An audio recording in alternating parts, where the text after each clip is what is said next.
The False Prince, Book 1 of the Ascendance Trilogy, by Jennifer A Neilson, read by Charlie McWade. 1. If I had to do it all over again, I would not have chosen this life. Then again, I'm not sure I ever had a choice. These were my thoughts as I raced away from the market, with a stolen roast tucked under my arm. I'd never attempted roast thievery before, and I was already regretting it. It happens to be very difficult to hold the chunk of raw meat while running, more slippery than I'd anticipated. If the butcher didn't catch me with his cleaver first, and literally cut off my future plans, I vowed to remember to get the meat wrapped next time, then steal it. He was only a few paces behind now, chasing me at a better speed than I'd have expected for a man of his girth. He yelled very loudly in his native language, one I didn't recognize. He was originally from one of the far western countries, undoubtedly a country where killing a meat thief was allowed. It was this sort of thought that encouraged me to run faster. I rounded a corner just as the cleaver suddenly cut into a wood post behind me. Even though he was aiming for me, I couldn't help but admire his throwing accuracy. If I hadn't turned when I did, the cleaver would have found its target. But I was only a block from Mrs. Turbledy's orphanage for disadvantaged boys. I knew how to disappear there. And I might have made it, if not for the bald man sitting outside the tavern, who stretched out his foot in time to trip me. Luckily, I managed to keep hold of the roast, although it did no favors to my right shoulder as I fell onto the hard dirt road. The butcher leaned over me and laughed. "About time you get what's coming to you, filthy beggar." As a point of fact, I hadn't begged for anything. It was beneath me. His laughter was quickly followed up with a kick to my back that chased my breath away. I curled into a ball, prepared for a beating I wasn't sure I'd live to regret. The butcher landed a second kick and had reared back for a third when another man shouted, "Stop!" The butcher turned. "You stay out of this. He stole a roast." "An entire roast? Really? And what is the cost?" 30 garlands. My well-trained ears heard the sound of coins in a bag. Then the man said, "I'll pay you 50 garlands if you turn that boy over to me now." 50? One moment. The butcher gave me a final kick in the side, then leaned low toward me. "If you ever come into my shop again, I'll cut you up and sell you as meat at the market. Got it?" The message was straightforward. I nodded. The man paid the butcher, who stomped away. I wanted to look up at whoever had saved me further beating, but I was hunched in the only position that didn't send me gasping in pain, and I was in no hurry to change that. The pity I felt for myself wasn't shared by the man with the coins. He grabbed my shirt and yanked me to my feet. Our eyes locked as he lifted me. His were dark brown and more tightly focused than I'd ever seen before. He smiled slightly as he studied me, his thin mouth barely visible behind a neatly trimmed brown beard. He looked to be somewhere in his 40s and dressed in the fine clothes of the upper class, but based on the way he'd lifted me, he was much stronger than I expected of a nobleman. "I'll have a word with you, boy," he said. "You'll walk with me to the orphanage, or I'll have you carried there." The entire right side of my body throbbed, but the left side was okay, so I favored it as I started to walk. "Stand up straight," the man ordered. I ignored him. He was probably some rich country gentleman who wanted to purchase an indentured servant for his lands. Although I was eager to leave behind the tough streets of Karchar, servitude wasn't in my future plans, which meant I could walk as crookedly as I wanted. Besides, my right leg really hurt. Mrs. Turbledy's orphanage for disadvantaged boys was the only place for orphaned boys in the northern end of Carthia. 19 of us lived there, ranging in age from 3 to 15. I was almost 15, and any day now Mrs. Turbedy would send me away. But I didn't want to leave yet, and certainly not as this stranger's servant boy. Mrs. Turbedy was waiting in her office when I walked in, with the man close behind me. She was too fat to credibly claim she starved along with the rest of us, but strong enough to beat anyone who complained about that fact. In recent months, she and I had settled into a routine of barely tolerating each other. Mrs. Turbledy must have seen what happened outside, because she shook her head and said, "A roast? What were you thinking?" "We had a lot of hungry boys," I said. "You can't feed us bean bread every day and not have a revolt." "You'll give me that roast then," she said, holding out her plump hands. Business first.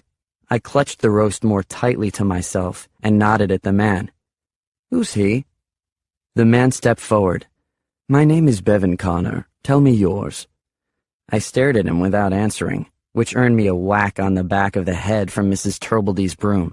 "His name is Sage," she told Connor, "and as I told you before, you'd be better off with a rabid badger than this one." Connor raised an eyebrow and stared at me as if that amused him, which was annoying because I had no interest in providing him with any entertainment. So I tossed my hair out of my eyes and said, "She's right, so can I go now?" Connor frowned and shook his head. The moment of amusement had passed. "What can you do, boy? If you bother to ask my name, you might use it." He continued as if he hadn't heard me, also annoying. "What's your training?" "I don't have any," Mrs. Turbledy said. "None a gentleman like yourself would need anyhow." "What did your father do?" Connor asked me. "He was best as a musician, but still a terrible one," I said. "If he made a single coin from playing, my family never saw it." "He was probably a drunk." Mrs. Turbledy rapped my ear with her knuckles. "So this one's made his way through theft and lies." "What sort of lies?" I wasn't sure if the question was directed to me or Mrs. Turbledy, but he was looking at Mrs. Turbledy, so I let her speak. She took Connor by the arm and pulled him into a corner, which was an entirely useless gesture because not only was I standing right there and perfectly able to hear every word, but the story was also about me, so it was hardly a secret. Connor obliged her, though I noticed he faced himself toward me as she spoke. "First time the boy came in here, he had a shiny silver coin in his hand. Said he was a runaway, the son of a dead duke from somewhere in Avenia. Only he didn't want to be a duke. So if I took him in and gave him preferential care and a place to hide, he'd pay me a coin a week. Kept it up for 2 weeks, all the time laughing it up on extra servants at dinner and with extra blankets on his bed." Connor glanced at me and I rolled my eyes. He'd be less impressed when she finished the story. "Then one night, he took with a fever. Got all delirious late in the night, hitting at everyone and yelling and such. I was there when he confessed it all. He's no son of anyone important. The coins belonged to a duke all right, but he'd stolen them to trick me into caring for him. I dumped his body into the cellar to get better or not. I didn't care. Next time I checked on him, he got over the fever on his own and was a good deal more humble." Connor looked at me again. "He doesn't look so humble now." "I got over that, too," I said. "So why'd you let him stay?" Connor asked Mrs. Turbledy. Mrs. Turbledy hesitated. She didn't want to tell him it was because I picked up goodies for her now and then. Ribbon for her hats or chocolates from the cake shop. Because of that, Mrs. Turbledy didn't hate me nearly as much as she pretended to. Or maybe she did. I stole from her, too. Connor walked back to me. "A thief and a liar, eh? Can you manage a sword?" "Sure, if my opponent doesn't have one." He grinned. "Do you farm?" "No." I took that as an insult. "Hunt?" "No." "Can you read?" I stared up at him through the parts of my hair. "What are you wanting me for, Connor?" "You'll address me as Sir or Master Connor." "What are you wanting me for, Sir Master Connor?" "That's a conversation for another time. Gather your things, I'll wait for you here." I shook my head. "Sorry, but when I leave the comfort of Mrs. Turbledy's fine establishment, I go on my own." "You're going with him," Mrs. Turbledy said. "You've been bought and paid for by Master Connor, and I can't wait to be rid of you." "You'll earn your freedom by doing whatever I ask of you and doing it well," Connor added. "Or serve me poorly and serve me for life." I wouldn't serve anyone for an hour until freedom, I said. Connor took a step toward me, hands out. I threw the roast I'd been holding at him and he flinched to avoid it. Using that moment, I pushed past Mrs. Turbledy and darted into the street. It would have been helpful to know that he'd left a couple of vigils at the door. One grabbed my arms while the other clubbed me over the head from behind. I barely had time to curse their mothers' graves before I crumpled to the ground. 2. I awoke with my hands tied behind my back and lying in the bed of a wagon. A throbbing headache pulsed inside me, worsened by the jostling of the wagon as we rode. The least Connor could have done was give me something soft to lie on. I resisted the temptation to open my eyes until my situation became clearer. My wrists were tied behind my back with a coarse rope, one that might be used to lead a horse. If it was, then I wondered if the rope was a last-minute idea. Maybe Connor hadn't expected to be taking me by force. Connor should have come more prepared. This thick rope worked to my advantage. It was easier to loosen the knots. Someone coughed near me. Didn't sound like Connor. Maybe it was one of his thug vigils. As slowly as possible, I inched one eye open. The cool spring day had become a bit overcast, but wasn't yet threatening rain. Too bad. I could have used a bath.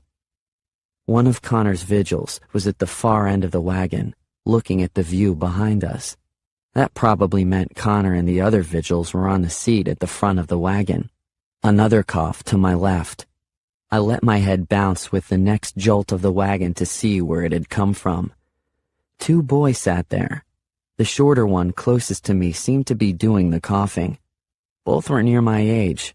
The coughing boy looked sickly and pale, while the other was larger and tanned. They each had light brown hair, though the coughing boy's hair was nearer to blonde. He had rounder features as well. I suspected wherever he came from, he'd spent more time sick in bed than at work, and just the opposite for the other boy. I judged myself to be a blend of the two. Nothing about me was remarkable. I was only of medium height, one of many ways I disappointed my father, who had felt that it would hinder my success. I disagreed. Tall people fit in fewer hiding places. My hair was badly in need of cutting, tangled and dark blonde but getting lighter with each passing month. And I had a forgettable face, which again worked in my favor. The boy coughed again, and I opened both eyes to determine if he was sick or had something to say and was clearing his throat to get our attention. Only he caught me looking at him. Our eyes focused so solidly on each other that it was pointless to pretend I was still asleep, at least to him. Would he give up my secret? I hoped not. I needed time to think, and time for some unfortunately placed bruises to heal. Time was not on my side. "He's awake!" That was the larger boy, who got the attention of Connor's backseat vigil. The vigil crawled across the wagon to slap my cheek, which wasn't necessary because my eyes were mostly open. I swore at him, then winced as he yanked me into a sitting position. "Not too rough," Connor called from his seat. "He's a guest, Cregan." The vigil, now known as Cregan, glared at me. I didn't say anything else. Figuring the phrase I just used to curse at him had satisfactorily explained my wishes for the cause of his death. "You've met Cregan," Connor said, then added, "Mott is our driver." Mott glanced back to nod a hello at me.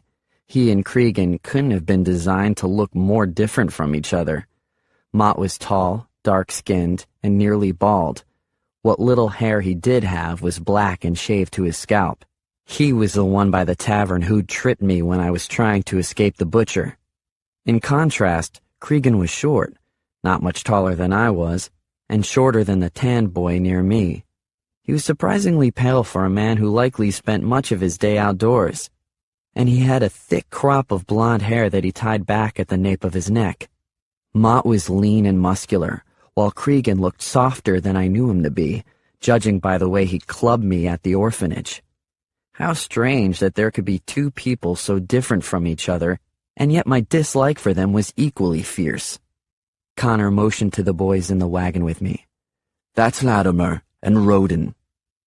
Latimer was the cougher. Roden had ratted me out for being awake. They nodded at me. Then Latimer shrugged, as if to say he had no more of an idea why we were here than I did.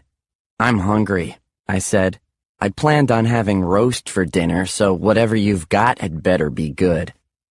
Connor laughed and tossed an apple onto my lap, which sat there because my hands were still tied behind me. Roden reached over, snatched the apple, and took a big bite of it. "One of the rewards for not having fought coming along. I'm not tied up like a prisoner." "That was mine," I said. "The apple was for anyone willing to take it," Connor said. There was silence for another moment, except for the sound of Roden eating. I stared icily at him, though I knew it'd do no good. If he came from an orphanage as I did, he knew the rules of survival.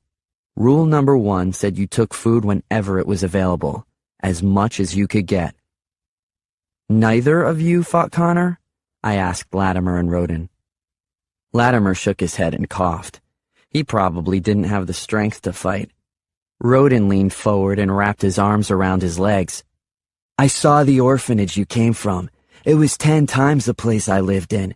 Then Connor comes and says if I cooperate, I could get a big reward. So no, I didn't fight." "You might have given me that nice speech instead of having me hit over the head," I told Connor. "What's the reward?" Connor didn't turn around to answer. "Cooperate first, then we'll talk reward." Roden tossed his apple core from the cart. He didn't even have the decency to eat all of it. "You can untie me now," I said.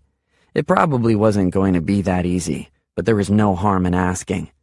Connor answered. "Mrs. Turbledy warned me that you have a history of running away. Where do you go?" "The church, of course, to confess my sins." Roden snorted a laugh, but Connor didn't seem to find the same humor. "I can starve that blasphemy out of you, boy." I leaned my head back and closed my eyes, hoping to end any conversation involving me. For the most part, it worked. Roden said something about his devotion to the church, but I let it go. None of it mattered. I didn't plan on being here much longer. About an hour later, the wagon stopped in a small town I'd been to once before. It was named Gelvins. Although as small as it was, I'm not sure it deserved any name. Gelvins was more like an outpost than a town. With only a few shops on the street and a dozen pathetic excuses for homes. Carthian homes were normally well-built and sturdy, but Gelvins was poor and its farms dry. A sturdy home was a luxury few here could dream of, much less afford to build. Most of these thin wooden structures looked like they would be finished in a stiff windstorm. Our wagon had stopped in front of a shack with a small sign over the doorway identifying it as the Gelvins Charity Orphanage. I knew this place. I'd stayed here several months ago after Mrs. Turbledy temporarily kicked me out. Connor took Mott with him and left Cregan to guard us. As soon as Connor left, Cregan jumped out of the wagon and said he was going to get a quick drink in the tavern and that he'd personally kill any boy who tried to escape. "Another orphan?" Roden asked. "Connor's probably been to every orphanage in the country. What could he possibly want with all of us?" "You don't know?" I asked. Latimer shrugged, but Roden said, "He's looking for one particular boy, but I don't know why. He won't want me." Latimer's voice was so quiet the snorting of our horses nearly drowned him out. "I'm sick." "Maybe he will," I said. "We don't know what he wants." "I plan on being whatever he wants," Roden said. "I'm not going back to any orphanage, and I've got no future on the streets." "Who is Bevan Connor?" I asked. "Do either of you know anything about him?" "I overheard him speaking to Master Grippings, who runs the orphanage where Roden and I lived," Latimer mumbled. "He said he was a friend of the king's court." "King Egbert?" I shook my head. "Connor's lying then. Everyone knows the king has no friends." Latimer shrugged. "Friend or enemy, he convinced Master Grippings that he was here as a service to the king." "But what does that have to do with us?" I asked. "A handful of orphaned boys." He just wants one boy, Rodin reminded us. The rest of us will be cast away as soon as we become useless to Connor. He said as much to Master Grippings. Let me make it easier on you, I said to Rodin. Untie me and I'll be on my way. That's one less boy to contend with. I'll do no such thing, Rodin said. Do you think I want to be punished for your escape?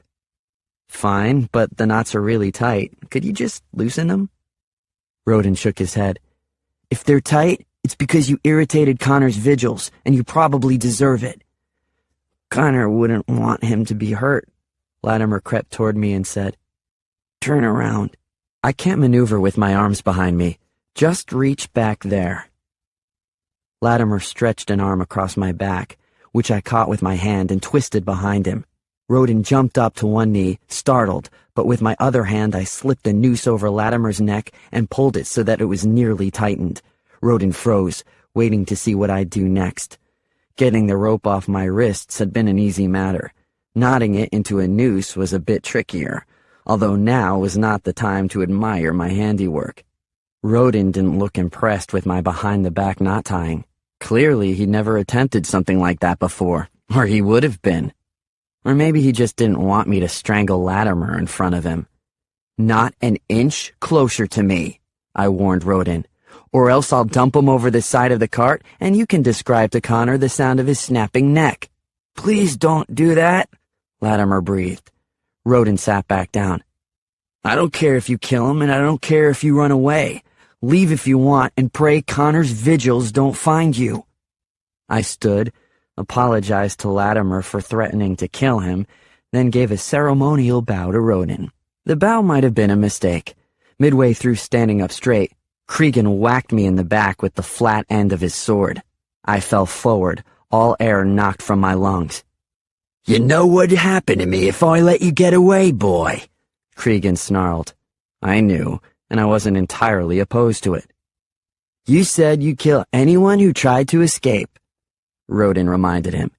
And so I will, Cregan said, baring his teeth when I turned to look at him. He'd replaced his sword with a knife and leapt into the wagon in 2 steps. I rolled over to make a run for it, but he grabbed my shirt, shoved me back down, and pressed the knife to my throat.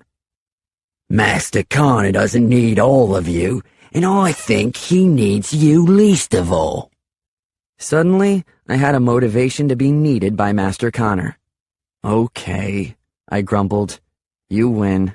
I'll cooperate. You're lying, Cregan said. I often lie, but not about this. I'll cooperate. Cregan smiled, pleased to have humiliated me. He replaced his knife in the sheath at his waist, then yanked me up by my collar and tossed me into the corner of the wagon.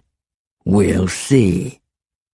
A minute later, Connor returned to the wagon with Mott and a boy walking beside him. I squinted, certain I recognized him. He was tall and unusually thin. His hair was darker than both mine and Rodin's, but his was stringy and straight, and more in need of a trim than mine, if that was possible. The boy climbed dutifully into the back of the wagon. Connor glanced at my untied hands, and then at the thin vein of blood trickling down my neck. He eyed Cregan. Any trouble? None, sir, Cregan responded. Only I believe you'll find Sage to be more cooperative now. Connor smiled as if that was all he needed to know of the matter. I'm glad to hear it. Boys, meet Tobias. He'll be joining us in our quest.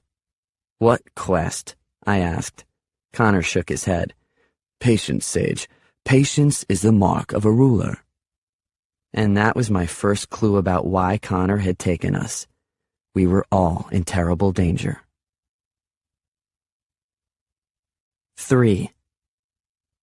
I knew Tobias. He might not have known me because I'd come and gone from Gelvin's charity orphanage so quickly. But in my short stay, Tobias had stood out amongst the others. He was no ordinary orphan. He'd been educated as a child and continued to read anything he could get his hands on. He was given special privileges at the orphanage because it was felt he was one of the few with any hopes of one day making a success of his life. Tobias glanced my way. You're bleeding. I brushed at the cut mark on my neck. It's mostly stopped. That was as much concern as he wished to invest. Do I know you?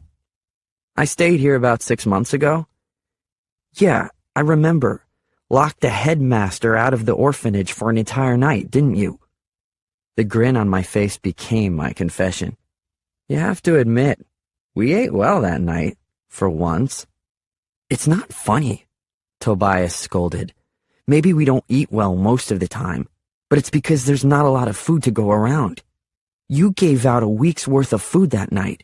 It was a very long, very hungry week after you left. My grin faded. I hadn't known that. We rode for over an hour through a lonely plain covered in gorse and nettle. Tobias remarked that he found it beautiful in a desolate sort of way. I saw the desolation, but the beauty escaped me.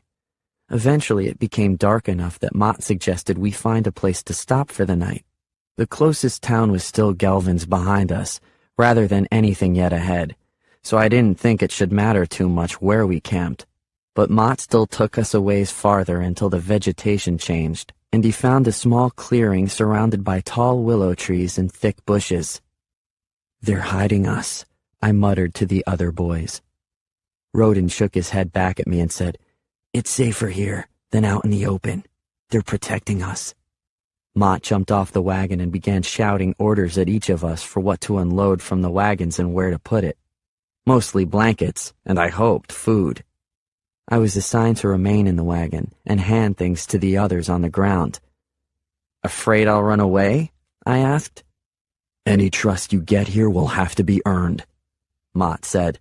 And I'd say you have a great deal more to earn than the others. He nodded at a sack near my foot.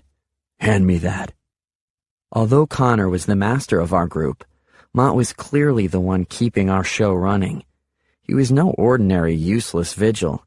At least I noticed that he didn't need to ask Connor's permission for everything.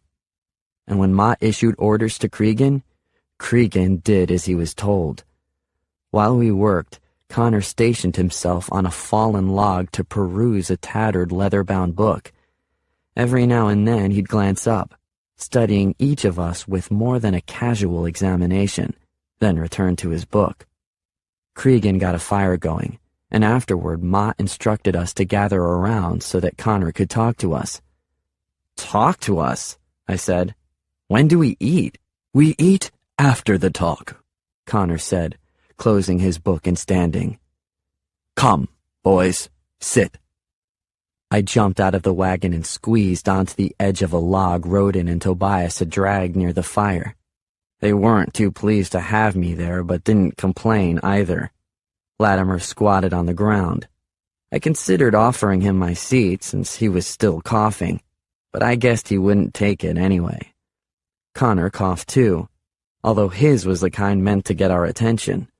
The cough wasn't necessary. We were already watching him. I haven't said much as to why I've collected you boys, Connor began. I'm sure in your heads you've created every sort of speculation, from the likely and plausible to the wild and impossible. What I have in mind is closer to the latter of those. Tobias sat up straighter. I already disliked him as much as Roden, even though there had been far more time for me to learn to dislike Roden. I can't deny there's danger with my plan, Connor said. If we fail, there will be terrible consequences, but if we succeed, the rewards are beyond your imagination. I wasn't sure about that. I could imagine some fairly big rewards. In the end, only one of you can be chosen. I need the boy who proves himself to be the closest fit with my plan, and my plan is very demanding and very specific. Tobias raised his hand, a sign that he'd been educated. At the orphanage I came from, a person only raised a hand if he was about to hit someone with it. Sir, what is your plan? Excellent question, Tobias, but it's also a very secret plan. So what I'd like to do first is offer any of you the chance to leave now. You may leave with no feelings of regret or cowardice. I've been very upfront about both the danger And the rewards. If you don't feel that this is for you, then this is your opportunity to leave. Rodin looked at me. I arched my eyebrows in response. He wanted me to leave, that was clear. And I would have stood right then, except for a nagging voice in my head that told me something was wrong. So I kept still. Latimer raised his hand, not because he'd been trained to, but because it had worked for Tobias. Sir, I think I'd like to leave. I'm not fit to compete with these other boys. And frankly, I'm not one to face danger, even for great rewards. Apparently, the nagging voice hadn't visited Latimer's head. Certainly you may leave. Connor politely raised a hand toward the wagon. Why don't you get back in there, and I'll have Cregan drive you to the nearest town. Tonight? The rest of us have more to discuss tonight, so yes, go right now. Latimer gave an apologetic smile to us and thanked Connor for understanding. I nodded a goodbye to him and wondered, like I'm sure Rodin and Tobias did, if it'd be smart to make the same choice. Connor hadn't said what would happen to the boys he didn't pick for his plan, nor just how dangerous things might get. Then I realized what my instincts had been trying to tell me. Mott was ahead of us, motioning Latimer toward the wagon. Where was Cregan? I stood and yelled, Latimer, stop! But my warning only gave Latimer time to turn from climbing into the wagon. His eyes widened as he saw what I had sensed. An arrow whooshed past me and pierced his chest. Latimer yelped like a wounded dog and fell backward on the ground, dead. With a furious cry, I leapt toward Cregan, who is still partially hidden in the shadows behind us, and tackled him to the ground. Cregan went for the knife at his waist, but one hand still held the bow he'd used to kill Latimer, so I got the knife first. With my body crossways over Cregan's, I started to crawl off him, but Mott lunged at me from behind and I collapsed face down into the dirt. Cregan took a deep breath, then sat up and easily wrested the knife from my hand. That was probably a good thing. I don't know what I would have done with it if Mott hadn't stopped me. You killed him! I growled, getting a taste of dirt into my mouth.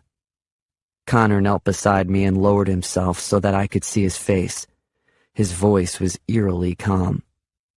Latimer was sick, Sage. He wasn't going to get better, and I think he proved a good lesson for the rest of you. Now you can get up and rejoin the other boys, or you can take a wagon ride with Latimer. It's your choice. I thrust my jaw forward and glared at Connor, then finally said, I suppose Latimer won't be much company now. I'll stay here.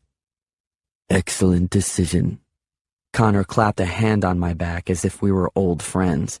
He nodded at Mott, who let me go, then added, I'm sure Latimer's death is a shock to you, but it was important for you three to understand the seriousness of what we are doing.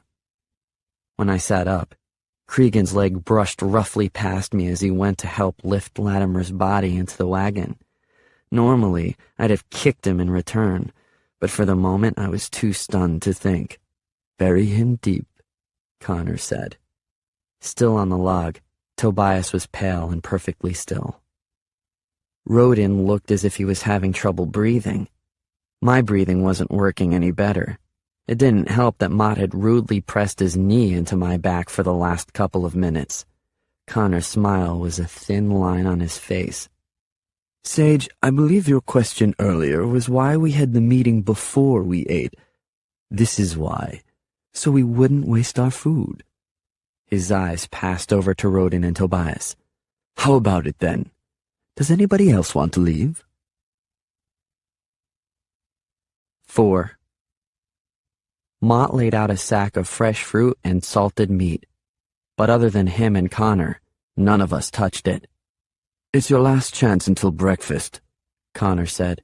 You'll want to keep your strength up. Rodin shook his head at Connor. He didn't look like he could stomach a bite of food anyway. Tobias had been nearly frozen since Latimer was killed. He'd barely even blinked. I'd gone numb. Literally, I felt nothing. Connor and Mott ate their meal while the rest of us sat. Slowly, the shock wore off and we began to accept that as long as we did what we were told, we'd live to see another morning. Connor offered the food to us again. We have more traveling ahead of us, so you'll only hurt yourselves if you don't eat. Rodin reached for the food first. He handed it to me and then Tobias. The piece of meat I took was unbearably salty and forced me into taking an apple, even though I had no appetite for it. I don't think Tobias or Rodin enjoyed their food much either. A wave of nausea threatened me every time I looked in the direction where Latimer had fallen. At the orphanage, we'd all seen our share of violence and brutality.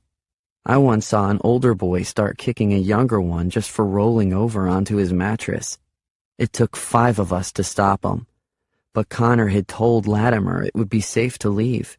He baited Latimer to teach us a lesson about leaving. The knowledge that Latimer had been brought along only for that purpose consumed my thoughts. If I'd figured out what was happening even a few seconds earlier, could I have stopped it? Were any of the rest of us here as no more than a lesson to the others?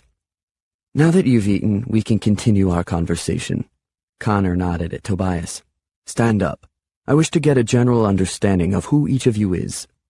Tobias stood stiffly. His knees were rigid and he looked like he was about to be sick. Tobias, you and an opponent are engaged in a sword battle. It's meant to be a battle to the death, but it's also clear that he's better than you are. Do you fight on, knowing you'll likely die, or stop the battle and beg for your opponent's mercy? I beg mercy, Tobias said. If it's clear I won't win and nothing is accomplished through my death, I'd hope to live and make myself stronger for the next battle. Connor nodded at Rodin. What about you? Rodin stood. Fight to the death, even if it's my own. I'm a good fighter, sir, and I will not live as a coward. Tobias flinched at that, but he said nothing. A slight smile crossed Rodin's face. He knew he'd taken an edge with his answer. Have you been trained with a sword? Connor asked. Rodin shrugged. An old Carthian soldier lives near my orphanage. He used to have me do rounds with him, to keep up his skills. Did you ever win? No, but... Then you haven't been trained. Connor turned to me. Sage? Beg mercy? Rodin snorted. I continued.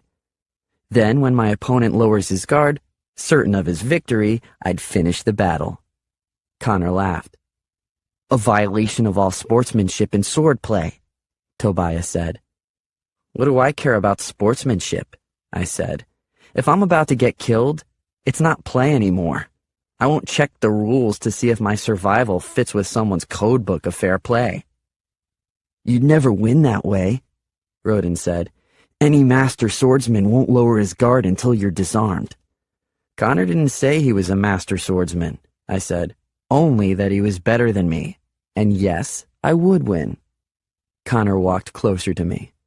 Stand when I address you. I obeyed. Connor was taller than me by several inches and stood closer than I liked, but I refused to step back. It occurred to me that he was testing to see whether I would. Are you standing straight? Connor asked.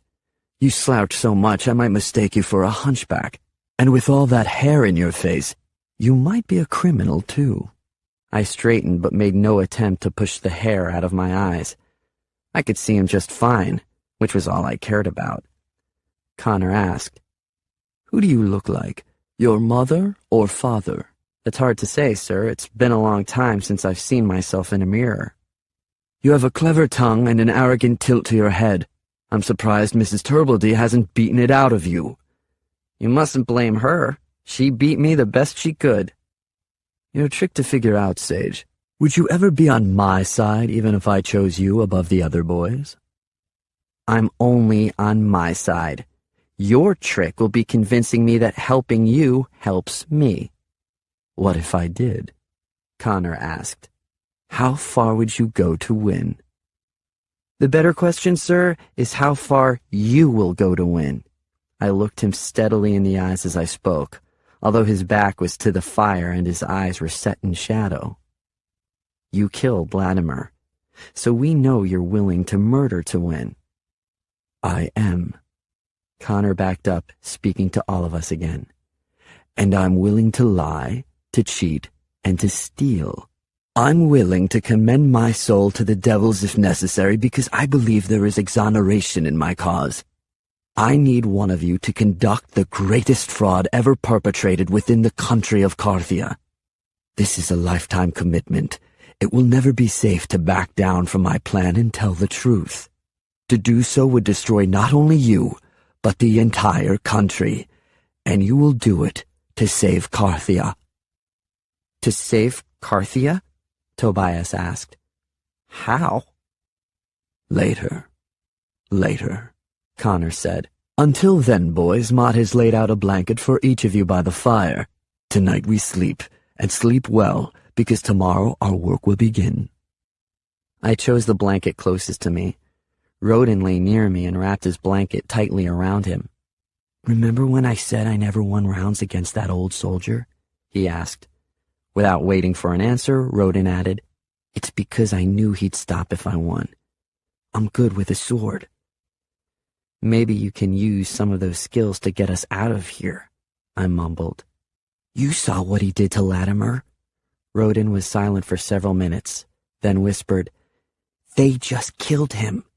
Told him he was safe to go. Then they killed him. What is Connor planning that would make him willing to kill? He's planning a revolution, I whispered back. Connor is going to use one of us to overthrow the kingdom. 5. Sometime during the night, I tried to roll over in my blanket. A tug on my ankle awoke me, and I sat up to find myself chained to Mott, who was sleeping beside me. I grabbed a pebble and flung it at Mott's face. His eyes flew open and he sat up, glaring at me. What? He snarled. You chained me up? I said. Not the others, only me? The others won't run. You might. Mott lay back down. Go to sleep or I'll knock you out cold. I've got to go. Go where? To go. I'd have just taken care of it myself, but it looks like you want to come along. Mott cursed. Wait for morning. Wish I could. I've been cursed with my mother's pea-sized bladder. Mott sat up again, fumbled on the ground for the keys to the chain, then unlocked himself. He grabbed his sword and directed me to stand, then escorted me over the cold ground to some bushes a little ways from camp. Go here. I did my business, then we walked back to camp. Mott grabbed the collar of my shirt and shoved me back onto my blanket. You ever wake me in the night again and I'll hurt you. As long as you have me chained, prepare for waking up a lot in the night, I said. I'm not a quiet sleeper. He replaced the chain, tightening it, I noticed, from what it had been before. I stretched and yawned and rolled over, pulling my chained leg as far forward as I could. Mott yanked it back. Even though I knew I'd pay for it the next day, I couldn't help but grin as I pulled my leg forward again. Surprisingly, that morning Mott made no mention of the previous night. I got a kick awake, but so did Rodin. Tobias was up walking around, so he must have been awake already, and smirked a little to see Rodin and me groan in our blankets. Rodin seemed to have recovered from the shock of Latimer's murder last night, or at least, he was back to his old self, assuring Tobias and me as we cleaned up that he intended to be the boy Connor chose. Tobias and I glanced at each other. Tobias's expression was clear. He intended to win too, only he clearly planned on pursuing that goal more quietly than Rodin. I have bread for breakfast, Connor announced. A mouthful for any boy who correctly answers my questions. He broke off a piece of bread and asked, Who are the current king and queen of Carthia? Egbert and Corinne, I said quickly. Tobias laughed. King Egbert is correct, but the queen is Erin. Connor tossed the bread to Tobias, which I thought was unfair. I'd already given him half the answer, yet he got the entire bite. Connor broke off another piece, then asked, How many regents sit in King Egbert's court? Tobias guessed 10, but Connor said that was incorrect. Neither Rodin nor I answered. The correct answer is 20, Connor said. No matter how many nobles or wealth or stature exist in the land, there are always 20 regents given a seat in the court. They advise the king, although Egbert too often ignores his regents. He popped the bread in his mouth, then took another piece while he chewed. After swallowing, he asked, "How many sons does King Egbert have?" "2," I answered. "Wrong again," Tobias said. "There is one, the Crown Prince Darius. There were 2 until 4 years ago when the younger son, Prince Jaron, was lost during a sea voyage." Connor tossed the bread to Tobias, and then said to me, "Your accent is Avenian, so you're not originally from Carthia. What brought you from Avenia to Carthia?" "That orphanage was the farthest away I could get from my family," I said. "Are your parents still alive?" he asked. "I have not sought out any information on them for some time," I said. "As far as I know, I'm completely alone in this world." "Avenia is a violent country," Connor said. "If disease doesn't strike, bandits will. Few live to old age in Avenia." "Consider me an orphan," I said. "An orphan of family and of country. Is loyalty to Carthia a requirement for you?" Connor nodded. "It's a must. It will take you more effort to learn facts about this country, which Rodin and Tobias have grown up knowing. Are you up to learning?" I shrugged. "Tell me about the regents." Connor rewarded my question with a chunk of bread, and then said, "I am one of the 20 regents, albeit a minor one. My father was a man of great influence in the court, so upon his recent death I inherited my position in the court. 13 of the regents inherited their positions. The other 7 earned them through great acts of service to the king. 3 of the regents are women. 2 are old men whose sons can't wait for them to die to take their places. For every regent in the court, there are 5 nobles in Carthia who would love to see them fall from grace, so that another Carthian can be brought into council with the king. All of the regents claim loyalty to the king, but few actually practice it. The secret none of them keep very well is that they wish to have the throne for themselves." "Does that include you?" Rodin's question was not rewarded with bread. Connor pressed his lips together and then said, "As I told you, my status in the court is minor. It's useless for me to aspire to the throne. It would be taken over 100 times before I attained enough power to acquire it." "He didn't ask whether you'd get the throne," I said. "He asked whether you wanted it." Connor smiled. "Is there anyone who bows to the throne and does not wish that he was the one who sat on it? Tell me, Sage, have you ever lain on the hard floor of the orphanage, staring at the stars through cracks in the ceiling, and wondered what it would be like to be king?" I couldn't deny that. Beside me, Rodin and Tobias were nodding their heads. In the few moments at night before sleep came upon us, when all orphans do their best dreaming, we'd all thought about it. Connor continued his lesson. "Second in power to the king is the High Chamberlain, Lord Kerwin, but Kerwin is a servant to the king and could not become king himself. The most powerful of the regents is the prime regent, a man named Xanthias Veldegrath. He's ruthless in his ambition. He's climbed the ladder of power by destroying those with influence greater than his. I suspect there are more than a dozen nobles either dead or in the king's prison because of Veldegrath. He wants the crown and works the king's armies to his favor. If anything were ever to happen to the royal family, Veldegrath would be the first to reach for the throne.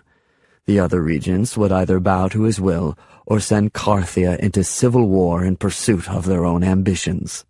"I know of Veldegrath," Tobias said. "He owned the land my grandmother lived on. One day a messenger came round and told her the rent would be doubled. She hated him to the end of her life." "He has his enemies, yes, but he also has powerful friends. Veldegrath has no compassion for the people, and will suck every good thing from Carthia to himself until it's swallowed up." "So which do you prefer?" Tobias asked. "A reign of Veldegrath, or civil war?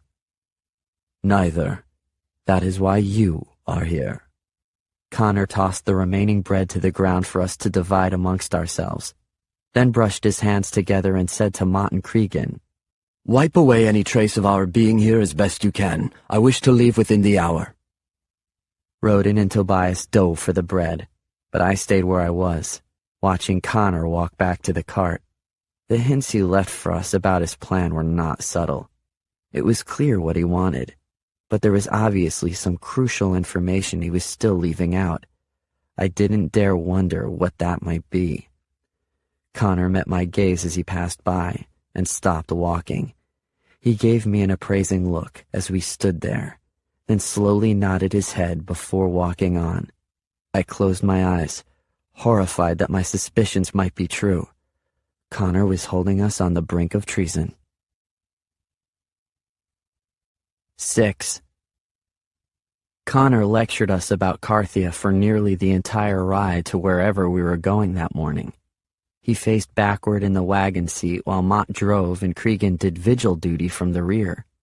He pointed out the various towns all over Carthia, gesturing their direction from us and describing in detail the qualities of the different large cities. "Triliad is that way," he said, pointing to the south, "the capital of Carthia and home of the royal family. Have any of you ever been there?" Tobias spoke up. "My father brought me there when I was very young, but I don't remember it." "I've been there too, but it was some time ago," I added. "Tried to steal a pigeon from the king's dovecote. It didn't work out so well." They laughed, which was odd since I hadn't meant it as a joke. I'd been hungry at the time and barely escaped without being detected. Sprained my ankle in a fall as I ran that didn't heal for a week. I'd been to many of the towns he spoke of. It was clear that I was better traveled than either Roden or Tobias. Roden said he'd been born somewhere in southern Carthia and left on the steps of the orphanage in Benton. He had no idea who his parents were or anything about them. He'd never left Benton until Connor came for him. Tobias said that he had been born in a town near Gelvins, but his mother died at birth and his father died of disease a few years later. His grandmother had taken over his care afterward, but after she died 2 years ago, he'd been sent to the orphanage. "Who educated you?" Connor asked him. "My grandmother. She worked for a man who had a vast library and let her borrow a different book each week to read to me. I miss the books almost as much as I miss her." "Do you read?" Connor asked Roden, who shook his head. "I've always wanted to, though," Roden said. "I'm good on my feet and thought maybe I'd join the king's army, but to rise in rank, I'd be expected to read." "So you're a patriot," Connor said admiringly. "Then we shall have to teach you to read. What about you, Sage? Can you read?" I shrugged. "Didn't you already ask me that?" "You chose to insult me last time rather than answer," Connor said. "I don't expect you've had much education." "My father said a person can be educated and still be stupid, and a wise man can have no education at all." "Your father was a worthless musician," Connor said. "It sounds to me like he was both stupid and without education." "And Mrs. Turbledy told me your mother was a barmaid? I hate to think of the education she might have given you." I stared at my hands resting on my knees. "If you can give me anything worth reading, I'll make my way through it." "Who amongst you rides a horse, in a gentleman's style?" Again, none of us answered. I'd ridden a horse several times before, but in all my recent experience, it was usually stolen and always in an attempt to escape the horse's owner. That probably wasn't a gentleman's style. "I hardly dare ask whether any of you have been taught your manners and other social graces." "I have, a little," Tobias said. Roden actually laughed at Connor's question, though he quickly corrected himself. "Master Connor, make me into a gentleman. I'll learn." "You will all learn," Connor said. "And at the end of the next 2 weeks, I intend to make each of you into a gentleman, so flawless in your learning, you could pass as a noble before the king himself." "We're going to see the king?" I asked. Connor shook his head. I didn't say that. Only that you could stand in front of him and make him believe you are a noble. Roden looked over at me and smiled. I didn't share his enthusiasm. 2 weeks? I asked. What's the hurry? Connor locked eyes with me. Because that's when the boy I choose will be tested. Tobias cleared his throat, and then asked, What happened to the other 2 boys, sir? The 2 boys who you don't choose? Connor looked at each one of us before answering. When he spoke, he only said, 2 weeks, boys. Pray you are the one I choose. Then he turned his back to us, and we continued riding. Tobias, Roden, and I looked at one another. Cregan read the unspoken conversation and chuckled. Roden seemed a little more pale again. Tobias lost any expression on his face whatsoever, as if he'd turned to stone. Undoubtedly, we were all remembering how casually Connor had ordered Latimer's death, and then had quickly justified it based on the higher moral status of his plan. He would choose his winner in 2 weeks, and most likely the other 2 boys would follow Latimer's fate at the same time. 7. It was late afternoon when our wagon pulled up to a large estate several miles outside the town of Tithio. An engraved wooden sign at the entrance identified this as Connor's home. It rose 2 stories above the ground with a partial 3rd floor arching over the center of the house. The roof was nearly flat and bordered by a low parapet. I wondered if any stairways led up to the rooftop for what was certain to be an impressive view of Connor's extensive grounds. The building was made of thick tan bricks and cut stone. This alone was impressive, since it didn't look like there were any quarries in this region of Carthia, meaning the rocks would have had to come from some distance away. Veins of a thin ledge ran between the 1st and 2nd floor. I counted nearly 20 windows just in the front of the house. The orphanage and car char didn't have a single window. Connor stood and gestured toward the estate. Welcome to my home, boys. I call it Farthenwood. It was my father's home and the home of my childhood. I know its every secret, and dearly love to come here whenever I can get away from the king's business in Drilliad. This will be your home as well for the next 2 weeks. I have arranged everything in advance of our arrival. I'm sure you have many questions, but we have other business first. A line of servants had assembled in front of the wagon. A few quickly took control of the horses, and one helped Connor out of the wagon, bowing to him afterward as if he were a royal. Cregan gestured to us to leave the wagon, and when we did, Connor presented us each with a servant. Follow your man to a warm bath and a change of clean clothes. He cast an eye on me. Some of you require more scrubbing than usual, so stay in the bath as long as you must. Once you are presentable, you may join me for a hot supper that I suspect will be the finest meal any of you have ever eaten. Roden and Tobias followed their servants into the estate. I followed mine behind them as we entered Farthenwood. The entry was massive, and well lit by windows and a large chandelier directly above us. The plaster walls were decorated with beautiful murals of countryside scenes. A tapestry hanging near me depicted dozens of names and faces. Probably Connor's family tree. "What's your name?" I asked the servant. He hesitated at first, as if he wasn't sure whether he should answer, and then said, "Errol, sir." Errol looked like the kind of young man who might never grow enough facial hair to actually require a shave. He had boyish features and a bit of curl in his light blonde hair. I suspected that if the fables about the existence of elves were true, Errol would turn out to be one of them. "I'm Sage. My companions on this trip will assure you I am no sir. Connor seems to think he owns me too, which makes me a servant much like you. So let's keep everything on a first-name basis." "Forgive me, but I've been instructed to call you sir," Errol said, "so you should get used to hearing it." I tugged on the rag that served as my shirt. My entire fist could easily have fit through a tear in the fabric near my hip. With me dressed this way, How can you call me that without laughing? Errol glanced sideways at me and smiled crookedly. It isn't easy, sir. When I asked, Errol told me that the rooms off to the left were for a few of the choice servants, such as Mott and Cregan. They also housed a kitchen and other work areas. To the right were rooms for other servants, which several of them shared. I figured Errol's was one of those rooms. A grand staircase rose up from the center of the entry. It was lined with tall beeswax candles and was carpeted in a weave so fine I bent down and ran my fingers over it. Ahead of me, I heard Rodin's servant tell Rodin that with my dirty hands, he'd have to scrub that area of carpet now. Out of spite, I made sure I left a mark there. The second floor consisted of rooms on alternating sides of a long hallway.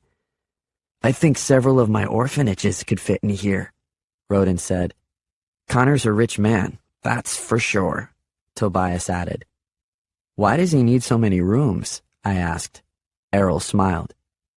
If he had fewer rooms, there wouldn't be enough cleaning for all of us to do. I laughed loudly, which earned a glare from the other two servants. In a quieter voice, Errol continued. Master Connor often has guests. He wishes to impress his wealth upon them, and usually does. He said he's a regent in the court. Has the king ever been here? The king has not, but the queen came once when traveling with her courtiers. I've heard she's not very pretty, I said. Errol looked at me like I'd slapped him. Whoever told you that was lying, he said, as if personally offended.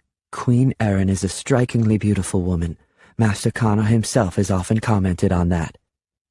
Is Connor married? No, sir. He loved a woman once, but that didn't work out. Do you know why we've been brought here? I asked. Connor said he has a plan. If I knew, it wouldn't be my place to say it. Errol's eyes darted around as he spoke. You don't have to tell me, I said quickly. The last thing I wanted was to make Errol afraid to talk to me. I was just curious. All we hear as servants are rumors and bits of the whole story, Errol said. You couldn't trust the little I know anyway. No, I agreed, then changed the subject. How long have you served Connor? I came here when I was 10, sir, half my life ago. So he wasn't much older than me, and yet he addressed me as sir. Are you working off a debt to him? My family's debts. Perhaps another 10 years, then I'll be free to go. Do you like it here? Errol nodded. If you do what Connor wants, he's a good master. What if you don't do what he wants? Connor sent a messenger ahead. I heard about you. Errol smiled and added, I fear you may find out the answer to that question for yourself. That made me smile as well. You won't get any more trouble from me. It's becoming very clear what happens to those who cross him. Yes, sir. Errol stopped at a door. You'll share a bedroom with the other boys, but your bath will be in here. He opened the door to reveal a nice-sized room that looked as if it had been converted for use in bathing. The decorations here were soft and feminine, but it didn't appear to be anyone's current living quarters, so I assumed this was a guest room. I was tempted to throw myself down on the bed near a far wall for a nap, but given how dirty I was, they'd probably have to burn the bed afterward. Errol tugged at my shirt to prompt me to undress for the bath, but I jumped away from him and said, I bathe in private. Errol smiled again. If you will pardon the observation, sir, it doesn't appear that you bathe at all. I laughed. Well, I won't start by having my bath with company. My instructions are to bring you to supper as clean as a nobleman's son. I'll wait outside if you wish, but when you come out, if you are not that clean, we'll return to that bath again. I obey the master's wishes, not yours. This time Errol was not smiling as he closed the door. You can relax out there, I called to him. I'll be a while. I looked for a way to lock the door but found none, so I dragged a heavy chair to the door and braced it beneath the door handle. The room had a window balcony at the back of the house. I tiptoed out onto it and looked around. A gardener was working below me, but his head was bent down to the flowers. Probably not a great risk of him looking up. The exterior of Connor's home was built from rock, with a thin ledge marking each floor. It was a long fall to the ground, but there were a lot of ways to make sure I didn't fall. I swung my body onto the balustrade, balancing myself against the outside wall. Bracing my foot against the angled curve of a rock, I dug my fingers into the crevice of another rock and climbed. 8. Errol was calling my name when I returned to the room, sweaty and tired. I hadn't been gone long, just enough to have a look over Connor's grounds for myself. Still, I wondered how long he'd been calling for me. "Must have fallen asleep," I called back to him, splashing some water with my hand. "What do you need?" "Your water must be cold by now," he said. "May I come refill it?" The water was cold, but it was also perfectly clean, and I was filthier than when he'd left me. "The water is fine," I said, undressing as quickly and quietly as I could. "I won't be too much longer." "The other boys left their baths long ago." "Yes, but they were probably cleaning themselves while I was sleeping. Give me a few moments." I dove into the water and scrubbed everything that would show outside my clothes. A thick stack of new clothes from Errol waited for me beside the tub. They were a gentleman's clothes, and probably cost Connor a fair amount of silver to purchase for all three of us. Mine had a linen shirt that laced up the front somehow, a soft leather half-sleeved vest with carved bone buttons, long linen pants, and a pair of calf-high boots. I didn't think much of my skin would show. That was only my first bath, because after I emerged from the room, Errol inspected my arms above the sleeves and observed that I still smelled like an orphanage. He insisted on scrubbing me the second time. "The water is freezing," he said. "You like your bath this way?" "It's colder now," I said grumpily, and I never said I preferred it, only that it was fine. Errol's gentle manners were not reflected in his bathing assistants. It surprised me how much dirt came off the second time. While he busied himself with a brush on the bottom of my feet, I looked at my fingernails. "I don't remember them ever being this color," I said, then yanked my foot away. "That tickles. Are you finished yet? I don't like having a man help me with my bath." Errol grinned. "Shall I have a woman sent in?" I laughed and told Errol I wouldn't need anyone's help for my future baths. Obviously, Master Connor has a different standard of clean than the orphanage did. Now that I know you want the entire body washed, I'll make the necessary adjustments. After we finished, I sent Errol out while I redressed. I had to admit that he'd done a good job. It was possible I'd never been so clean. "Where are my old clothes?" I asked Errol after I'd finished dressing. "Off to be burnt, I'd guess. They're not fit for much else." "Get them," I said firmly, and then added, "Just as they were before, Errol, exactly as they were." Errol considered that for a moment, then said, "I can get them back, I suppose. If you do, I'll see that you get a silver coin for the service." Errol tilted his head. "Where would you get it?" "That's a small detail and my concern, not yours. But it would buy months off your debt to Connor." I widened my arms. "These clothes aren't mine, and they're not me. I suspect I'll want those other clothes back in 2 weeks." Errol shrugged. "I'll see what I can do. Now come, the master is expecting you at supper." Connor had bathed and shaved as well. He cleaned up nicely, now looking more like a noble and less like a road-weary traveler. Roden and Tobias were already seated when I walked in. The small dining room appeared to be reserved for everyday meals and more intimate affairs. It was clearly designed to impress whoever ate here with an idea of Connor's wealth. I couldn't help but do the math on how much a clever thief might earn from stealing a polished silver fork or a gold-rimmed goblet, or a single crystal hanging in beads from the sconces on the wall. "Sit, please," Connor said, motioning to the plate at his left. Tobias was at his right, and Roden was beside Tobias. Roden was clearly distressed that I had been seated closer to Connor than him. As soon as I sat, servants began bringing in the food. They started with cheese as soft as butter, and fruit in the prime of ripeness. At the orphanage, we got the leftovers from the kitchens of the wealthy after they were too wilted or brown to be served at their tables, usually within minutes of the scraps turning to mold. Connor was served first, but he waited for the rest of us to be served before he began. Although I was served second, I assumed I had to follow the same guideline. It was a horrible temptation to ignore Connor's example and begin eating. My senses were overwhelmed by glorious smells on my plate and others coming from the kitchen. "Do you eat like this all the time?" I asked enthusiastically.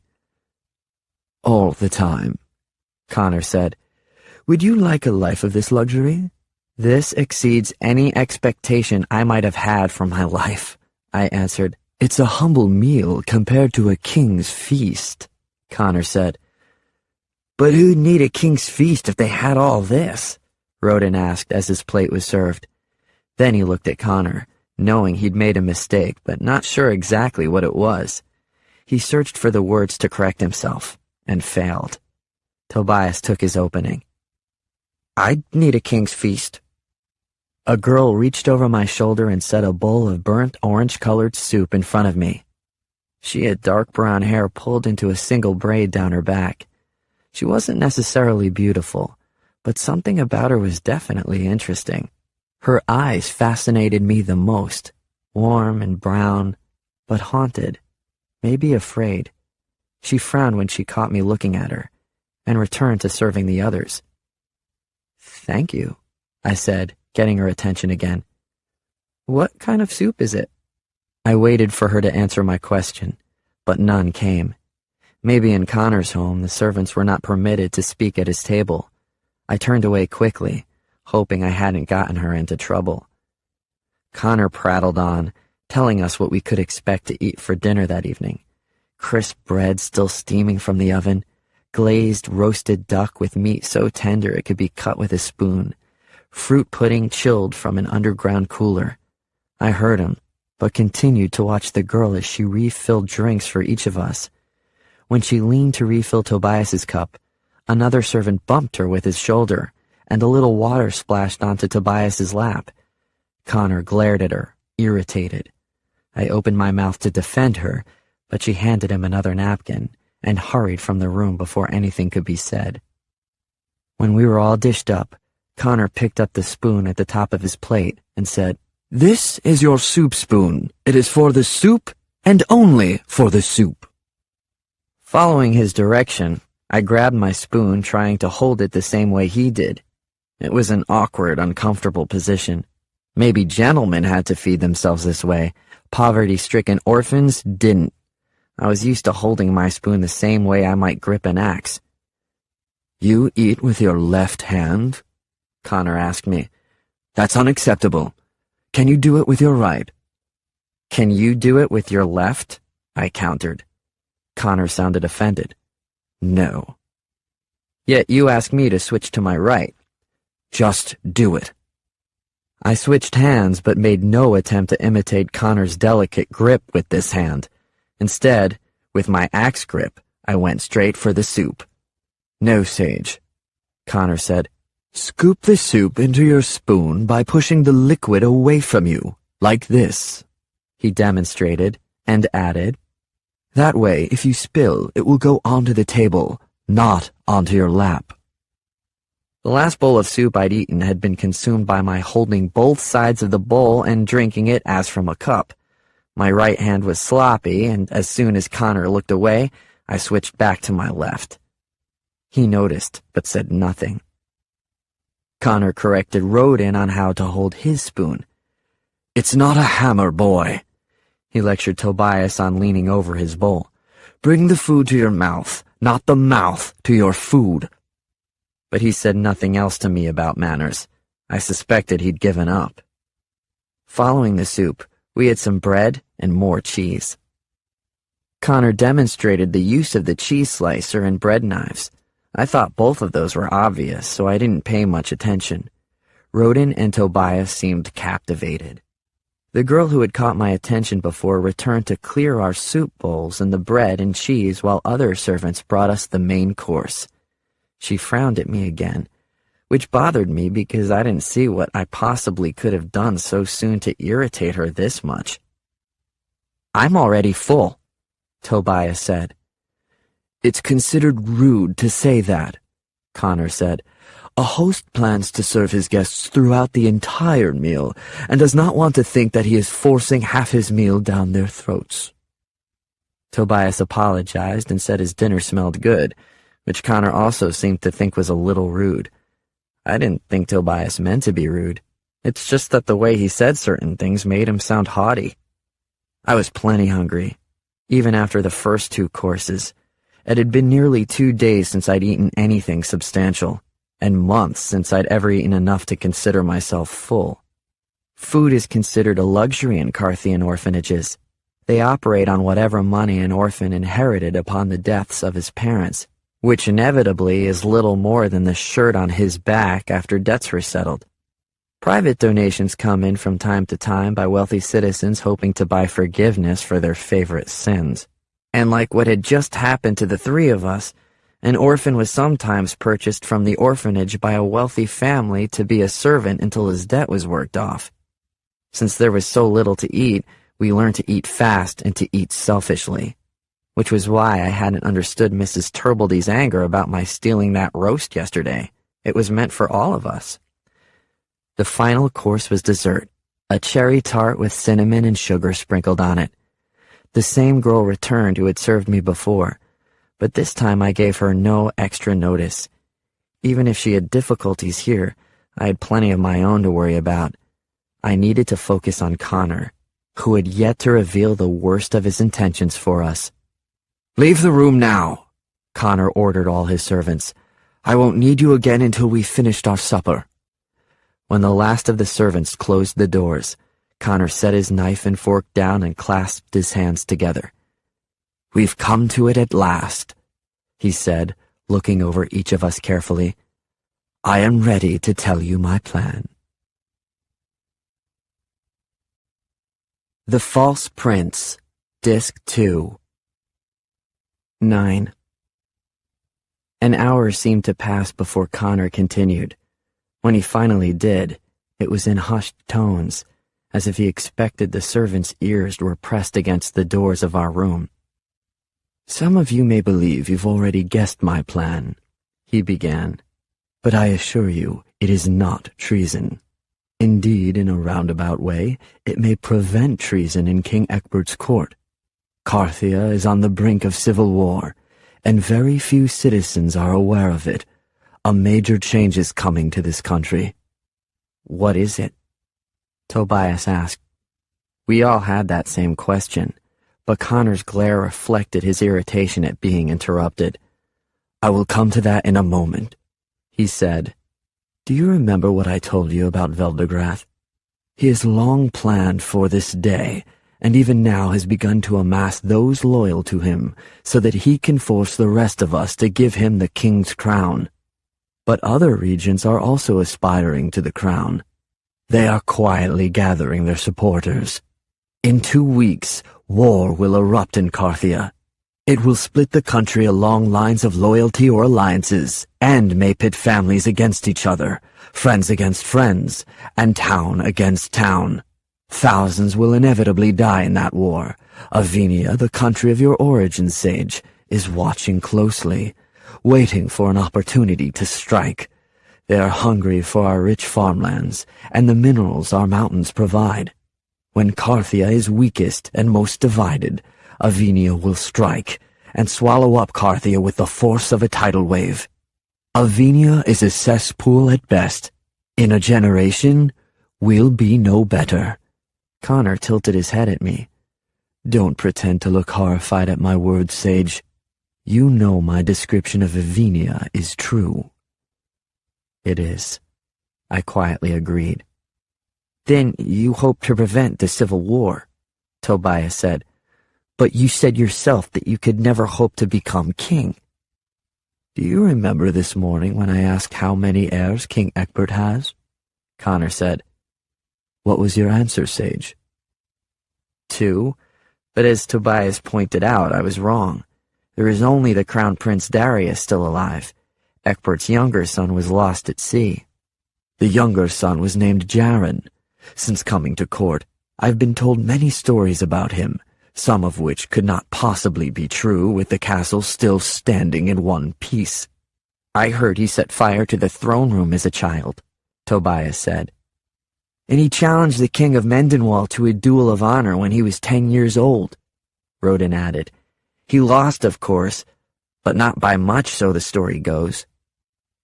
We've all heard the stories, I snapped. What's the point? Let me finish, Connor said. 4 years ago, when he was nearly 11 years of age, Jaren was to be sent north to the country of Bymar, always a friend to Carthia. He was sent there not only to be educated abroad, but frankly, to stop embarrassing the king and queen. However, on the way, his ship was attacked by pirates. There were no survivors. Pieces of the boat washed ashore for months, but Jaren's body was never found. I did hear about this once, I said. Avenia was accused of hiring the pirates. If King Ecbert had any proof, he would have gone to war. At least you know about your own country, Connor said. It probably was Avenia. Piracy is certainly their style. Some say the pirates have more power than the Avenian king. But Ecbert couldn't rule out the possibility that as a border country to Avenia, Galin had hired them. Both countries have easy access to the waters where Jaren's ship went down. My father followed that news carefully, I said. He didn't want war, no matter what else was sacrificed. If he was still alive, my father would have been honored to fight on behalf of Carthia, Tobias said. I'm not the son of a coward. It would have felt good to defend my father's honor by punching Tobias in the face. But although my father was not a coward, he would have avoided being in a war at any cost. That fact was one of the last things he and I ever fought about. 3 regents have made the trip to Issel, the seaport town from which Prince Jaren's ship launched. They seek any proof of his death, or his life. His life? Rodin sat forward in his chair. Is it possible Jaren's alive? A body has never been found, Rodin, but if Prince Jaren were alive, then he would be next in line for the throne.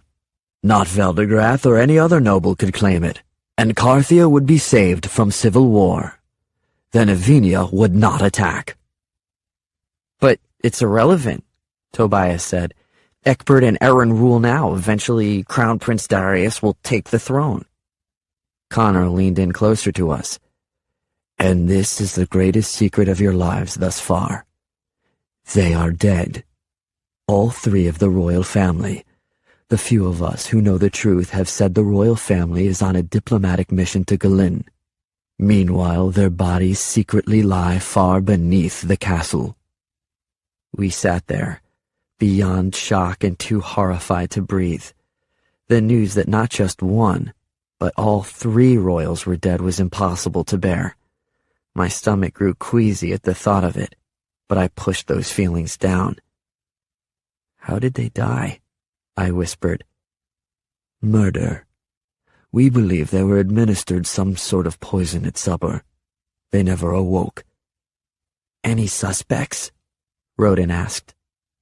Connor dismissed his question with the wave of his hand. Don't be naive. Ecbert had many enemies, and frankly I wouldn't trust most of his friends. I believe all 3 family members were intended victims, clearing the path for a noble to become king.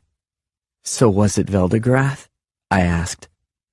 A lot of regents suspect him, but there's no evidence of it, Connor said. We shall see who puts themselves forward to be king, and then judge. And you hope to find Prince Jaren and stop the nobles from fighting over the throne, Tobias said. Not exactly, Connor said. Prince Jaren is long dead, and I can prove it. How? I asked. Connor smiled. I'm afraid for now I must ask you to trust me on that. It's my secret, and mine alone. However, since the regents are unaware of my proof, their trip to Issel is only to end any official doubt before another king is chosen. That is where you come in. Because you see, many Carthians have small hopes that Jaren is alive. Nobody has seen him for nearly 4 years. He would be 14 today, about the same age as you boys. Surely the three of you have noticed certain physical similarities between one another? He paused a moment, and his smile widened. You also have similarities in appearance to Prince Jaren as he might look today. My plan is simple, really. I intend to convince the court that Prince Jaren is one of you. 10. A long silence followed Connor's announcement. This was worse than my darkest suspicions of why Connor might have taken us, and I was at a complete loss for what to do next. At best, the plan was lunacy, and at least, it was treason, no matter how forcibly Connor denied it. No sane person could hope to turn an orphan into a prince in 2 weeks. And a person would have to be even crazier to think that this orphan could then convince an entire court he was a long-lost prince. Tobias politely voiced these same concerns, but was waved off by Connor, who asked, Do you always think small, boy? Tobias swallowed. No, sir. Do you think this is too ambitious? Tobias found his courage. It seems like what you want would be impossible. Nothing's impossible. I haven't come to this plan lightly or without a great deal of thought. But to succeed, I must have a boy who believes this can happen. I believe it, Rodin said. I snorted. Connor turned to me. You don't believe it's possible? Just because it's possible doesn't mean it's wise.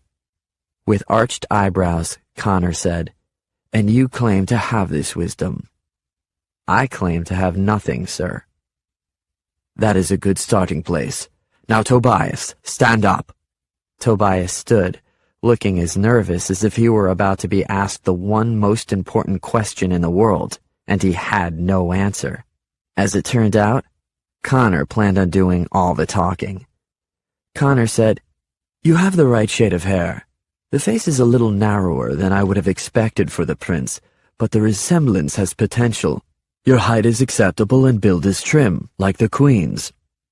I like that you have education, but you are not as quick a thinker as I would want.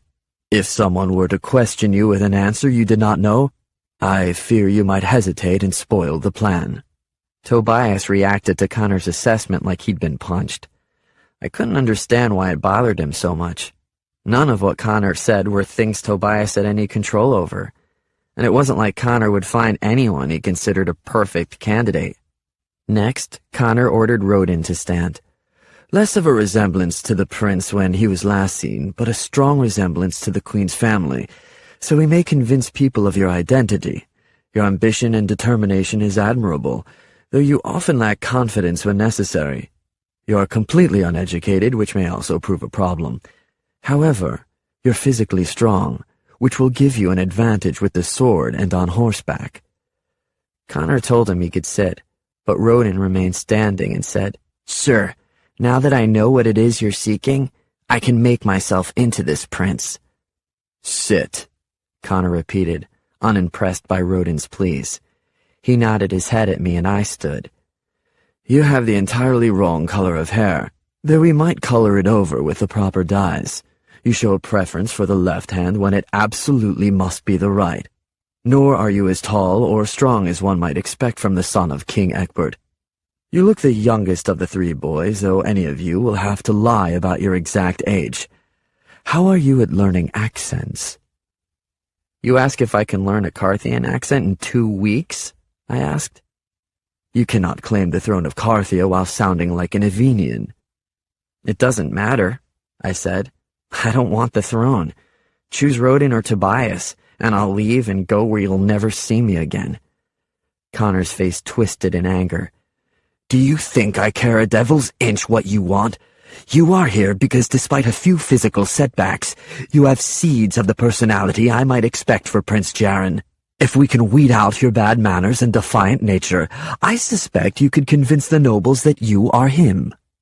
If you weed those out, then there's nothing left of me, I said. You'd strip those away and find I'm as boring as Tobias or predictable as Rodin.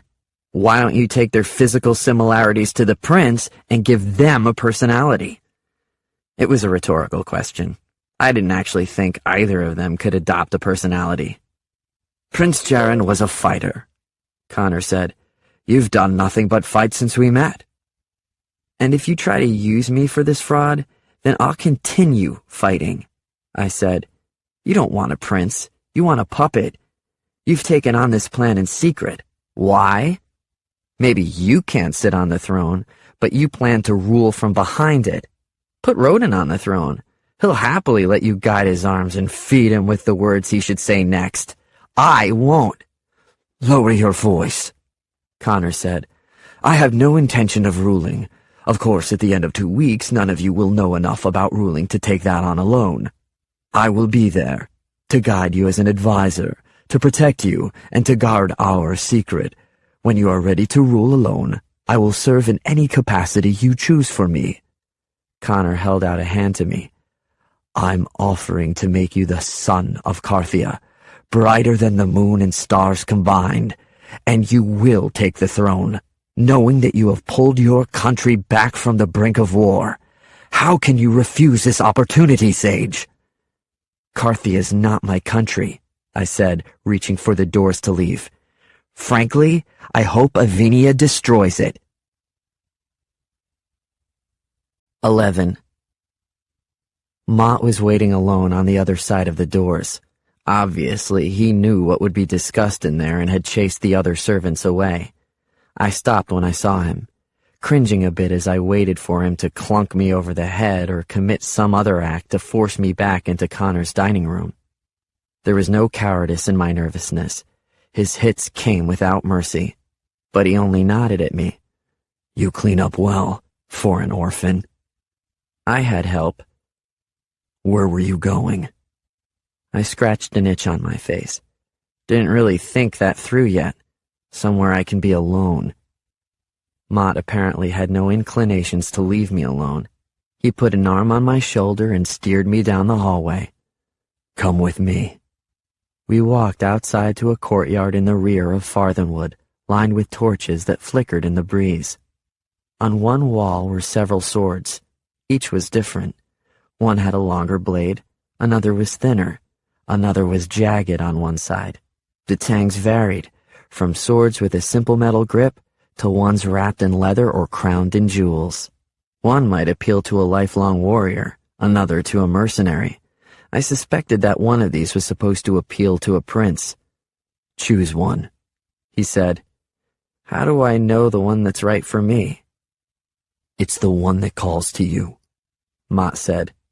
I reached for one with a medium-sized blade with a wide, fuller groove down the length. The hilt was wrapped in dark brown leather, and a circle of deep red rubies was set into the pommel. Almost as soon as I grabbed it, the sword fell from my grasp and landed on the ground. Mott darted forward and retrieved it, like I'd committed some sort of sin by dropping the sword. This is obviously too heavy for you, he said. Choose another one. It was heavier than it looked, but it's fine now, I said, lifting it with both hands. I chose it because it called to me. Why? I smiled. It has rubies on it. I could sell those for a lot of money. Try it, and I'll use this same sword to run you through as punishment. Have you ever held a sword before? Sure.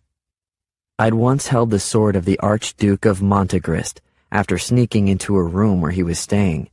I'd taken it, just to admire, of course, while he was asleep one night, but I hadn't held it for long before I was caught.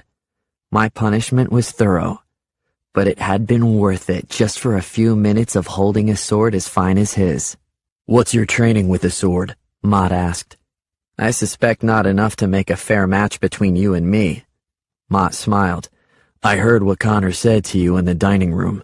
Despite what he describes as your limitations, you do have a chance to take the role of the prince. But you must learn and train and give yourself every advantage you can. Now raise your sword. He demonstrated, holding his sword upright, nearly parallel to his body, and tilted outward. Like this. This is first position. I followed him and moved my sword as he did. Like this? Get used to the feel of it in your hand. Swing it back and forth. Learn to control it, to balance it. I obeyed.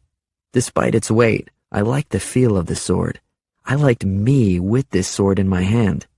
It stirred up memories of how I used to be, before the day-to-day survival that comes with living in an orphanage. Still in first position, Mott said, "This is where you begin any basic attack." "So I should avoid it then," I said. Mott raised an eyebrow. "Why is that?" "If it's that basic, then it's the first move everyone learns, which means everyone knows how to defend against that one." Mott shook his head. "It doesn't work that way. Sword fighting isn't a chess game where you make one move, then so does your opponent." I sighed. Obviously. Mott pulled a wooden sword off the wall, comparable to mine in length. "Let's test you then. See how you do for a beginner." "Should I use a wooden sword too?" That made Mott smile. "Even with a wooden sword, I can still do more damage to you than you'll do to me with that real one."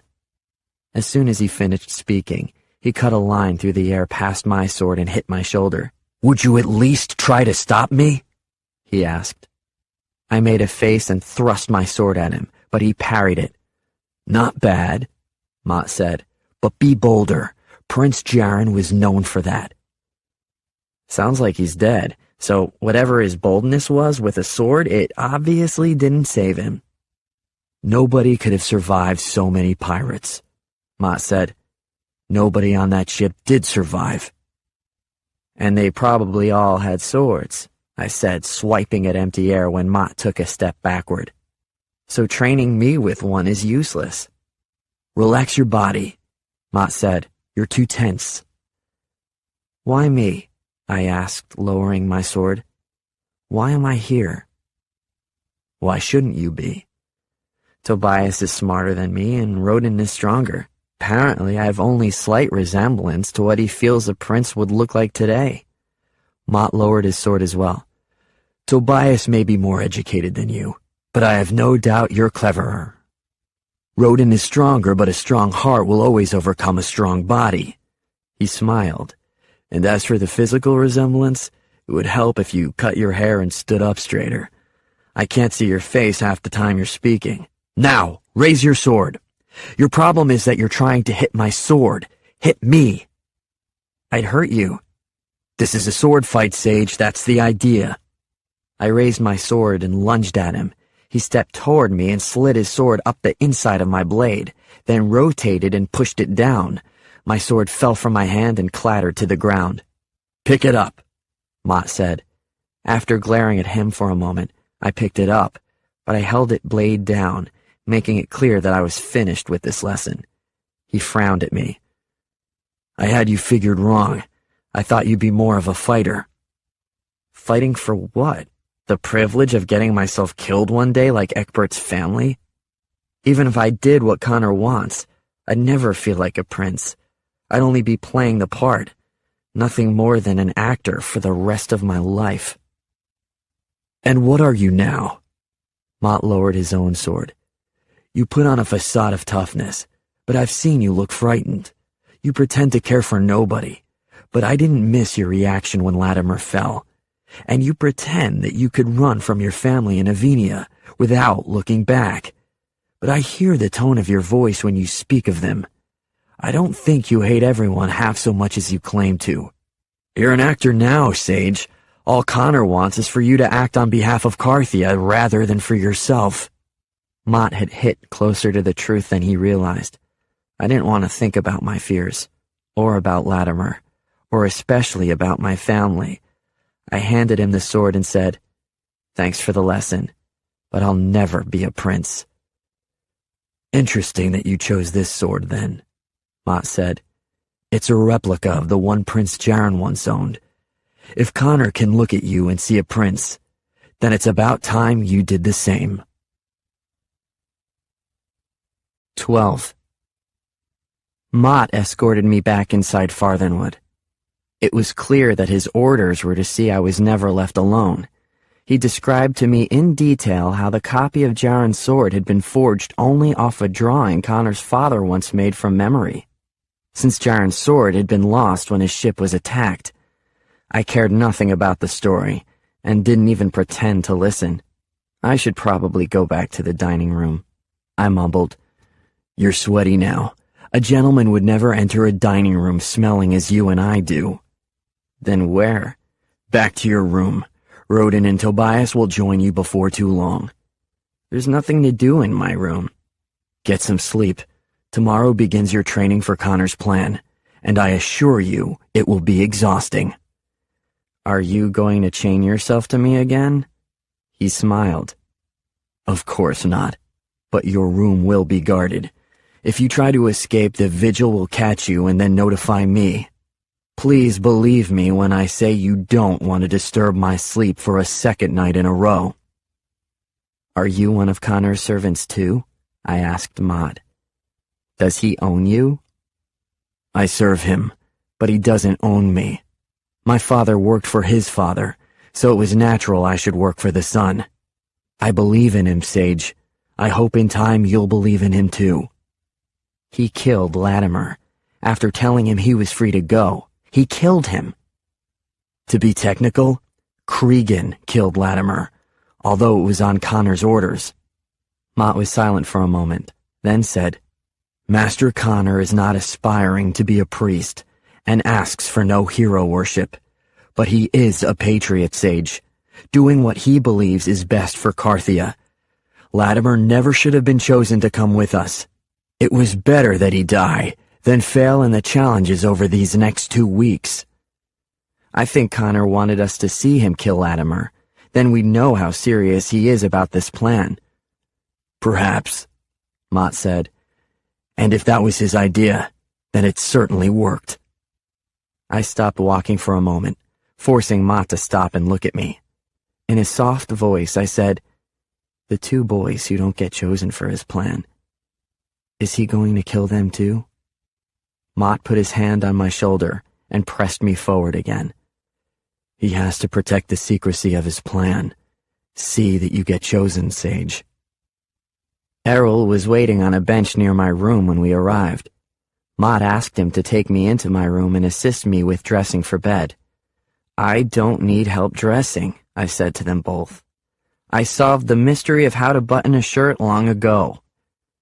"Help him," Mott repeated. Errol looked at me, silently pleading with me to accept the order so he wouldn't have to face Mott. I sighed loudly enough for Mott to take notice of my annoyance, and then nodded my head at Errol. "Fine, let's get this over with." Mott waited outside. Errol shut the door and began rummaging through the drawers of my wardrobe while I explored the room. Mrs. Turbledy could have crammed every boy at the orphanage into a room of this size, and it seemed like a waste of space to have only 3 beds in here.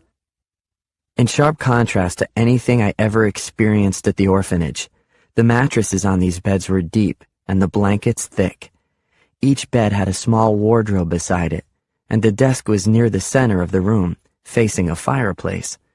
The thought that I might never again have to live like I had at the orphanage filled my mind. If only that new life wouldn't come at such a high price. "Which is my bed?" I asked. Errol pointed to one at the far end of the room. "That one." "I want this one, near the window." "That was meant for Master Roden." "Master Roden?" Errol missed the sarcasm. "Yes, sir." "Well, Master Roden can have my bed. I'm taking this one next to the window." "Master Roden has already been informed that this is his bed." I pulled the covers apart and then spit on the pillow. "Tell him what I've done. If he still wants it, he'll be sleeping with my spit." Errol smiled. "Yes, sir. Are you ready to dress?" I held out my arms and let Errol do the work. He worked quickly and quietly, which only made me feel more ridiculous. "Errol, while we ate, there was a server girl, about my age, dark hair, dark eyes." "Her name is Imogen, sir. She came to us a year ago." "How?" "Connor raised the rent on her family's home. They fell further and further into debt. Connor made an offer for Imogen to come work the debt off, though with the high rates on her family's home, she never will." Why her? Most of us think it's revenge. Imogen's mother is widowed. Connor proposed marriage to her years ago, but she refused. Some believe he wanted Imogen here so he could marry her instead when she became of age. But he quickly lost interest and assigned her to the kitchen. Why? She's a mute, sir. Not particularly bright either. She performs her duties but will never be anything more than a kitchen servant. There, you're dressed. I laughed as I looked down at my nightclothes. Maybe I was too accustomed to sleeping in my clothes, but I felt overdressed. What's this? I asked, tugging at the outer garment. A robe. You'll remove this before actually getting into the bed. But I'm right here. I'm 3 steps from my bed. Errol smiled again. Something about me frequently amused him. Would you like me to remove the robe for you? No, I'll do it myself. Can I do anything else for you tonight? Where are my clothes I came here with? I saved them for you, sir. They're being washed. They didn't need to be washed. Errol coughed. I assure you they did, but I'll keep them just as they were otherwise. He busied himself with folding my clothes from the afternoon. When they're returned to your drawer, will I have anything in return? If he was hoping for a reward now, he'd be disappointed. I nodded curtly at him. When they're in my drawer, you will. You can go now, Errol. Tell the others to come in quietly because I'll be asleep. Errol closed the doors of my wardrobe. I saw Mott peek in at me while the doors were opened, but when they closed, I was finally alone. I opened the window, intending to climb out, but stopped as the cool evening breeze brushed against my face. Now the emotions washed over me like a tide. Connor's plan was worse than I'd anticipated, and no matter what Mott had said, I knew I wasn't up to the challenge. I looked out into the dark night and wondered how long it would take me to run the length of Connor's property. Beyond that was a river that would mask my escape. I could walk all night and for as long as it took until I got to Avinia, to freedom. But I couldn't do it. Now that I knew his secret, Connor would never stop hunting me down. I was trapped here, and my choice was clear. Become the prince, or he'd kill me. 13. The next morning, my eyes opened before the servants came to wake us. The soft pastel light of morning seeped through the window at a low angle, so it must have been very early. I lay in bed for several seconds, orienting myself to the unfamiliar feelings of warmth and comfort. Then I remembered where I was and the strange game I was caught up in. The reality was stark and cold. I sat up in bed to have a better look outside. You awake too? Roden asked quietly. Couldn't sleep any longer. I hardly slept at all. There was silence for a moment. Then Roden asked, What do you think happens to those boys Connor doesn't choose? Neither of us lingered too long on the convenience of speaking of those boys as if they were strangers. After a slow exhale, I said, You know the answer. Roden sighed as if he had hoped I'd have something better to offer. The saddest thing is there won't be anyone to miss us when we're gone. No family, no friends, no one waiting at home. It's better that way, I said. It'll be easier for me knowing my death doesn't add to anyone's pain. If you can't give anyone pain, then you can't give them joy either. Roden clasped his hands behind his head and stared up at the plaster ceiling. We're nobodies, Sage. I should have left the orphanage months ago, but I couldn't do it. With no education or skills, there was nothing for me on the outside. How would I have earned my keep? Tobias would be fine on his own, I said. He could work in a trade or open a shop. He'd probably have been pretty successful. What were your plans? Roden asked. I shrugged. Everything for me was just staying alive for another week. The irony struck me as funny. Now I just have to live out the next 2 weeks. Connor has to choose me, Roden said. It's not about becoming king or anything. We all know it's Connor who'll have the power, but for me, it might be my only chance in life.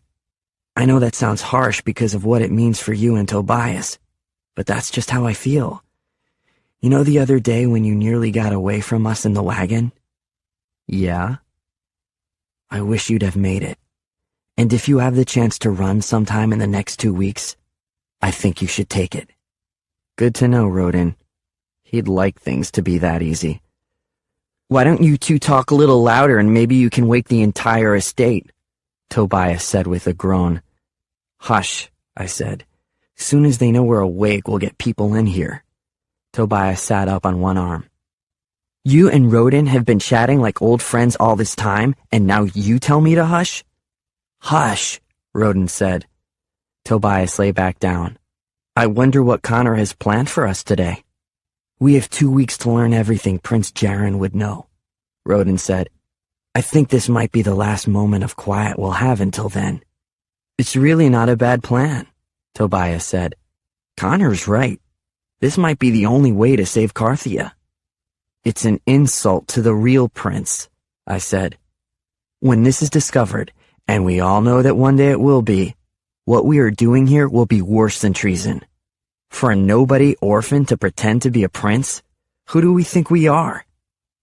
Calm down, Tobias said. Who says it will be discovered one day? Connor will be there at every step to guide us. He has to, because he'll hang too, if we're found out. None of us is a perfect fit to what the prince should look like now, I continued. Not to mention that 2 weeks isn't nearly enough time to learn everything he would know, whether Connor's there or not. If we 3 stick together, he can't force us to do this. But I want to do it. Tobias sat up and swung his feet out of bed. You two can lie around if you want, but I intend to start learning what I need to as soon as possible. He surprised the servants in the hallway, who insisted they had been waiting for us, though their sleepy eyes said otherwise. Errol dug into the drawers of my wardrobe, stifling a yawn. You can go back to bed if you want, I told him. I'm fine here. You don't give the orders, Errol reminded me. Connor does. Your clothes will be more casual today to allow for the afternoon activities. Reluctantly, I rolled out of bed so I could get dressed and Errol could get lost. I made Errol stand there while I dressed myself, although he insisted on inspecting me when it was finished. Not to offend you, he said as I fumbled with a buckle, but it's obvious you've never dressed in clothes such as these. I smiled. If I have my way, I won't have to dress in them much longer. Mott was waiting for us as we left the bedroom. He informed Tobias that he'd be working with a tutor in the library, while Rodin and I were trained in the basics of reading and writing upstairs, in a room that had long ago been converted from a nursery. Tobias smirked at us as his servant escorted him away. He probably figured that being more educated gave him an advantage with Connor, and he was probably right. Rodin whispered to me that he wouldn't want to study with Tobias anyway. I agreed. Our tutor was a man who instructed us to call him Master Graves, an appropriate name since he looked more like a gravedigger than a teacher. He was tall and thin as a shovel, with pale skin and limp black hair that he combed in a way to make it appear as though he had more hair than he really did. I immediately decided to dislike him. Rodin, however, seemed to be keeping an open mind about whether he was in fact a member of the Walking Dead. At least, when I whispered this possibility to Rodin, he smothered a grin and quickly told me to hush. Master Graves directed Rodin and me to sit in chairs that were clearly intended for small children and faced a chalkboard. He began to write the alphabet, and then said to me, I told you to sit down and we'll get started. Rodin looked up. He was already seated with his knees halfway up his chest. I folded my arms resolutely. I'm not sitting in a chair meant for a 5-year-old. Get me a real chair. Master Graves arched his head so that he could better look down on me. You are sage. Obviously, I was warned about you. Young man, do not mistake me for one of Connor's servants. I am a gentleman and a scholar, and I will have your respect. You will sit in the chair I have available. Since he was clearly still around to keep me from running away, I called for Mott to come in. When he ducked his head in the room, I said, Master Graves thinks he's not one of Connor's servants, but you are. I need a chair." "You have one," he said, nodding to the one beside Rodin. "It's too small. I can't learn that way." "Too bad. Sit down." "Okay, but when Rodin and I don't learn our letters, you can explain to Connor why." Mott sighed and left the room. He returned several minutes later with a larger chair in each hand. Master Graves was incensed, and said as punishment for my disruption, I would have to write my letters an extra 10 times that day. 10 times the better I'll know them then, I said. How strange that you should punish me by ensuring I come out more educated than Rodin, who has tried to obey you. Graves' knuckles were nearly as white as the chalk when he began instructing us on the sounds of the letters. Rodin actually seemed interested and tried hard to keep up with Graves. I fell asleep around the letter M. Graves was gone when Mott shook me awake some time later. "He called you incorrigible," Mott said. "Honestly, Sage, are you trying to fail?" "I already told you I could read a little. This morning was a waste of my time." "I thought it was great." Rodin sounded happier than I'd ever heard him. "I never expected to be able to read, and Master Graves said he'll have me in a children's reader by tomorrow." "Great. Let me know what the children's reader has to say about impersonating a prince." Earlier that morning, servants had brought us a small breakfast of hard-boiled eggs and milk to eat while we studied. With such a paltry beginning, it was no surprise that both Rodin and I were already hungry again. "You'll eat after your next lessons," Mott said. "What lessons?" I asked. "History of Carthia, then a lunch. Then you'll do sword fighting, horseback riding, dinner and etiquette with the master, and tonight you will study in preparation for your lessons tomorrow." Rodin slapped me on the shoulder. "He'll make a gentleman of us yet." I nodded but stayed silent. The thought of what Connor was making us into deserved no celebration. 14. All three of us shared the afternoon history lessons, which was a waste of Tobias's time because he already knew the answer to every question. He spoke so quickly, there was no point in Rodin and I even attempting to speak, even if we had known the answers. Our history tutor was Mistress Havala, who Tobias said had taught him other lessons earlier that day. She was past the age of marriage, which was curious because she seemed like a pleasant enough person. She had a round face with curly black hair that bounced a lot, and made a great effort to avoid any discussion of the real reasons why Connor had brought us here, even though it was clear she knew. There was a nervousness about her, yet her easy smile and gentle nature were a welcome respite from the serious demeanor everyone else on this estate seemed to have. I wondered what would happen to her at the end of these 2 weeks. When she stepped out to ask for a drink of water, I told Tobias and Rodin of my concerns. Tobias shrugged it off. "She'll be fine. She told me that Connor asked her never to talk about teaching us." "Threatened her more likely," I muttered. Defensively, Tobias arched his head. "If she doesn't talk, then it won't matter what Connor did." "It always matters." I looked to Rodin to agree with me, but his head was buried in the book in front of him as he tried to figure out the word at his fingertip. We all fell into silence as Mistress Havala returned. Tobias lapsed into a sort of daydream until Rodin and I failed to answer her next question, which he then answered without hesitation. Mistress Havala was an excellent tutor, and by the end of the class session, we could all name the major Carthian cities and describe their contributions to the country. Fortunately for us, few cities in Carthia can be considered major, so it was easy to learn them. Unfortunately for Carthia, their contributions to the country are equally unimpressive. The new prince would need to work hard to build up production of our natural resources. Predictably, Tobias announced he was up to the challenge. Mistress Havala raised an eyebrow at his words but said nothing. There was a knock at the door, and 2 servants entered carrying what I guessed was our lunch.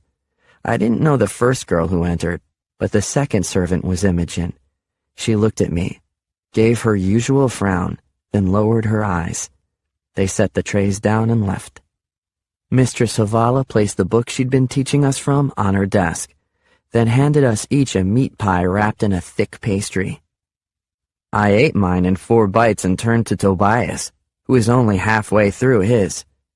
"Can I have the rest of yours?" Tobias laughed. But I hadn't been joking. He finished the rest of his pie without answering me while Mistress Havala continued on.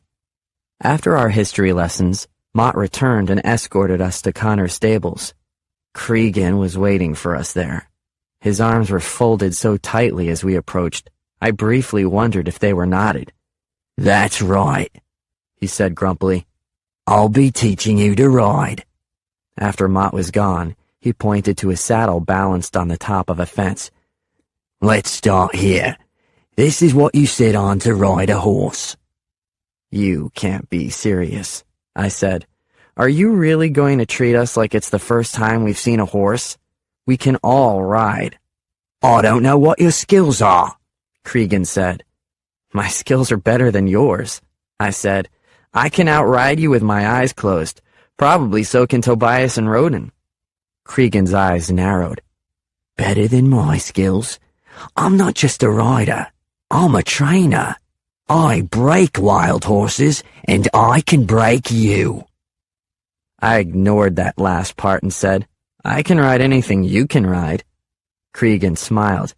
"You won't bait me so easily, boy." "Why not?" Tobias said. "If he says he can ride, why not test his skills?"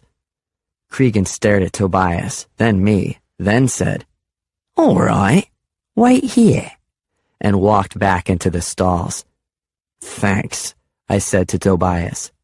Tobias glanced sideways at me. "I'm not on your side, Sage. Hopefully this will teach you a lesson." Our attention was diverted by a crashing sound in the stables.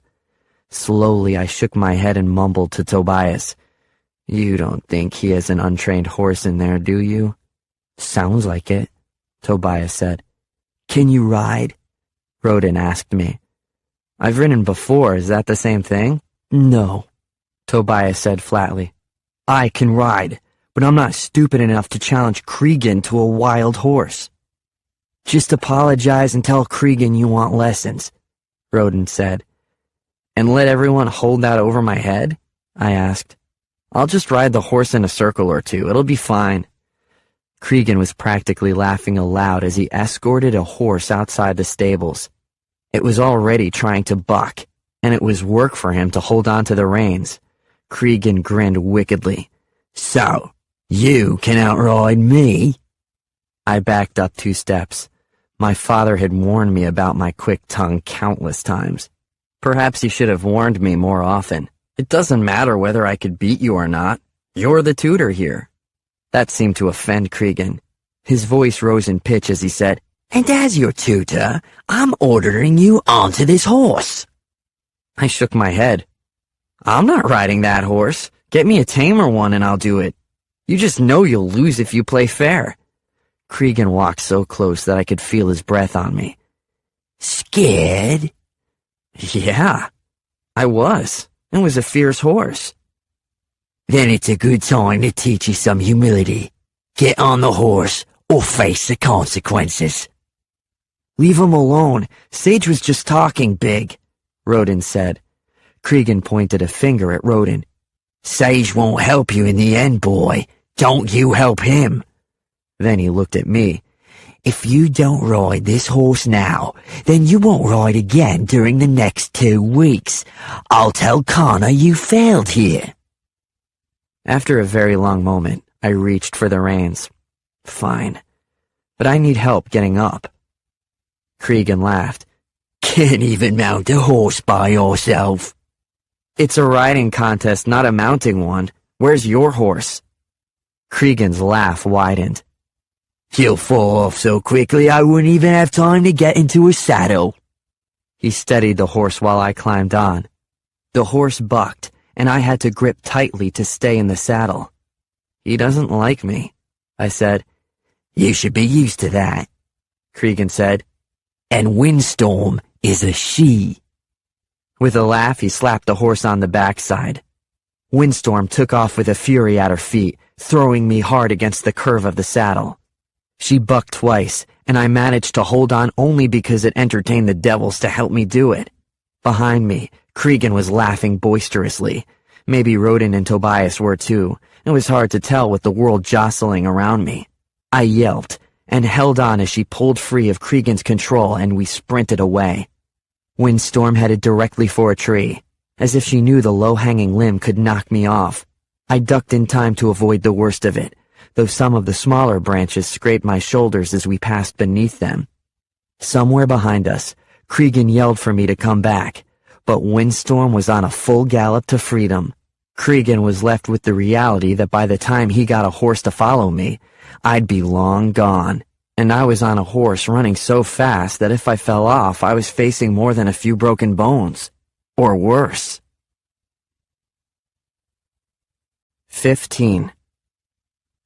It was nearly dark before I heard them calling for me. I didn't answer the first few times. They weren't close enough to hear me, so there was no point in using up what little energy I had left. Finally, Mott passed close enough that I could see him through the trees. He was on horseback and carried a lantern. "The devils have you, Sage, answer me! Where are you?" "Over here!" I called. I had hoped it would be Mott who found me.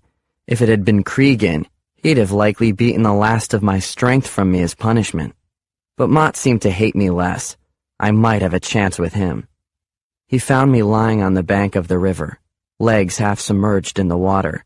The water was cold and my legs had gone numb long ago, but numb was preferable to the ache I'd felt before. Mott cantered over and slid off his horse. "There you are," he said, sounding more relieved than angry. "How'd you get so far away?" Most of it was a blur in my mind, so I didn't bother answering. Mott crouched beside me. "I told Connor he's a fool to consider using you as his prince." "Princes ride in carriages, not on horseback," I said. "As it so happens, a prince will often ride on horseback." "Not with that horse." Mott grinned. "No, not that horse. Where is she?" "Long gone. I can't even tell you which direction." "Connor will be furious. He was going to have her broken soon. Are you hurt?" "I think bruises are the worst of it. She stopped to get a drink of water and I fell off." Mott chuckled. "You stayed on through the ride and fell off when she stopped? Cregan's going to laugh all night about that." I rolled the rest of the way out of the stream and pulled my legs up close to me. "Just tell him I stayed on through the ride, or he'll make lessons just as bad tomorrow." "Sorry, but at some point you will have to learn that you can't say whatever you want to whomever you want. There are consequences for your sharp tongue, and this is one of them. I hope it will prove to be your most valuable lesson today." Valuable lessons were code words for pain that no one apologized for. I'd had enough of them for a lifetime. "I'm cold. Can we go back?" "You've got a cut on your cheek." I brushed a finger over it, though in the darkness of the woods and with my dirty hand, it was hard to tell if there was any blood on it. It didn't feel wet. I think it stopped bleeding. "Connor won't like that. He doesn't want to present a prince at court who's got cuts and bruises all over him." "It'll heal by then." Mott extended an arm to help me onto the back of his horse. I stared at the ground for a moment and then looked up at him. "I need your help, Mott. Connor's never going to choose me just as I am." Mott took my hand and lifted me up. "Not as you are right now. Let's get you back and cleaned up." Did I miss sword fighting? "We canceled it to look for you." "What about dinner?" "They're eating right now." I can only imagine how Rodin and Tobias will talk about me to Connor. It'd be a miracle if they didn't talk him into hanging me at his earliest convenience. Mott began riding us back to the stables. The springtime night had cooled, and I shivered in my wet clothes. Mott must have felt sorry for me because he spent most of the ride instructing me on how to manage a wild horse.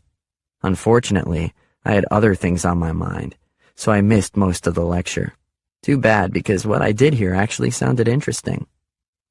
Then Mott asked, "What's your interest in Imogen?" I shrugged. "Nothing. Why?" "She passed me a note earlier today asking me to stop you from looking at her, so I'll ask again. What's your interest?" "There's nothing," I insisted. "It's just that she seems so anxious all the time. Is she safe here? Mott hesitated a moment, then said, "When the servants feel one of them has been singled out or favored, they tend to get jealous. That can become dangerous." I pondered that. So you're saying when I look at Imogen, it makes things worse for her? It could, yes. Which left a horrible feeling inside me. I'd only looked at her to understand the cause of her fear, when in fact the cause of her fear was me looking at her. As we neared the stables several minutes later, Mott said, "We were in a debate over whether you really can ride." "Oh?" "Connor said he thought you could. He figured you had goaded Cregan into letting you have a horse so you could ride to your freedom. We weren't sure we'd see you again after tonight." I chuckled lightly. "Yeah, that would have been a good plan." "So can you ride?" Mott asked. "Or are you really so stupid as to have gotten on a horse that was bucking like that?" My soft laughter widened. Then I grabbed my chest. "It hurts to laugh. I must have bruised a rib. If you want me to tell you I'm that stupid, I will. The evidence is there." Mott shook his head. "You don't have to say it, Sage. But you do have to get yourself under control. These 2 weeks are going to pass fast, and you're far behind the others."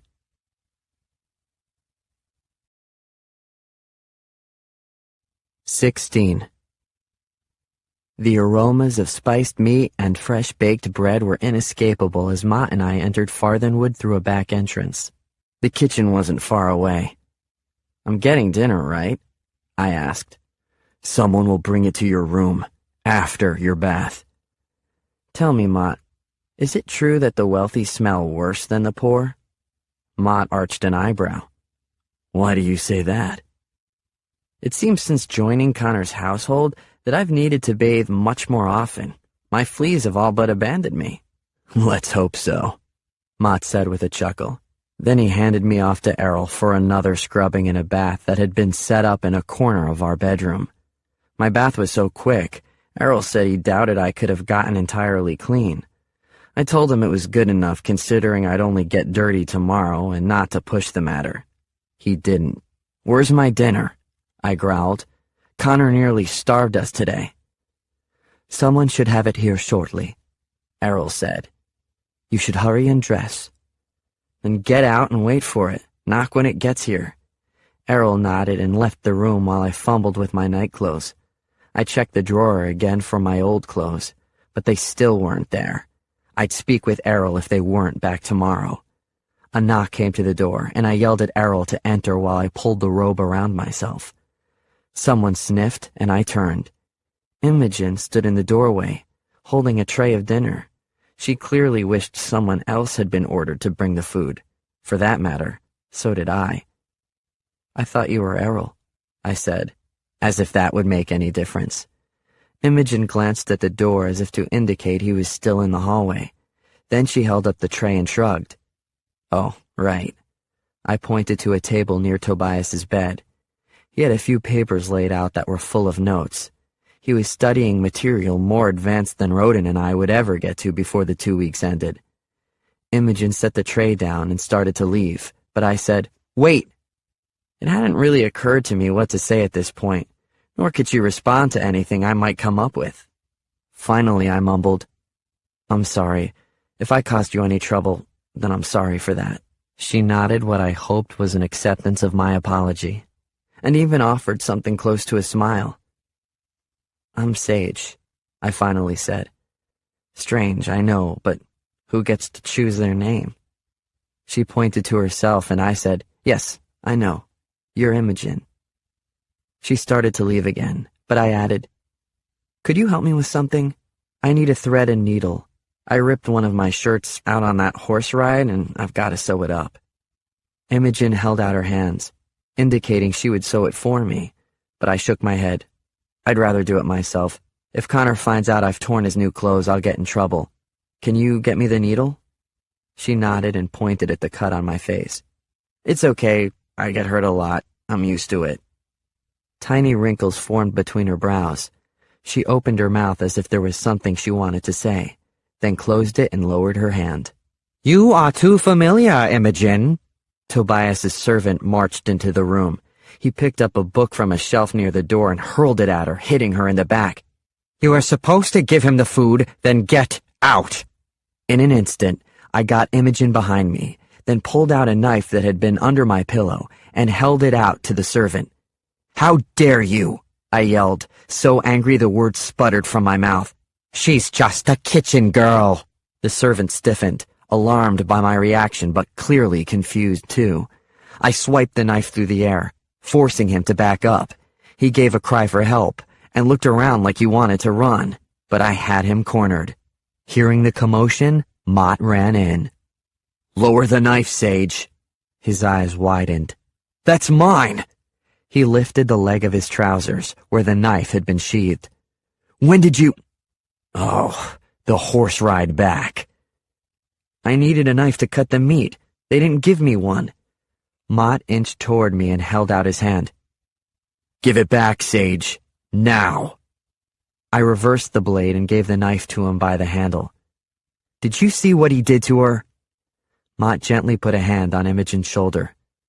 "You may go, girl."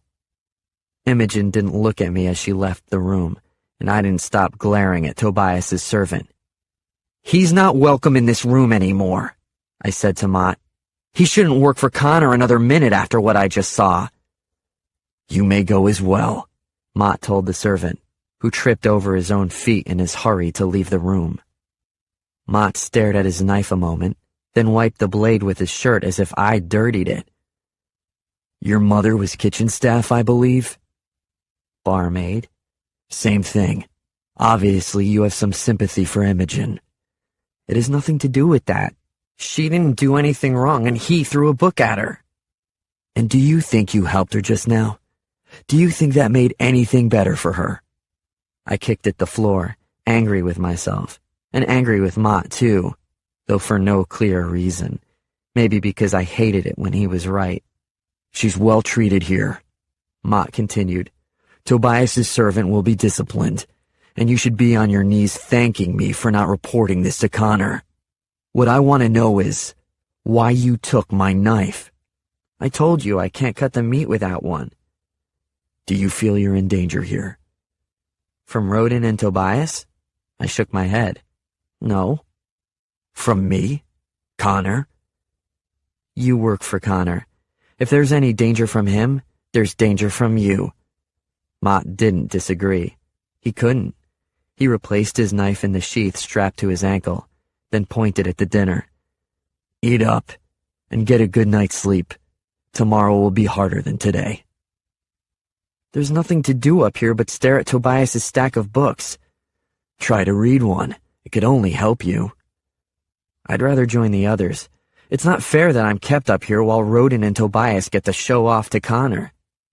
"Connor is furious with you for losing a prize mare. Trust me when I say it's better that you stay up here tonight." It'd take a miracle for Connor to choose me as prince. Despite the truth of my words, I couldn't help but smile. "Yes," Mott agreed, and then added, "though I doubt even a miracle could save you now." 17. I was already in bed when Tobias and Roden came in. If they realized that I might be asleep, they spoke to me anyway. "We heard about the trick you pulled with Mott's knife," Roden said. "Connor wanted to give you a few lashes, but Mott said he handled it with you already." "Who's my dressing servant now?" Tobias asked. "Dress yourself," I muttered. "You've managed for your entire life until now." "Connor's made us into gentlemen," he said. "A gentleman would never stoop to dress himself."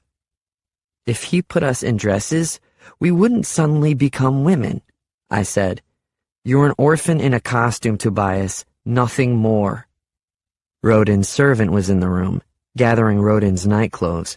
Tobias looked at him and said, "Build us a fire." Roden and I both groaned. "It's already warm enough," Roden said. "Do you want to cook us in our beds tonight?" Tobias began gathering the papers on the desk near his bed. "I want to burn these." "Why?" I asked, propping myself up by my elbows. "What's on them?" "Notes I've made in studying to be the prince. I don't want you or Rodin to read them and gain from my efforts." "Neither of us can read," Rodin said. "It's chicken scratch on those pages as far as I'm concerned." "Sage can read a little," Tobias said. I yawned. "True, but you're an imbecile. If I wanted to learn about something important, you're the last person I'd come to for information." Tobias slammed the book closed. "I hope you continue in your ways. It makes Connor's decision that much simpler." "Connor's decision is made," I said. "Oh?" Tobias asked. "Who is it?" "You." Now I sat up entirely. "You're the most willing to do anything he wants, the most pliable. He knows I'd be difficult to manage, and he can't be sure about Rodin. But you're a puppet master's dream." Tobias's mouth opened wide, then closed. Finally, he said, "Connor may think what he likes. I'm also the smartest of the three of us, and if I become the prince, then I will rule, no one else." "If Connor puts you in, then he can take you out," Rodin said. "How do you know it won't be the way Sage says?" Tobias shook his head. "Don't you two worry about me. Worry about your own necks instead." Lessons the next day were much the same as the day before. Master Graves rapped my knuckles several times for staring off into space when he thought I should stare at his chalkboard instead. Mistress Havala educated us on the names of everyone connected with King Eckbert's family. "Very few members of Eckbert's family remain alive, and most of them are distant relations, so there is little chance of meeting anyone who knew the prince well enough to identify him," she said. "But everyone will expect you to know these names." Tobias took steady notes. I ate most of his lunch, and he never noticed. Mistress Havala spent the remainder of our time after lunch describing Prince Jaren's older brother Darius. "He was everything a future king ought to be," she said. "Educated, compassionate, wise." "That's what Carthia will expect from whichever of us is chosen, then," Tobias said. "We have to do better than just imitate Jaren. We have to exceed the people's expectations for Darius." "Leave it to you, and by the end of the week, the chosen prince will have to raise the dead, too," I scoffed. "None of us is going to exceed Darius." "You won't," Rodin said. I had no comeback for him. My whole life was a testament to the truth of that fact. There's an old saying in Avenia that goes, "Just because it's calmer than a hailstorm doesn't mean it's calm." Several times during our horseback lessons later that day, that thought ran through my mind. The tension in the air was thick and tangible. Cregan and I quickly settled into a truce of not speaking. Or rather, I wasn't speaking to him. He had plenty to say to me. "Can't blame me for you losing Windstorm," he said. "You get to say whatever you want to me, challenge my authority here, and I take the blame? You think you're a fine gentleman now, so you can look down on me? Well, you're still the pathetic orphan, Sage. You smelled like a pig when you came in here, and no matter what sense they add to your bathwater, you always will." I gritted my teeth and reminded myself that in all fairness, I probably had smelled pretty bad before. "I'll have to pay for that horse, the master says," Cregan continued. "Paying it off will take so many years of service, I can't count them. But I won't be his servant much longer. I have plans of my own." He wanted me to ask what his plans were so he would have the satisfaction of telling me that it was none of my business. I didn't care an inch about his plans, so I stared at him steadily, which infuriated him further. "From now on, any horse you ride will be tethered to mine, and you will get the calmest, least excitable horse in the stables. You won't be able to get it to do anything I don't want it to do." "Wait," Tobias said. "If he gets the easiest horse, then it will appear to Connor that he's the best rider." I smiled at Tobias, whose eyes narrowed. "That was your plan all along," Rodin whispered. "I don't have Tobias's brains or your strength," I said to them. "Give me this one area to compete with you two." Cregan stared at us for a moment, clearly trying to decide whether to give me the easiest horse or not. He didn't want to help me, nor did he want to risk getting himself in trouble again with a horse out of my league. "I'm not even best with horses," he said. "I'm a swordsman, but Ma ordered me here so he could teach swords." "Teach us both," Rodin said. "I'll learn." Tobias rolled his eyes. "So far, you've taught us neither horses nor swords. Our lesson time is passing fast, sir." "The devils are punishing me for everything I've ever done wrong in my life," he said, marching to the stables to get the horses. "They've sent me you three." In the end, we all had easy horses, and our ride on Connor's grounds was so boring I thought I'd go insane. I wasn't the only one. "You have to teach us more than riding like schoolgirls on a Sabbath afternoon," Tobias said. "The prince will be expected to show off masterful riding skills." "Thank Sage for this lesson," Cregan said. "I can't risk any of you getting hurt like yesterday." On either side of me, Rodin and Tobias shot out glares again. "I think you planned this," Rodin said to me. "I think you deliberately spoiled it for all of us so that now Tobias and I won't have the chance to get any better." I chuckled softly. That idea had never occurred to me, although if it were true, it would have been clever. After a wasted hour on horseback, Mott collected us for a sword-fighting lesson. "Because Sage went missing yesterday, we'll have to make up that lesson now," he said, leading us toward the small courtyard where he and I had practiced 2 nights earlier. He gestured to the wall where the various swords were hung. "By the end of these 2 weeks, we'll have you dueling with these swords, but for now, you get wooden ones." I folded my arms. "Where's the prince's sword?" Mott turned to look. Sure enough, Jaren's sword was missing. "The prince's sword was here?" Tobias asked. "Just a copy of it," I said. Mott glared at me as if personally insulted by my words, but he shouldn't have.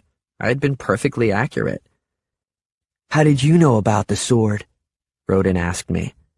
"Mott and I practiced here the other night." Rodin and Tobias reacted with open mouths and narrowed eyes, exactly as I knew they would, but they didn't have much time to protest. "Connor will want to know of this," Mott said, ignoring their whines. "Follow me." We found Connor in his office, poring over a thick and dusty book.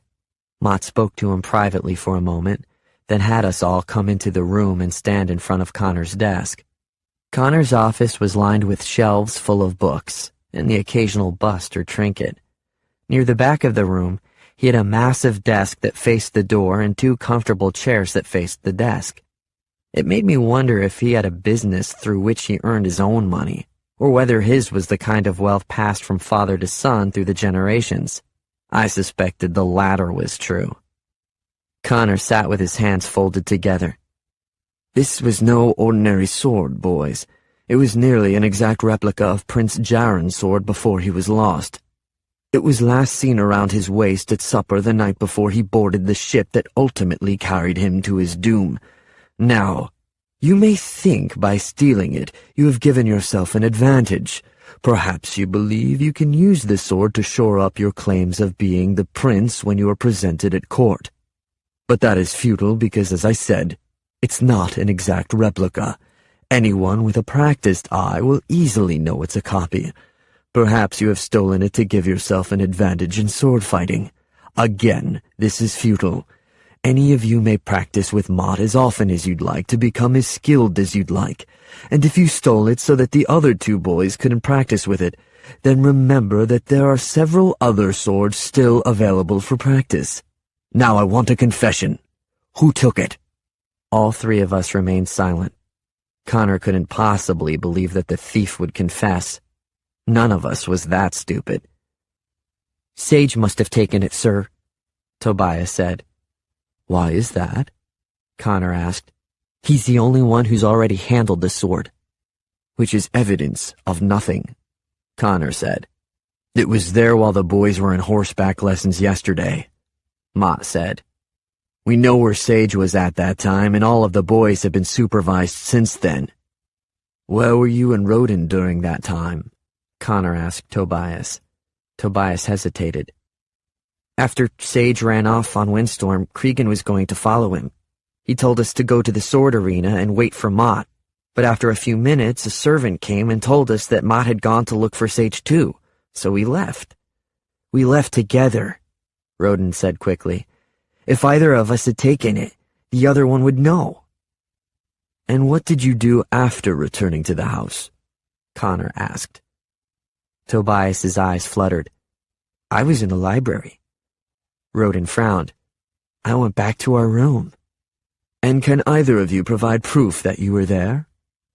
After a very long, very uncomfortable silence, I rocked on my heels and smiled. For the first time, I think I'm glad that horse ran off with me. The False Prince, Disc 3. 18. After being dismissed from Connor's office, Mott walked us back to the courtyard to continue with swordsmanship lessons. Tense feelings of vengeance and silent accusation hung in the air between Roden, Tobias, and me.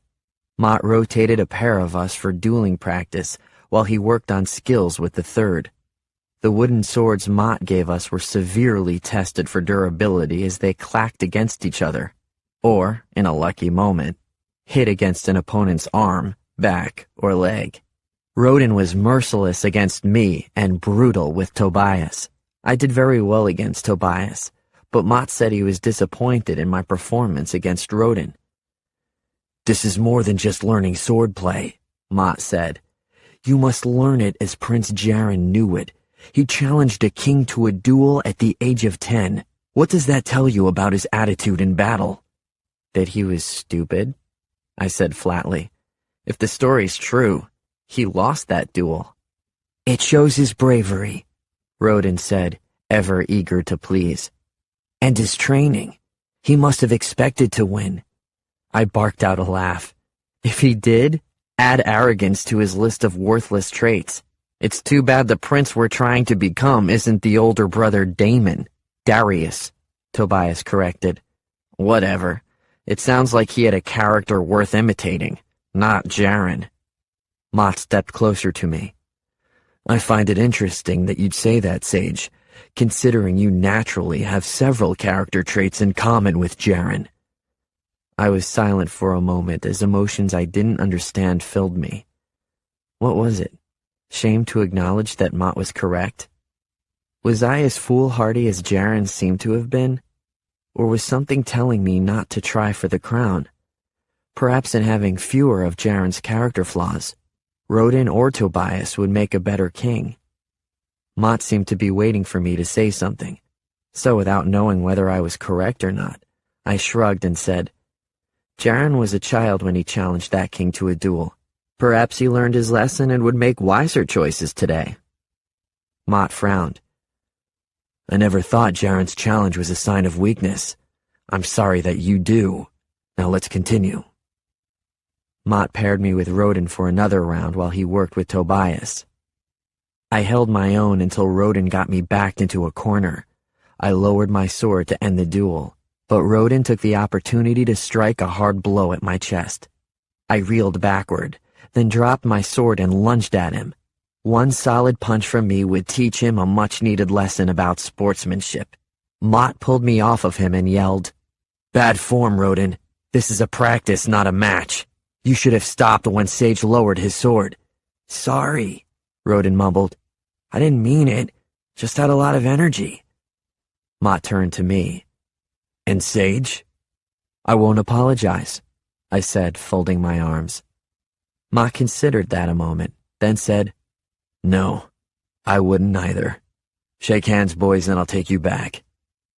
Roden offered me his hand, and I reluctantly took it. But with a simple shake, we both shrugged off the anger. While Roden replaced our swords, I watched as Mott brushed his fingers across the empty space where the imitation of Jaren's sword had been. Mott clearly loved that sword. I couldn't understand why. Roden walked along beside me back to Farthenwood. No hard feelings, I hope, about the way that match ended? Do that to me again and I'll kill you, I said. He smiled grimly, not sure whether it was a joke or not. I wasn't sure either. "It's safe to tell me if you took the sword," he said. Not a bad way of changing the subject, so I played along. "A secret that is safe between you, me, and Master Connor," I said with a wry sideward glance. "It's not an accusation," Rodin said, then lowered his voice. "It's more likely that Tobias took it anyway." "Why is that?" Rodin shook his head. "Don't you know? You always seem to have everything figured out before any of the rest of us." I didn't know, and I told him so. "You know how bad he is with the sword. I was obviously the best out there, and you're not great, but you're better than he is." I smiled.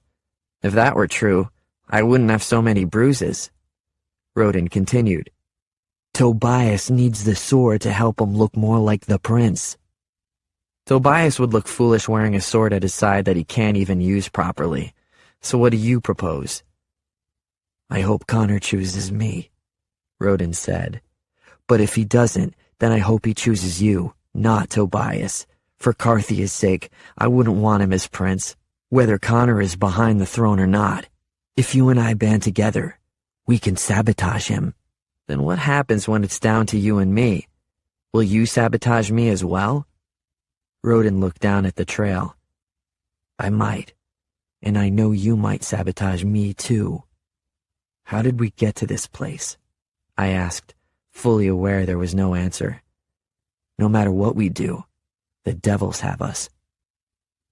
Rodin playfully knocked me in the side with his shoulder. "The devils had you long ago, Sage." Tobias had gotten quite a ways ahead of us by this point. He turned and called, "Hurry up, you two! I won't be late for dinner because of your slacking." Dinner with Connor was uncomfortable at best. Tobias and Rodin were seated at his right and left. As a sign of his displeasure with me, I was in the third position, farthest away. I picked up my dishes and reset them at the far end of the table so that I'd directly face Connor. "Why'd you do that?" Connor asked.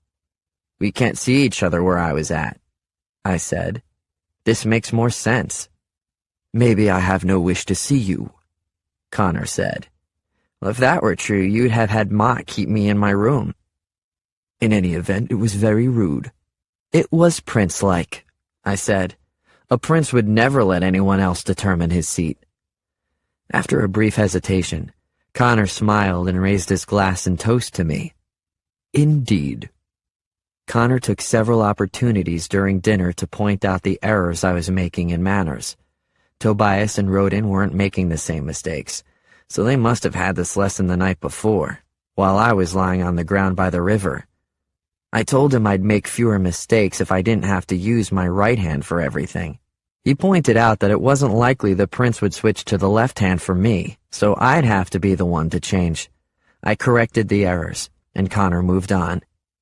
Despite my objection that it was a boring topic more suited for Master Graves than dinner conversation, he indulged us with a lecture on the customs of castle life, the daily schedule a king might manage. "If he's king, why is he tied to a schedule?" I asked. "Why couldn't he tell all his subjects that he's off doing what he wants and they can wait?" "He could," Connor said, "but his primary responsibility is to his country, not to himself.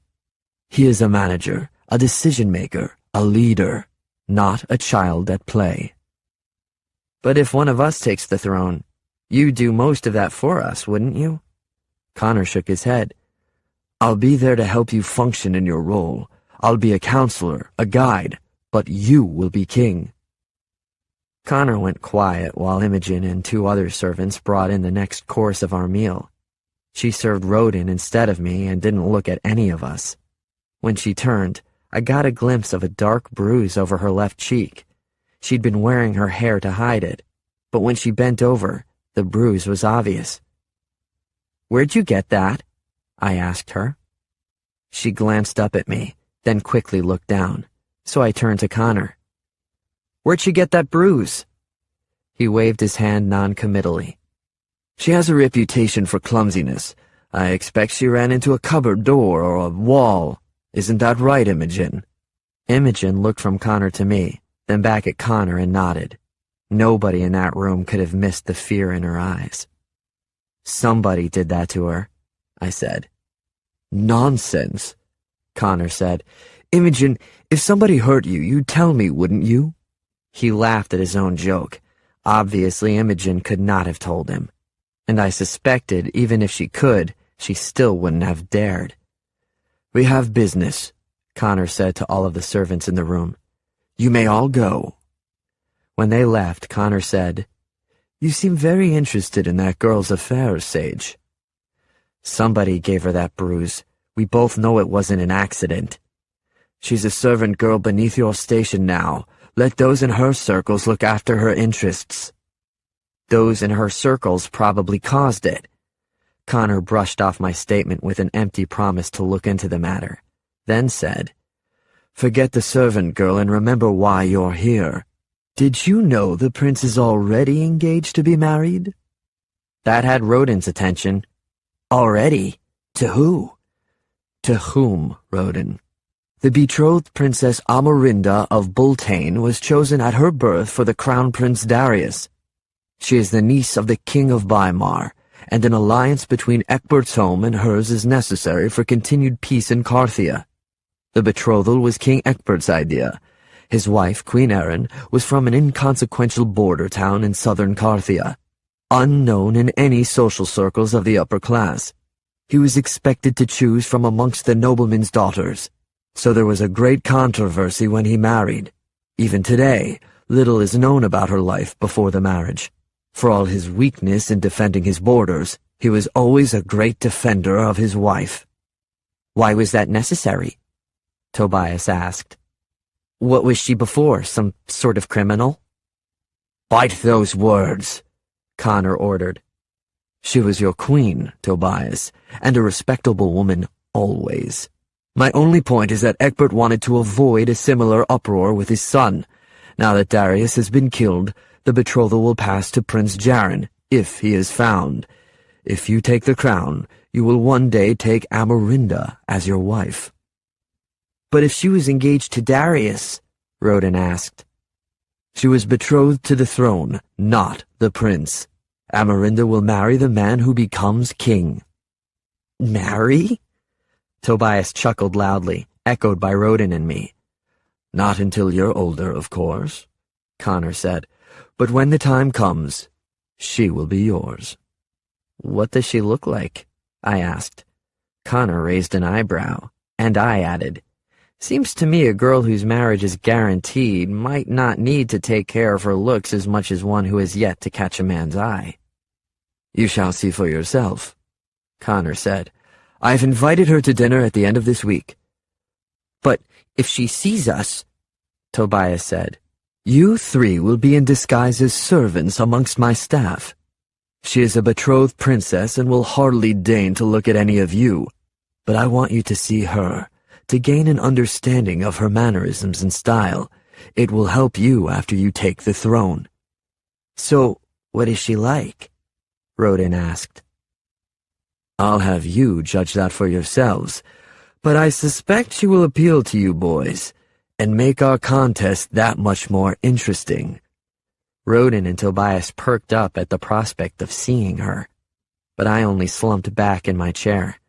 Connor had collected another victim in this hideous game, and the princess would never even know it. 19. Back in our rooms that night, Rodin went straight to bed. Tobias was at his desk reading another book. I lay on my bed, staring out the window. Tucked beneath my pillow was a spool of thread, a needle, and a small pair of sewing shears. I did have a tear in a shirt from the horse ride, but I wasn't going to repair it. When I had enough privacy, I planned to cut the shirt up and sew a few pockets into the linings of my clothes. The vest I wore in the daytime had only one useless pocket on the outside. I needed a way to hide items inside my clothes where nobody would think to look. After verifying the sewing items were well hidden, I sat up and stared out the window near my bed. I pulled a garland from my vest pocket, stolen from Connor's pocket after dinner, and absent-mindedly let it roll over my knuckles. When it reached my pinky finger, I carried it with my thumb back to my forefinger. "Nice trick," Tobias said. "It helps me think." "What are you thinking about?" "Ways to get you to stop talking to me?" Tobias wasn't fazed. "While I have candlelight in this room, you can't possibly see outside. What are you staring at?" "Nothing. This is what you do during lessons as well. Are you lost in your daydreams?" "Dreaming of what my life might have been like if I'd made other decisions." Tobias set his book down flat on the table. "Like what?" "If I'd stayed with my family." "Then you'd have become a drunken musician like your father was." "Probably, but I wouldn't be here." I turned back to him. "Are you content with the choices you've made?" "I never made any choices," Tobias said. "After my parents died, I was told to live with my grandmother, so I did. After she died, I was told to go to the orphanage, so I did. Then I was told to come here, so I did. And when Connor tells you what you'll do as king, you will." "No!"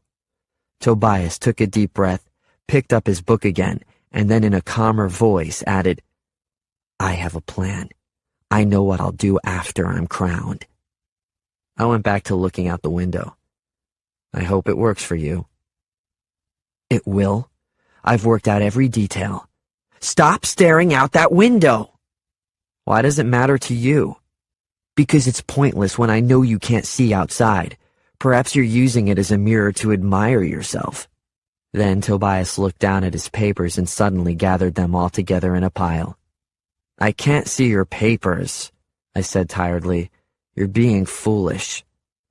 "Nevertheless," Tobias took his papers and threw them in the fire. He blew out his candle and said, "I'm going to bed now." It was a long time until he fell asleep. I'd had a hard time outlasting him, but I was determined to get outside Farthenwood tonight. I inched the window open and crept onto the narrow ledge directly beneath it. There was little room for error, but it was a calm night, and there were plenty of places to grip onto the walls. I'd be fine. A neighing sound in the pasture caught my attention first. Connor's wild mare had returned home. That was good news for me. It would diminish any sting in Connor's anger toward me for having lost her. It was good news for Cregan as well. Time off from his sentence of service to Connor. It was amazing how much I could learn about Farthenwood from the exterior. With a fair amount of climbing and using the ledges, I could see into many of the windows. I only saw a few people still awake this late at night, and there were windows in nearly every room. The more favored servants' quarters were on the main floor in the corners of the house. A few of the windows were covered in curtains. The rooms with curtain windows likely belonged to Imogen and other female servants, but I never tried to see into them. The idea of being caught staring into a room of sleeping women was not a pleasant one. They'd marked me as a peeping Tom, with no idea that it was the farthest thought from my mind. The center of the main floor was living space such as Connor's office, the library, the music room, a dance hall, and the dining room. The kitchen and other servant areas were in the back. Bedrooms were on the upper floor. Connor's room was on the opposite side of the house from ours. There were other rooms between them, few of which interested me. I wasn't sure yet how to get onto the top floor of Farthenwood, which was only a third of the area of the other floors. The nursery schoolroom where Rodin and I took lessons was up there, but I wasn't sure of what else. Likely, there are apartments for a governess and possibly more bedrooms. I might eventually find my way up to that level, but I wasn't trying too hard. It didn't seem that anything interesting was up there. I shinnied down a drain pipe to reach solid ground, always a nice feeling, and set about exploring the grounds. I passed through the stables, the archery courtyard, a wide vegetable garden, and then another carefully tended flower garden. The thought nagged at me again to just run. But I knew I wouldn't dare. The assurance of that confirmed my worst suspicions about myself, that deep inside, I really was a coward. The crescent moon had shifted in the sky before I decided to return to my bedroom, where Connor so smugly believed he held us prisoner. It was dark enough that I had to feel for the edges of the window to find the small gap to open it again. But there was no gap. The window was shut tight. I pressed on it, but it was either locked or stuck beyond my ability to open it. I wondered what I should do. Tap on the window and get Rodin and Tobias to let me in? They'd certainly tell Mott or Connor, and I'd face a terrific punishment for that. As it turned out, I didn't have that decision to make. Tobias sat up in bed and looked directly at me. Then a wicked smile spread across his face. He arched his eyebrows, as if asking what I intended to do about this problem. I held out both hands, then pointed to the window. He shook his head slowly, then rolled over and lay back down again. I looked at Rodin, but if he was awake, I couldn't tell. He wasn't facing me and wasn't moving, except for a slow rise and fall of his body. I wondered if he was a part of Tobias's trick. Rodin and I had agreed to sabotage Tobias. Maybe Rodin also made an agreement with Tobias to sabotage me. If so, it would leave him free of both of us as threats. It would be a clever plan, and I almost regretted that I had not thought of it. I leaned my head against the stone wall of Farthenwood and balanced my feet on the narrow ledge. It wouldn't be long before the morning servants would awaken to begin preparing the house for a daytime routine. I was running out of time. 20. A few of the servants' windows were open, but it didn't seem like a good idea to go through any of them. Too many people, most of whom would be waking up soon. Besides, then I'd have to get all the way upstairs and past Mott or whoever stood guard outside our room at night, all without being seen. Connor's window was slightly open. That would at least get me on the right floor. Then I could keep watch and hope for a sleeping servant guarding my door, or an easily distracted one. As risky as it was to use his room, it was my best choice. Maybe my only choice. Connor had a small balcony outside his room. The door was bolted shut to keep it from blowing open during a wind gust, but the window beside the balcony was open enough to let a slight breeze through. The window gave easily when I pressed on it. It was much larger than the window by my bed, so there was no difficulty in sliding my body into his room. I stood still for a very long time to be sure of the rhythm of his sleep, the depth of his breaths and their cycle. He snored softly, which I appreciated because it gave me some cover for any sound I might make. His wide canopy bed was draped in so much fabric, it was difficult to see his body. The sounds of his snoring would have to be enough to assure me I was safe. Back in Mrs. Turbledy's orphanage, I'd spent more nights than days roaming through the rooms. I knew how to test for a floor squeak before placing my weight on it. I knew how to open a door, a closet, or a drawer so that it didn't create a sense of movement in the room. And I knew how to stay invisible. At least, I knew how to do it there. Here, it was a little more complicated. I wasn't familiar with the layout of Connor's room, and there wasn't much light to work with. Connor's room was larger than our bedroom, ridiculously large for only one man, but he was the master here, so if this was the room he wanted, it was his. On one end of the room, to my left, was his bed and several large wardrobes along the far wall for his many fine clothes. Near me was a cushioned chair where he could look out over the balcony onto the back lawn while he sipped a morning tea. To my right were rows of shelves filled with books. He had so many more in his office below that I couldn't help but wonder if he'd actually read all these books, or were they merely for show? Probably he'd read them. Connor was a thorough man. I was briefly curious about the titles, about what books he studied. Then Connor mumbled something unintelligible in his sleep and rolled over. It was time to go. The door into the hallway was shut tight. One of the problems that concerned me was not knowing what I'd find on the other side. Was his room guarded or waited on by a night servant? A nobleman's often is, but I wouldn't know until I opened the door, and there was a stiff penalty for guessing wrong. Then in the moonlight, something caught my eye, hinting at a possibility I'd suspected, but not yet proved. The fringe on a hanging tapestry was pinched between walls. Connor had told us earlier that he knew all the secrets to Farthenwood. I hoped this was what he had meant. Either the interior walls were uncommonly thick, or Farthenwood had secret passageways. I took my time crossing the floor of Connor's bedroom. Wood floors are notorious for their creaks, and I didn't want to cause the creak that woke him. Once I reached the wall, finding the way to open the door into the passageway was remarkably easy. 3 finger holes were carved into the wall, but hidden by the border of the tapestry. I opened the door to the passage as slowly as possible, and no wider than necessary. In a bind, I can get through small spaces. This was a very big bind, and I allowed myself only a very small space to enter. Once inside, I saw that the passage was barely lit with oil lamps set in sconces and spaced far enough apart that a person could make his way through. It was narrow and poorly marked for any exit points, except for a small handle on the wall that released the hidden door to open. I took a few wrong turns, entering other guest rooms that were fortunately empty. When I came to our room, I immediately saw why Connor had chosen to put us here. There was a small hole at the base of the wall that I'd previously mistaken for a mouse hole. It was no such thing. Connor had given us a room where, if he wanted to, he could listen to our conversations. Connor still used the tunnels, or one of his surrogates did. That's why oil lamps were kept burning all the time. I would have to use great caution if I chose to return here. I silently pressed open the secret door, letting myself back into our room. Tobias and Roden were both asleep in their beds. I watched each of them for a while, wondering if in different circumstances any of us might have become friends. Then I shook it off.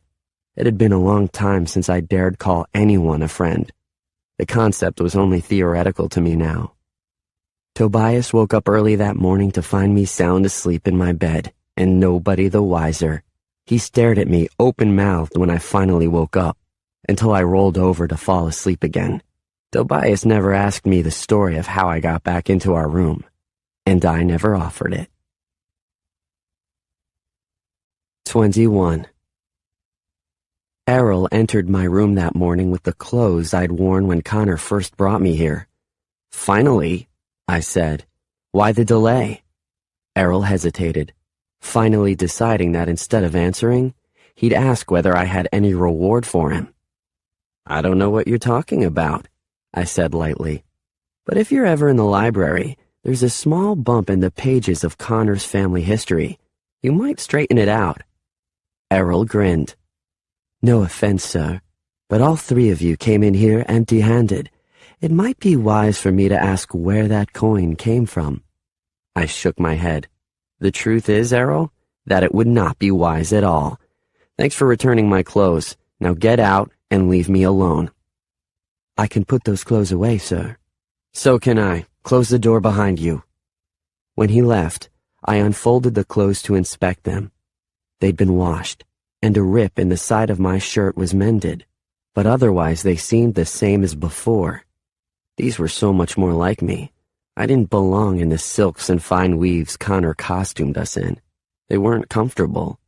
I didn't feel like a gentleman while wearing them, and certainly not like a prince. I felt like a fraud, which in the truest definition of the word, I was. Before folding the trousers, I checked the pockets. My eyes widened and I yelled for Errol to come back into the room. "I had something in this pocket," I said. "Where is it?" Errol shook his head, but he clearly knew the answer. "You had nothing of value in there, sir." I moved closer to him, and his face paled. "Did you throw it out then?" In almost a whisper, Errol said, "Connor heard you wanted these back. He insisted on inspecting them before they were returned to you. If anything is missing, sir, you should ask him." Minutes later, I stormed into Connor's small dining room, slamming the door against the wall. "Where's my gold?" "Where's Mott?" Connor asked. "He should have escorted you." "He doesn't know I left. Where is it?" "I can't imagine what you're talking about. Now come, sit, and have some breakfast." He gestured to a seat near Roden and Tobias, who were both staring at me as if I'd gone completely insane. I had no intention of sitting. "The gold, in the pockets of the clothes I wore before coming here. You took it." "That's what this is about." Connor laughed. Stupid boy. That rock you carried wasn't gold. Yes, it is, and it's mine. Connor shook his head. It's imitator's gold, Sage. You probably bought it from a swindler in the marketplace. It was a gift, and it's real. I want it back. No. Connor folded his hands together. You're training to become a prince, even a king. A king wouldn't carry imitator's gold in his pocket. Study hard to become royalty, and I'll see that you carry real gold wherever you go. We're all imitators here. So if you're right about the gold, then there's no more appropriate thing for me to carry than that rock. Where is it? It's mine now, Connor said. I'm sure I'll find a useful purpose for it one day. Maybe as a skipping stone in the nearby river. Now please sit down. We were about to discuss the royal lineage. You discuss it, I said. I've got better things to do. And I stormed out. I didn't make it to the reading or history lessons that morning. Tobias, Rodin, and I were on our way out to the stables that afternoon when Mott and Cregan strode toward us. I was eating an apple swiped from the kitchen, but from the expressions on their faces, I didn't think I'd get to finish it. They look angry, Tobias said to me. What did you do? Is it always something I've done? I asked. Don't you and Rodin ever do anything worth their attention? It's always something you've done, Rodin agreed. Although I was tempted, there was no point in running. We were trapped between the stables and the house, so they'd catch me anyway. Besides, whatever punishment was coming my way, I didn't need to complicate it further. Cregan placed both hands on my chest and shoved me to the ground. Sure enough, the apple rolled out of my hand and into the dirt. Where is that rock? He asked. The fall to the ground knocked the breath from me, but I still muttered, It's gold. You stole it from the master. Who stole it from me? What I did only set the universe back in order. You don't want this fight, Sage, Mott warned. Now please, where's the rock? I set my jaw forward and dug the heel of my boot into the dirt. Maybe he was right, but I wasn't going to admit it. Take him, Mott said to Cregan, who pulled out his knife and ordered me to stand. When I did, he pressed the knife to my neck and grabbed my arm. With Cregan by my side and Mott on my heels, we walked back to Farthenwood. Connor was waiting for me in his office, standing behind his wide oak desk. Cregan threw me into the chair in front of the desk, and he and Mott stood on opposite sides of me. Where is the rock? Connor asked coldly. Isn't it in your desk where you left it? I countered with an equal coolness to my voice. That set Connor off. He nodded at Cregan, who slapped me hard across my cheek. I tasted blood in my mouth and closed my eyes a moment before the sting eased enough that I could open them. I bought you from the orphanage, Connor yelled. That means I own you, which means I own everything that belonged to you. That rock is mine. If it's not real gold, then why do you want it? I asked. Because I don't want you to have it. I will not present someone to the court who carries imitator's gold in his pocket. Where is it? Maybe you lost it, I said.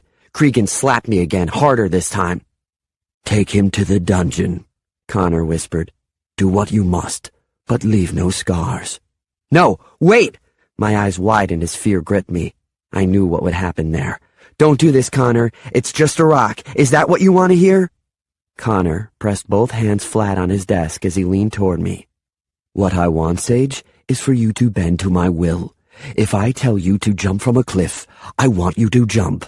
If I tell you to swim to the far side of the ocean, I want you to swim. I don't care about the rock, but if I tell you that it's no longer yours, then I will have your loyalty, respect, and obedience. I'll give you one last chance. Where is it? My heart pounded so loudly in my ears that I barely heard him. All I knew was that he would not get that rock, even if my life depended on it, and I suspected that it did. Take him, Connor said. Mott and Cregan grabbed each of my arms and literally dragged me, kicking and screaming, out the door. 22. Connor's dungeon smelled of rotting urine. I vaguely wondered who else had been brought here and how long ago. The dungeon was only a single room surrounded by rough-hewn rock walls and rusty iron bars. There were no windows, and no lights except for the few lit candles and sconces on the wall outside the bars. It was damp down here, and I shivered in the cold air. Except it wasn't that cold. I was terrified. When Cregan used a hand to open the barred door, I wrenched an arm free of his grasp and got in one good punch on his neck. Mott grabbed my arm and rested it behind me with the other, pinching them tightly together. "I'll make you pay for that," Cregan hissed. Once we were inside, he sliced off my shirt and shackled my wrists with a chain that hung from the ceiling. When he raised the chain, I could only barely touch the floor with my arms suspended above me. Mott had gone to the far corner of the room, but now he approached me. In his hands was some sort of whip. It had a long handle with a thick leather strap on the end that he held tightly bundled. "Connor said not to leave scars." It was impossible to control the tremble in my voice as I spoke. Cregan's grin revealed his eagerness for that whip to fly. "He said nothing about bruises. As long as he hits you with the broadside of this strap, you'll feel the pain, but it shouldn't cut you." "Please don't do this, Mott." I wasn't above begging. "You chose this," he yelled. "Didn't I warn you before?" "What's so important about the rock?" Cregan asked. "It's not about the rock," Mott said. "The boy just wants to win. This is his way of proving that Connor doesn't own him." "He doesn't own me," I said. That elicited Mott's first snap of the whip. I'd prepared myself for pain, but not as great as this. A scream burst from my lips that didn't sound like me. Mott snapped it again, and then a third time. My legs collapsed beneath me, which pulled hard at my shoulders. "Where's the rock?" Mott asked. Without waiting for an answer, he snapped the whip again. I felt myself separating from the pain, as if a part of me had stepped aside to watch it happen. That part of me cringed at the sound of strap hitting flesh. The other part continued to scream. "He doesn't own me," I whispered. "It's my gold." The whip snapped again, ripping like a claw into my skin. Then Mott scowled. "Get a towel." "Connor said not to draw blood," Cregan said. "He said not to leave scars. Get me the bandages and then we'll leave him alone. We'll give him time to think about his next answer." Cregan disappeared for a moment while Mott cursed and threw the whip back into the corner of the room. A minute later, Cregan returned with a bottle of clear liquid and a cloth. "I'll take care of this," Mott said. "Don't tell Connor anything more than you have to." "Give me 5 minutes alone with him," Cregan said with a growl. "I'll find out where the rock is." "Get out," Mott commanded. When we were alone, Mott unscrewed the bottle. I caught a whiff of it and shook my head. "Don't. No more." "The sting won't be much better than the whip," Mott warned. He poured the liquid onto the cloth, then pressed it to my back. I howled again and kicked Mott in the knee, and he stumbled backward. "You'll get infected if I don't clean this," he said angrily. "I'm the only friend you've got right now, so don't upset me." "If you're my friend, then who are my enemies?" "You are your own enemy, Sage. Look in the mirror for the cause of your problems. Do you think I wanted to hold that whip?" He patted my back again with the cloth, and I cursed at him. "Watch your mouth or Connor will have me whip that out of you too." "It hurts!" My back was on fire and every nerve in my body felt it. "I don't know why Connor hasn't killed you already," Mott said. "He sees something in you worth keeping, but his patience won't last forever. Give him the rock, Sage." "No." Mott wrapped the wet cloth around my side and knotted it tightly. "You're a fool," he said. "If this is your strategy to become prince, it's a terrible one. Bow to Connor, boy, and give him the rock." Before he left, he blew out both candles, leaving me suspended from the ceiling, half naked injured, and in complete darkness. 23. They came to check on me 2 more times that day. The first time, Cregan brought a bowl of steaming soup. He said he knew I hadn't eaten much that day, and that I must be starved by now. All I had to do was tell them where the rock was hidden, and they'd let me go. I told him the soup smelled awful and I'd rather lick the dungeon floors. Cregan said that could be arranged. Then he leaned against the wall and ate the soup. When he was full, he threw the remains on me and laughed. "I asked Connor to let me kill you right now," he said. "If you make it quick, then go ahead." And I meant it. Cregan got so close to me that I could smell the onions from the soup on his breath. "Oh no, I wouldn't make it quick. I take my time with you. Guess I have to be patient though, because unfortunately the master wants to keep you around a little while longer." "Go away then." He seemed amused at my attempt to order him, and tried an order of his own. "Where's the rock?" I turned my face away from him, and was rewarded with a punch to the stomach. "I can do that all I want," he said. "It won't leave scars." "Keep it up," I said when I recovered my breath. "After I'm king, it will lessen my guilt for having you executed." Cregan glared at me, issued a few threats for what he'd do the next time he came down, and stomped back up the stairs. Any number of hours later, Mott came with a rock that he said was as shiny as the one I'd had before. He pointed out that it was a little bigger than the other one and looked more valuable. I could have this rock. I only had to return the other one to Connor. "That's imitator's gold," I said, irritated at his attempt to patronize me. "Mine was real." "Yours was just a worthless rock," Mott said. "Even I could tell that." "Why does Connor want it then?" "Why do you want it?" Mott said. "Neither of you could possibly care for what any other person wouldn't even bother to pick up off the side of the road. Connor wants it because you want it, and you want it to defy Connor. If you think this fight proves anything, you're wrong." "Tell Connor he needs me to be his prince," I said. "Neither Rodin nor Tobias will be able to convince the regents, but I can, and he knows it." "I'll tell him," Mott said. "But I think Connor would be a fool to pass you off as the prince. First chance after that crown landed on your head, you'd take a royal revenge on him." "Just tell him. Tell him I'll be his prince." The next time I heard footsteps on the stairs, I expected it to be Mott or Cregan. But the footsteps fell too lightly. It was impenetrably dark in here, and when the glow from a candle rounded the corner, its dim light was harsh on my eyes. I squinted, and my dry voice was hoarse as I asked, "Who's there?" There was no answer. The door to the dungeon opened, and only then did I recognize Imogen. She held a finger to her lips to silence any further questions, then withdrew a flask from her skirt. She raised it to my mouth and let me gulp in cool water until I shook my head that I'd had enough.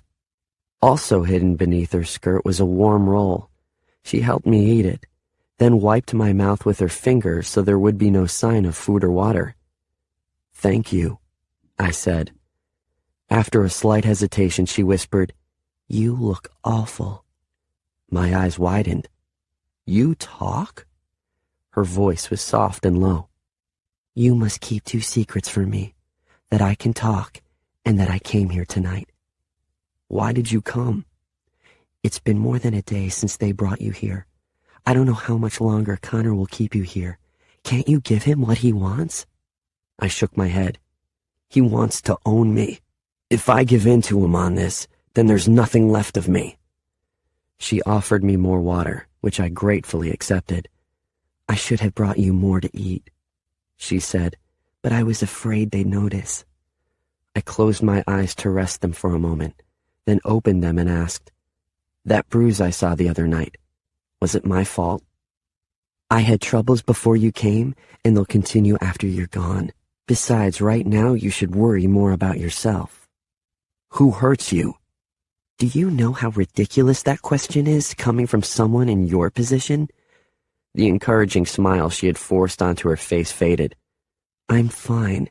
Some days are harder than others, that's all. And it's easy for them to pick on me because they know I'll never tell. Why do you pretend to be a mute? She lowered her eyes, then looked back into mine. It turned Connor's attention away. It's better this way, trust me. We fell silent for a moment. Then Imogen tilted the flask. It's finished. I'll bring you more later if I can get away.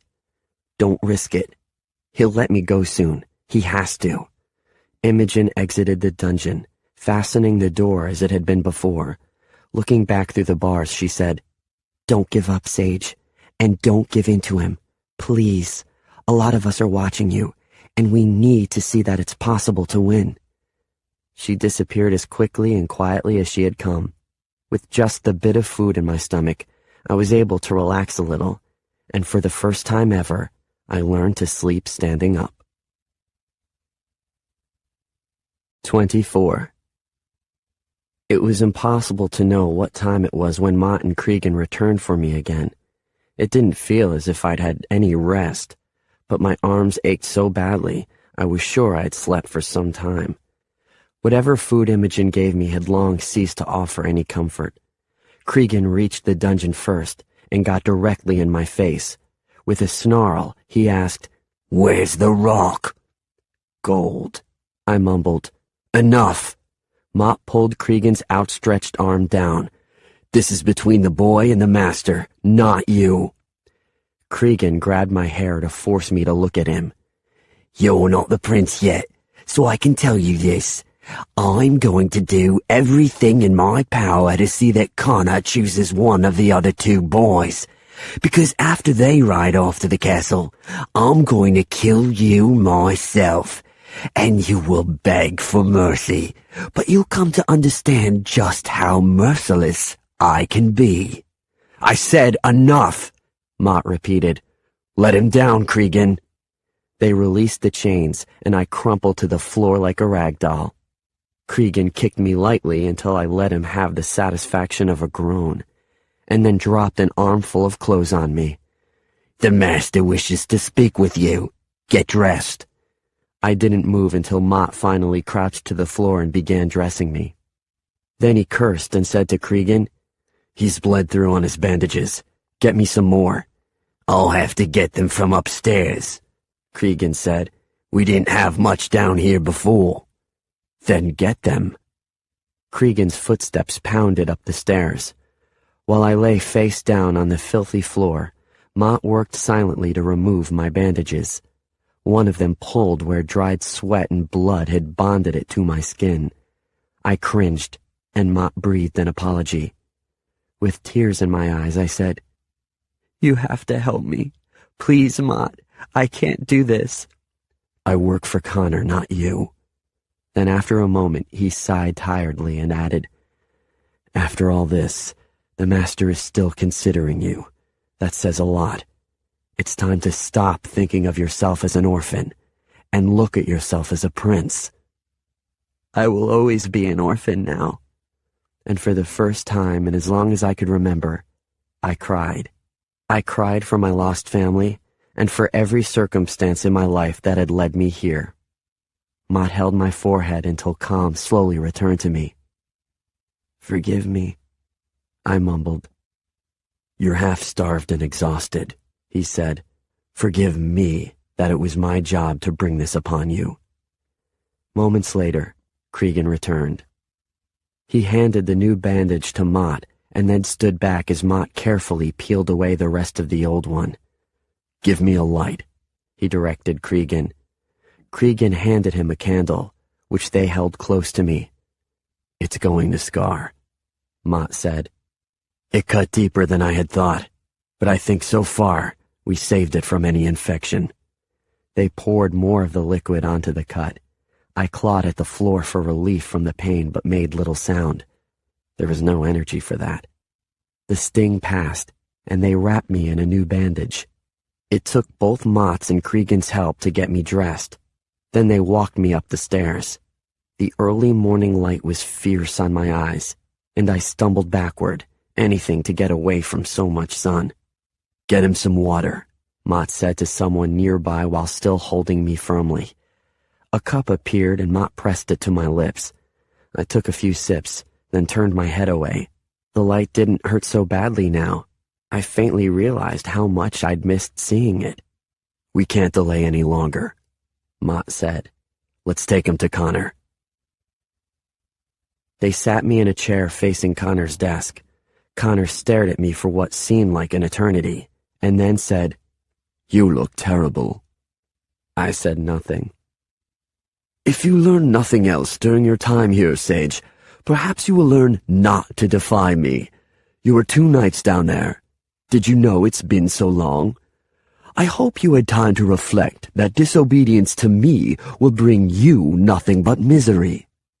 Again, I had no response. It occurred to me that obedience to him offered its own form of misery, but I wasn't going to tell him that. Besides, it hurt to talk. Connor nodded at Mott, who brought out a tray and set it on Connor's desk. It was filled with items I recognized as having come from various hiding places around my bed and my drawers.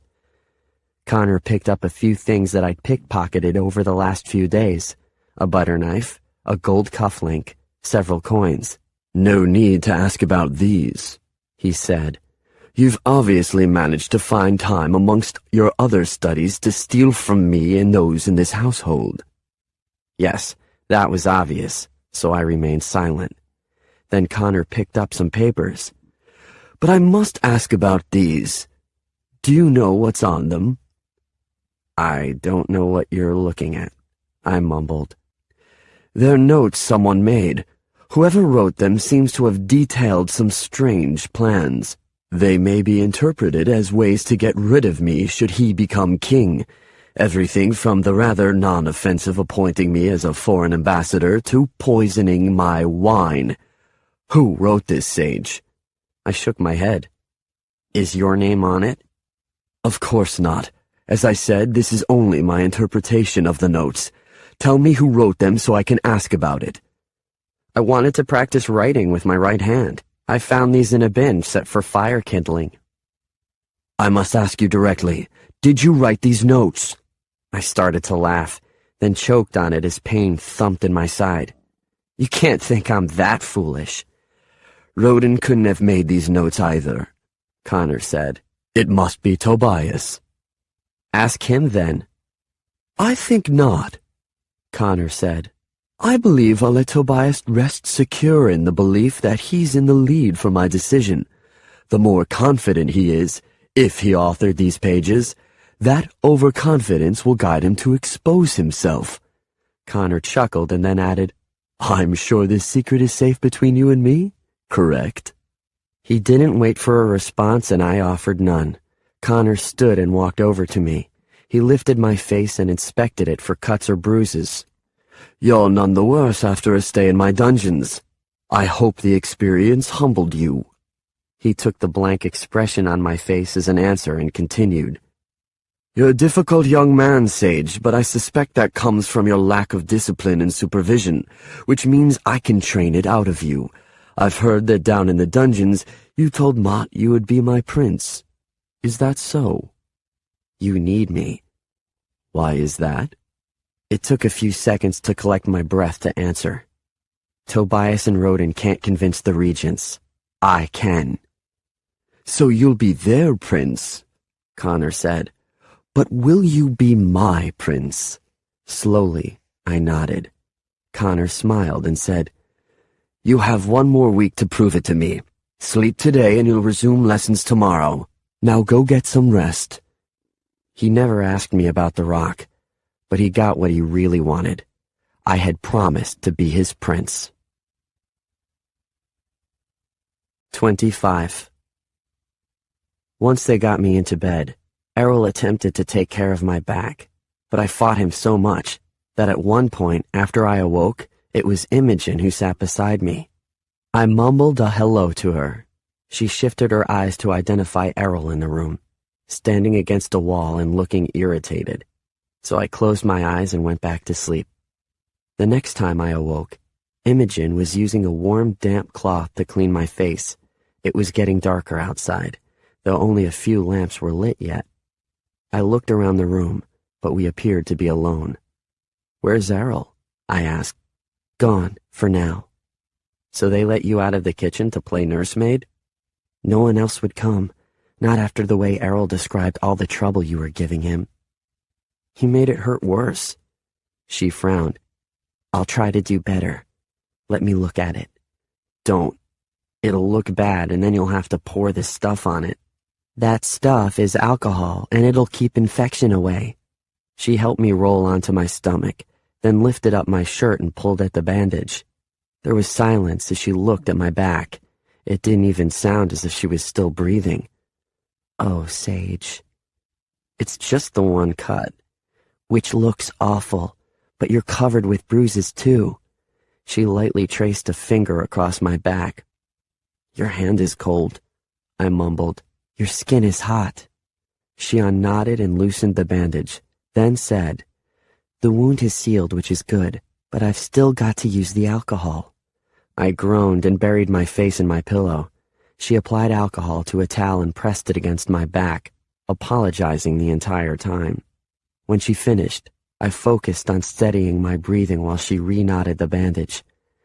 "The servants say you did this for some little rock," she said. "They had us search everywhere, but nobody can find it. Where'd you put it?" "What's your reward if I answer that?" Imogen drew back offended. I apologized, but the damage was done. "I'm no spy. It was just a question. If you knew, maybe they'd try to get the answer from you too." "You're the only one in the entire world, Connor included, who truly gives a devil's inch about that rock." "Gold." "Whatever it was, you're crazy to defy Connor that way." "Only 1 week more, then everything will change." "Didn't you learn anything in the dungeon? Nothing will change as long as you're living under Connor's rules. You've got to find a way to get out of here." "If he chooses me this week, I could get you away from here too."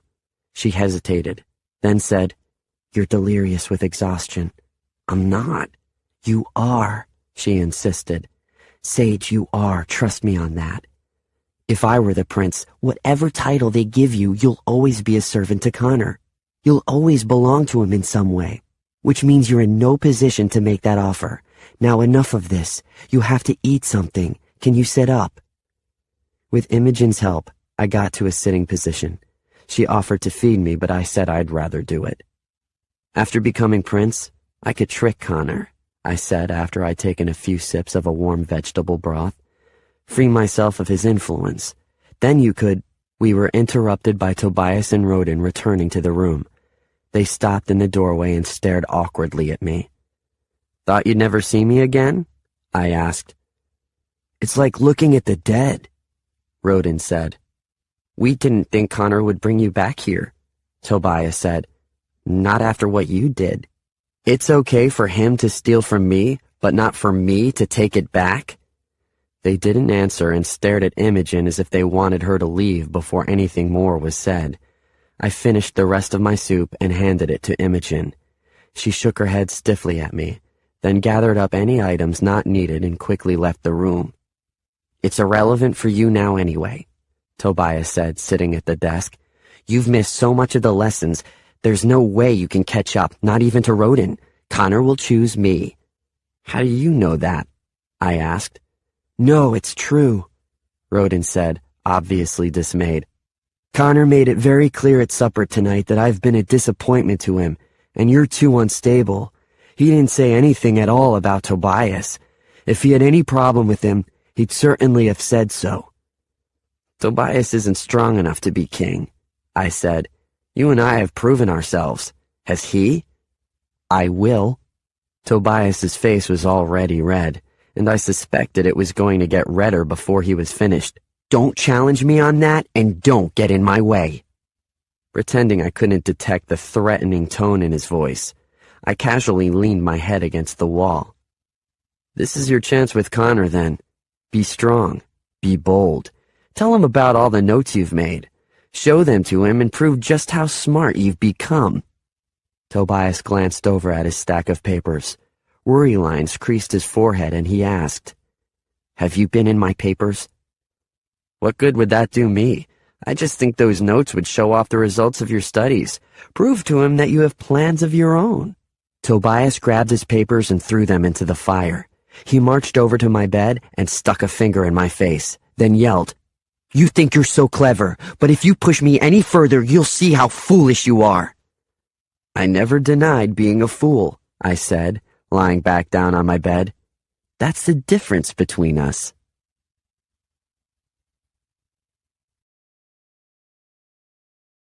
"26.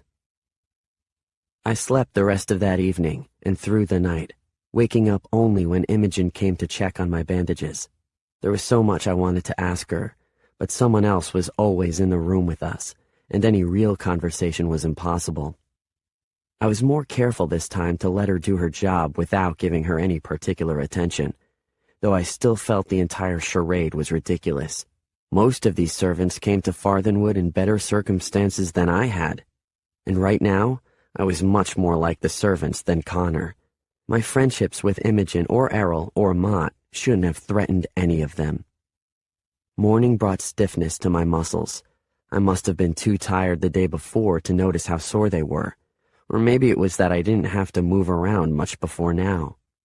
Errol insisted on helping me dress, even brought Mott into the room to ensure I accepted that help. It wasn't necessary. Standing there with my arms out while Errol dressed me was about as much as I could do. With considerable struggle, I managed to stay awake that day, and even paid a semblance of attention to the morning tutors. Master Graves made it very clear that they had moved on without me and had no time to return to the lessons of the previous few days, so I would have to catch up as best as I could. "It's been a week since you came to Farthenwood, Sage, and you're no further along than the first day we started." I told him that was probably because I'd only had 2 of his lessons and, in all fairness to myself, hadn't really bothered to pay attention to either of them. This only darkened his glares at me, and he focused the rest of the lesson on Rodin. Mistress Havala also said there wasn't enough time to review what had been discussed while I was, she generously used the word indisposed, but gave me 2 books that she said contained much of the same information. "You probably can't read them without help," she said. "Perhaps Tobias will help you in the evenings." "I'm certain that Tobias has already given me too much help," I said. Tobias gripped the sides of his chair and said whatever he might do to please Master Connor would please him. Rodin and Tobias did horseback and sword-fighting lessons that afternoon. I was excused from participating, but Ma insisted I watch them. I watched the horseback lessons until they rode too far away for me to see them, and I fell asleep. The sword-fighting lesson was somewhat more interesting. Tobias was still a disaster with a sword, but Rodin had improved significantly. I wondered if he was naturally talented, or if he'd been putting in a lot of extra hours of practice. Mott commented on it too. Rodin shrugged and said Cregan had offered to help him during free hours. "Cregan is skilled with his sword, but he's self-taught," Mott warned. "With him as your teacher, you will learn to fight, but your style will not reflect the training of a prince." "My lessons with you will help me pass for the prince," Rodin said, "but Cregan's lessons will keep me alive." Dinner that evening was relatively quiet. Connor vaguely inquired after our progress, but said he'd already had full reports from all our instructors. He asked me what I was doing to try to catch up. I shrugged and said I planned to study Tobias's notes after he was asleep. Tobias shot me a glare, but Connor laughed. "And what is your response to that?" Connor asked Tobias. Tobias shook his head. "I have no notes, sir, and Sage couldn't read them if I did." "If you did have notes, Sage could get them and perhaps even read them. You had better be careful, Tobias, or Sage will end up as my choice." "That would be a mistake, sir," Tobias mumbled. "Your mistake," Connor corrected, "is that you are more interested in pleasing me than in becoming like the boy Prince Jaren was. Learn to fight back, Tobias. Be strong." His eyes drifted to me, and he shook his head. "Don't be smug about that, Sage. Jaren didn't seek fights either, the way you do. I can see you all still have much to learn about who the prince really was." After we returned to our room that night, I fell onto my bed, not caring what clothes I slept in, as long as I could sleep. But Tobias sat at the desk, turning his chair to stare directly at me. Finally, I muttered, "You obviously have something to say, Tobias, so what is it?" His eyes narrowed. "I am strong enough to stop you, Sage. You too, Rodin. I'm warning you both not to push me any further." "Connor said the prince never sought out fights," I reminded him. "This isn't about being like Jaren," he said. "It's about stopping you, and I will if I have to." Grimacing with the sting in my back, I rolled over to face the wall. Before closing my eyes, I said, "Connor will choose me this week, and you know it. You wouldn't dare to stop me." As tired as I was, I forced myself to stay awake for nearly an hour after that until I was sure both Rodin and Tobias were asleep. Because no matter what I said, it was becoming increasingly obvious that Tobias would at some point carry out his threat. 27. Mott was waiting for us after lessons the next day to tell us there would be no horseback riding that afternoon, nor sword fighting. "Cregan says you're all good enough on horseback to pass initial scrutiny, and Connor has other plans for you this afternoon." Those other plans were dancing lessons in Connor's great hall, so Connor apparently had other ways to torture us beyond his dungeon walls. I grabbed my side and sat in a chair near the door. "I'm not dancing. It'll hurt." "Today is the only time we can spare for these lessons," Connor said, walking in ahead of a small group of women. "Surely a handsome young prince would never be so tired that he couldn't enjoy a dance with a lovely young lady." Reluctantly I stood, though swallowing a laugh when I saw our 3 dancing partners. None of them were young, and lovely was a kind exaggeration. They were dressed in clothes similar to his other servants, and had the rougher skin of women accustomed to physical labor. Rodin shared a grin with me. Tobias straightened his spine, but looked a little nervous. "Don't be shy, boys," Connor said. "You don't have to romance them. It's just some dancing, and all of them are fine dancers." We walked forward and made the decision of who our partner would be based on which lady happened to be standing closest to us. My partner was a woman in her 40s, who whispered to me that her name was Jean. She had curly hair that was probably once a pretty brown before it had grayed and faded. Her eyes were wide, contrasting with her thin lips and nose. Not a pretty face, but it was an interesting one. Connor began instructing us in a basic minuet, demonstrating the steps himself with Rodin's partner, then clapping his hands to a beat as we imitated him. Jean was pleasant and helpful, and forgiving with every mistake I made. "You're doing fine," she said. It was a lie, and we both knew it, but I appreciated it nonetheless. Neither Tobias nor Rodin seemed to be doing much better. Connor remained patient with us, though, and after several tries, we all began to make the steps in a respectable manner. At a break between dances, Connor asked if my father was a musician. "As I've told you on more than one occasion, sir." "Surely you play an instrument, then?" "I've also told you my father was a poor musician. You cannot believe the student could rise higher than his teacher." Connor walked to the corner of the room, where a small instrument case was propped. He pulled out a fiddler and fitted the pieces together. "I'd like to hear you play, Sage, if you were taught by your musician father." "I'd leave my lovely dance partner alone, sir." "I'll dance with her, if you play something we can dance to." I eyed Connor. "Is this a test?" With a tilt of his head, Connor said, "Everything is a test." So I took the fiddler. It needed a bit of tuning, which was awkward for me at first. I'd actually never played a fiddler, but it was a basic wind instrument, and with only a little trouble at first, I could guess at the fingering. "What I don't remember must be improvised," I warned them. "Forgive me if I fail to do this song justice." Then I began to play. It wasn't a song for dancing, but was instead a sad melody that had always given me images of loneliness on a forgotten beach in the night. It was a tune that used to make my mother cry, and after a while, My father no longer played it. After a while, he no longer played any songs at all, but I never forgot the tune. When I finished, there was a hush in the room. I handed the fiddler back to Connor, who solemnly said, "You are right, Sage. The student cannot rise higher than his master. I believe we need to dance again." I caught Connor's eye a few times over the next dance, wondering what he had intended by asking me to play. If I'd been lying about my father's hobby, all I would have had to say was that he never taught me. After the dance finished, Connor told us to rest a moment, then folded his arms and chuckled. "None of you will ever be great dancers," he said. "But at least you won't humiliate yourselves either. We'll work a bit longer.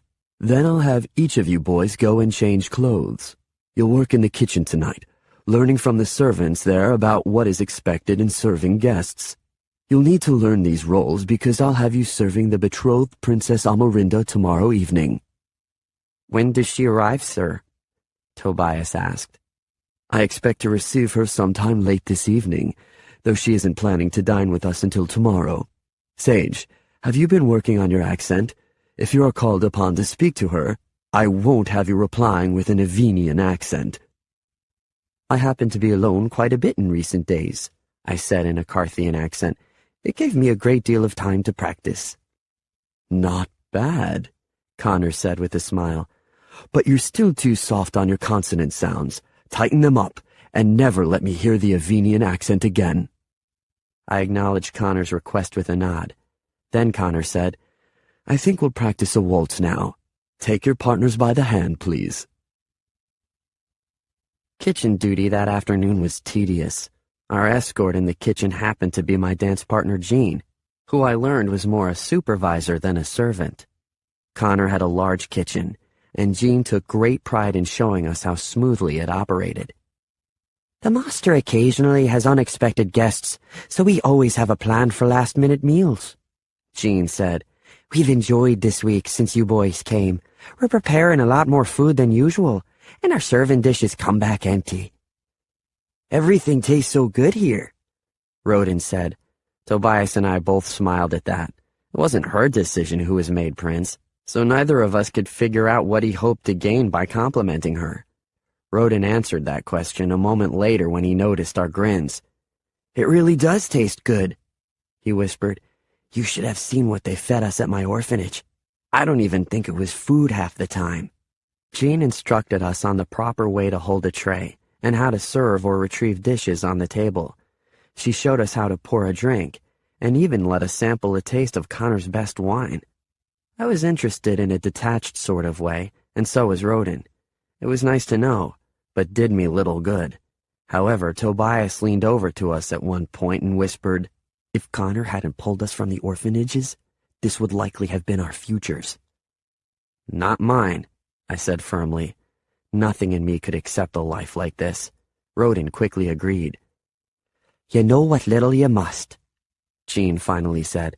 "Now make yourselves useful in here. There's always too much to do, and if we have you on loan, we'll use you." She showed us a pile of dishes that needed to be washed. I pointed out there was really only room for 2 dishwashers and assigned myself the job of kneading dough at the other side of the room. Rodin and Tobias didn't seem to care, so Jean gave in and waved me away. I wandered over to the wood counter in the corner and picked up a lump of dough. After a minute, Imogen entered the kitchen, and Jean directed her to come over and help me. To my surprise, she didn't seem to object, and only moved a set of kitchen knives out of my way, giving herself room beside me to knead another lump of dough. "I've done this before," I said, working my fingers into the warm dough. "It was one of the jobs at the orphanage, but the dough here is much better. We ate from a lot of charity ingredients before, which almost always meant whatever was unfit for the upper classes." She glanced at me and I continued, "I don't see why the upper classes object to food with weevils in it. They're very nutritious." That finally earned a real smile, even though it was far from the funniest thing I'd ever said to her. Then I realized the smile wasn't about me. Something in her had changed. "You're different," I said quietly. Without looking up at me, she nodded. She couldn't tell me what it was, but she didn't need to. There was less fear in her than before. Imogen! A tall, square-cut man shouted from the far end of the kitchen. Based on his clothing, he was one of Connor's chefs. Lazy girl!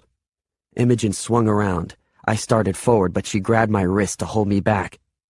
Isn't that dough ready yet? He said. I've got to have it baked by this evening. How could she have finished? I scowled. Every time she walked in here, you sent her out with another job. The chef crossed to me and shoved me against the brick wall. Pain lit across my bruised back and throughout my body, but I somehow held my tongue. Don't tell me how to operate in my kitchen, he snarled. Let him go, Mott said, entering the kitchen. He grabbed my shirt and yanked me away from the chef's grasp, then motioned for Tobias and Rodin to follow him. We're finished here. As we walked out, he said to me, Can't you go anywhere without causing a problem? Is that who gives Imogen her bruises? I asked. Mott clenched his jaw. It's clear that if you work from the kitchen tonight, one of you will end up killing the other. I'll assign you different duties. Then with a parting glare, he walked ahead of us. Tobias and Rodin caught up to me as we followed Mott. He hurt your back, Rodin said. I can tell by the way you're walking. My back is fine. It wasn't true, but I felt braver for saying it. It's your own fault if he did hurt it, Tobias said. Why do you do it? I shrugged. What? Aggravate people the way you do. You seem bent on making enemies here. And you insist on making false friends. They're no different. Don't you ever get tired of pretending to be something you're not? Like the prince? Tobias arched his head. No, I could pretend to be him for the rest of my life. Don't judge me just because you're not able to do the same. His words hit me too close, and I fell behind him and Rodin as we walked back to our rooms. We both knew he'd won that round. The False Prince, Disc 4. 28. We were secluded in our room when the betrothed princess arrived later that night. Rodin suggested I sneak out and bring back a report of what she was like, which I was perfectly willing to do, but Tobias said he'd tell Mott if I left. You can't have the advantage of seeing the princess before we do, Tobias said. Knowing you, you'll convince her tonight that you are the prince, and she'll have you crowned at the castle before Rodin and I are awake tomorrow. I snorted, and then said, Now that you're on to me, I'll have to figure out an even cleverer plan. Mocking Tobias was risky, and probably unfair, but it was usually too hard to resist. I grabbed one of the books off his desk and brought it back to my bed, letting it fall open somewhere in the middle. What are you doing? Mistress Hovala said I'd have to study on my own to catch up. That's what I'm doing. You can't read. I said I can't read well, but I paid very close attention to Master Graves this morning, and I hope to read well enough to understand this book. Tobias folded his arms. Do you even know what it's about? I shook my head and flipped to another page. It would help if there were more pictures in it. It's on early Carthian history. If you were going to study, you might choose a topic more relevant for convincing anyone you're a prince. Great. Give me one of those kinds of books. They're in the library, and we're not allowed to leave this room. I turned several more pages of the book. Then I'll have to content myself with reading this one. Rodin chuckled and grabbed another book off Tobias's table. Me too. Now you're a reader also? Rising anger tinged Tobias's voice. It'll be good practice. Rodin settled onto his bed with a book. Tobias's face reddened. You think this will convince Connor of anything? I'm twice as smart as either of you. And half as strong as me or Rodin, even if we're asleep, I said. You have to do better, Tobias. Is that a challenge? He asked. I'd never challenge an inferior. Now go to sleep. You'll need rest before whatever humiliation comes your way tomorrow. You sleep, Tobias said. You'll need some strength for sneaking out later tonight. I laughed and tossed the book on the floor before lying down, but I didn't go to sleep. That was a luxury I couldn't afford. It was much later in the night before I finally decided to sneak out, this time through the secret passages. Climbing across the exterior walls of Farthenwood was a bad idea, since I still felt so weak. But as long as nobody else was in the passages, it would be a fine way to explore. I was gradually learning the exit points of the passages.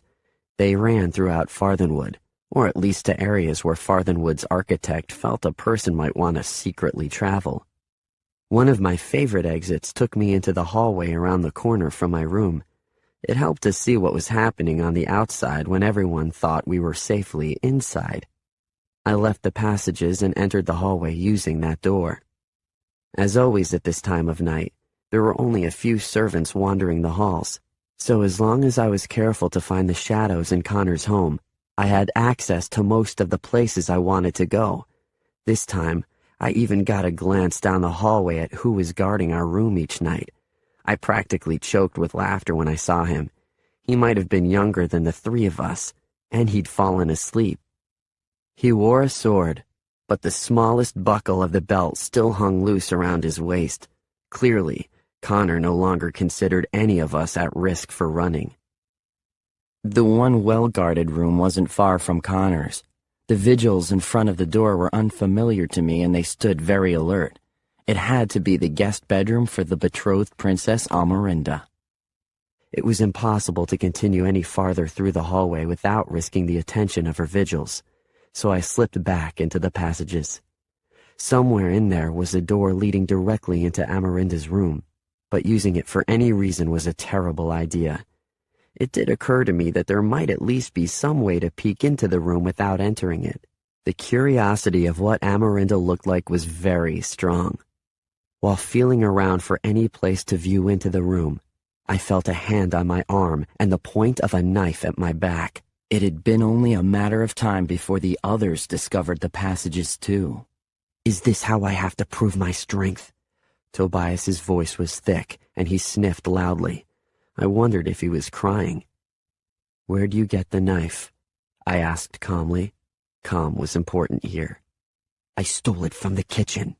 He pressed the long end of the blade into my back, and I stiffened as I felt it cut. It was a razor-sharp knife. "If the whipping before wasn't enough, maybe I can stop you." "From what?" I said, gasping. Blood trickled down my back, though I couldn't tell if he'd opened the old wound or created a new one. "Stop you from being considered. I saw Connor's admiration for you while we practiced our dancing. But how can he? You're the least worthy of the title, the lowest of us three." "And you're the biggest coward," I hissed, then caught my breath in my throat as his blade cut deeper. "Don't call me a coward," Tobias said. "I'm not." "Have you come here to kill me?" I asked. "Because I'll scream when you do, and it'll wake up the princess and probably a whole lot of other people, and you'll get into trouble."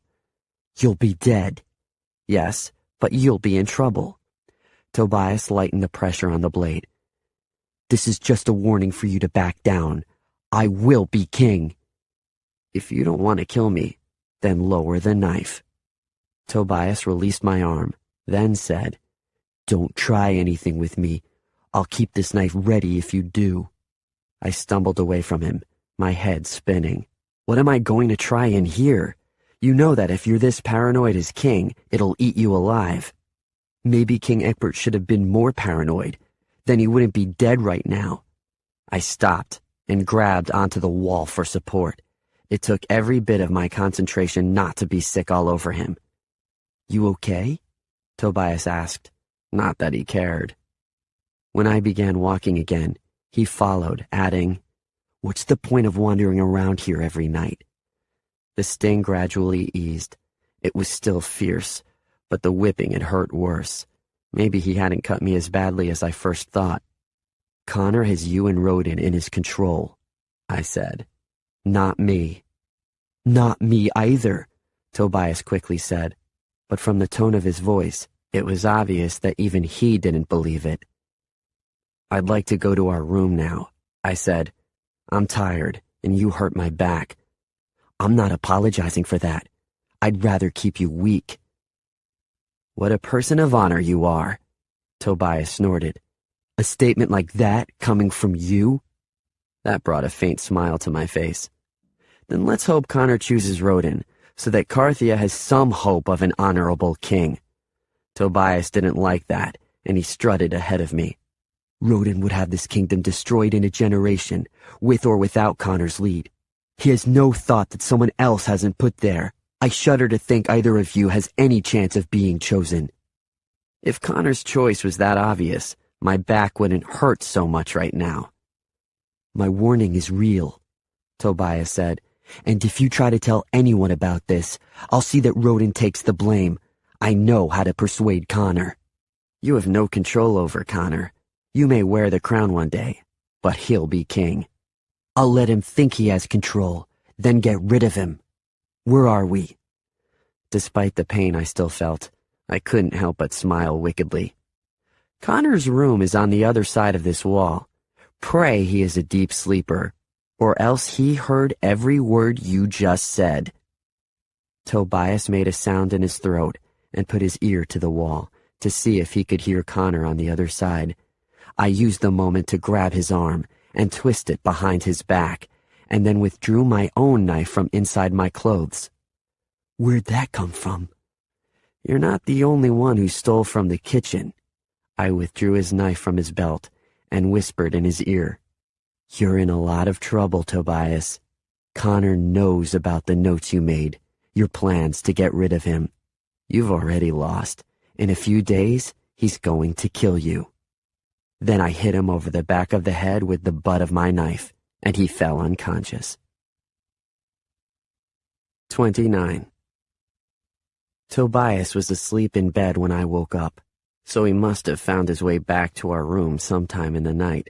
The idea that I'd slept through his walking freely around the room made me uncomfortable. Usually, I was a light sleeper, and I didn't like the idea of wondering what he might have been tempted to do to me in my sleep. Rodin was already awake, and still working on the book he'd taken off Tobias's desk the night before. I can figure out a lot of these words, he said. You should have paid more attention to Master Graves. I think he could have helped you. I can't pretend to be interested in someone who's so boring, I muttered. Rodin rolled his eyes and went back to his book while I got out of bed and began to get dressed. It would irritate Errol, I knew, but lately that fact was more motivation than deterrent. There's blood all over your shirt, Rodin said. Noticed that, did you? Rodin closed the book and came closer to me. It looks like your shirt was cut too. What happened? Do I need a bandage? How should I know? Let me call Errol. I pulled off my shirt and threw it into the fireplace, which still bore a few smoldering ashes. The alcohol that Imogen had used for me was in the corner of our room. I poured just enough of it onto the shirt to stir up the fire again. What did you do that for? Rodin asked. He made enough noise that Errol and the other two servants took it as a sign that it was time to enter from the hallway. I was never sure what time they arrived each morning, but they always came in when they heard us talking. I'll help you finish dressing, sir. Errol said the words as if he were tired of speaking them. He knew I didn't want his help, and that was especially true right now. I turned so that my back was facing the wall. I'll dress myself, and I'll do it privately. Tobias opened his eyes. Will everyone speak quieter? I have a terrible headache here. Sage's back is bleeding again, Rodin said to Errol. Everyone's eyes turned to me. Errol walked between me and the wall. A gasp escaped his lips. Then he said, This is a new wound. Where did it come from? I shrugged, not yet ready with an explanation. Whatever I said, it'd have to be a lie. Although the truth would ruin Tobias's last hope to become the prince, it did me no favors either.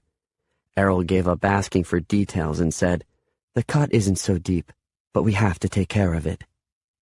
Just give me a bandage and I'll wrap it myself, I said. Errol shook his head and left the room. It was a good thing the 2 weeks were almost ended. I doubted whether he could tolerate me for much longer. I'm already dressed. Rodin scowled at his servant who was tugging at his shirt. Get out! You're dismissed too, Tobias told his man, a new servant who avoided me as often as possible. We need to talk in private. Shut the door behind you. Immediately after we were alone, Rodin leapt across the room, grabbed Tobias by the shoulders, and shoved him hard against the wall. "You did that to him? Were you going after me next?" "Check me for a knife if you think I did it." Tobias looked sideways at me. "I don't have anything that could make a wound like that, do I, Sage?" "You're afraid of what Rodin would find if he searched?" I asked. Tobias threw up his hands, and Rodin pulled back Tobias's blanket and checked his pillow. Then he lifted Tobias's mattress and gasped. Tobias's face paled as Rodin withdrew the knife Tobias had used against me the night before. Dried blood still stained the tip of the blade. I'd made sure of that. "How'd that get there?" Tobias whispered. His eyes narrowed as they met mine. "Oh, of course. Well, Sage has a knife too." "Do you think so?" I said. "I'm sure the kitchen staff will find there's only one knife missing." But I let Rodin search my things anyway. No knife was there, and Tobias's face paled even further. "I've got to tell Connor," Rodin said. "This goes too far, Tobias." "Please don't," Tobias begged. "Connor already thinks I have a plan to get rid of him. If he thinks I tried to do anything to Sage, he'll have my head." "Connor should punish you," I said. "Being chosen as the prince is the least of your worries now." Tobias's eyes filled with tears. "Help me then. You nearly killed me last night. Should I care what happens to you now? Please, I'll do anything." "You're asking me to lie for you? Then I'd be the one in trouble. Why would I do that?" His voice raised in pitch. "Please, Sage, anything you want. Help me and I'll fight for you." He looked terrified, probably exactly as I had looked when Connor told Mott to take me to his dungeon. Tobias had played into my hands, but I felt sorry for him nonetheless. "I'll help you, but at this price. It's time to fail. You will be less intelligent, less impressive, and certainly less prince-like." "Is what you told me last night true?" Tobias asked. "Does he really know about the notes?" I nodded and watched as tears filled his eyes. "Then he's going to kill me anyway." "What if I promise that he won't?" I said. "Back off and I promise that you will live, or else I'll die trying to save you." Now, not only was Tobias out of the competition, but someone at Farthenwood owed me his life. Errol returned to our room, accompanied by Imogen and Mott. Luckily, no attention was on Rodin, who quickly hid Tobias's knife back under the mattress. Mott strode across our long room in less than half a dozen long steps. He turned me around to examine my back, then cursed loudly. "The master must hear of this. Tell me how this happened or I'll take you to him for questioning. You know how that will end."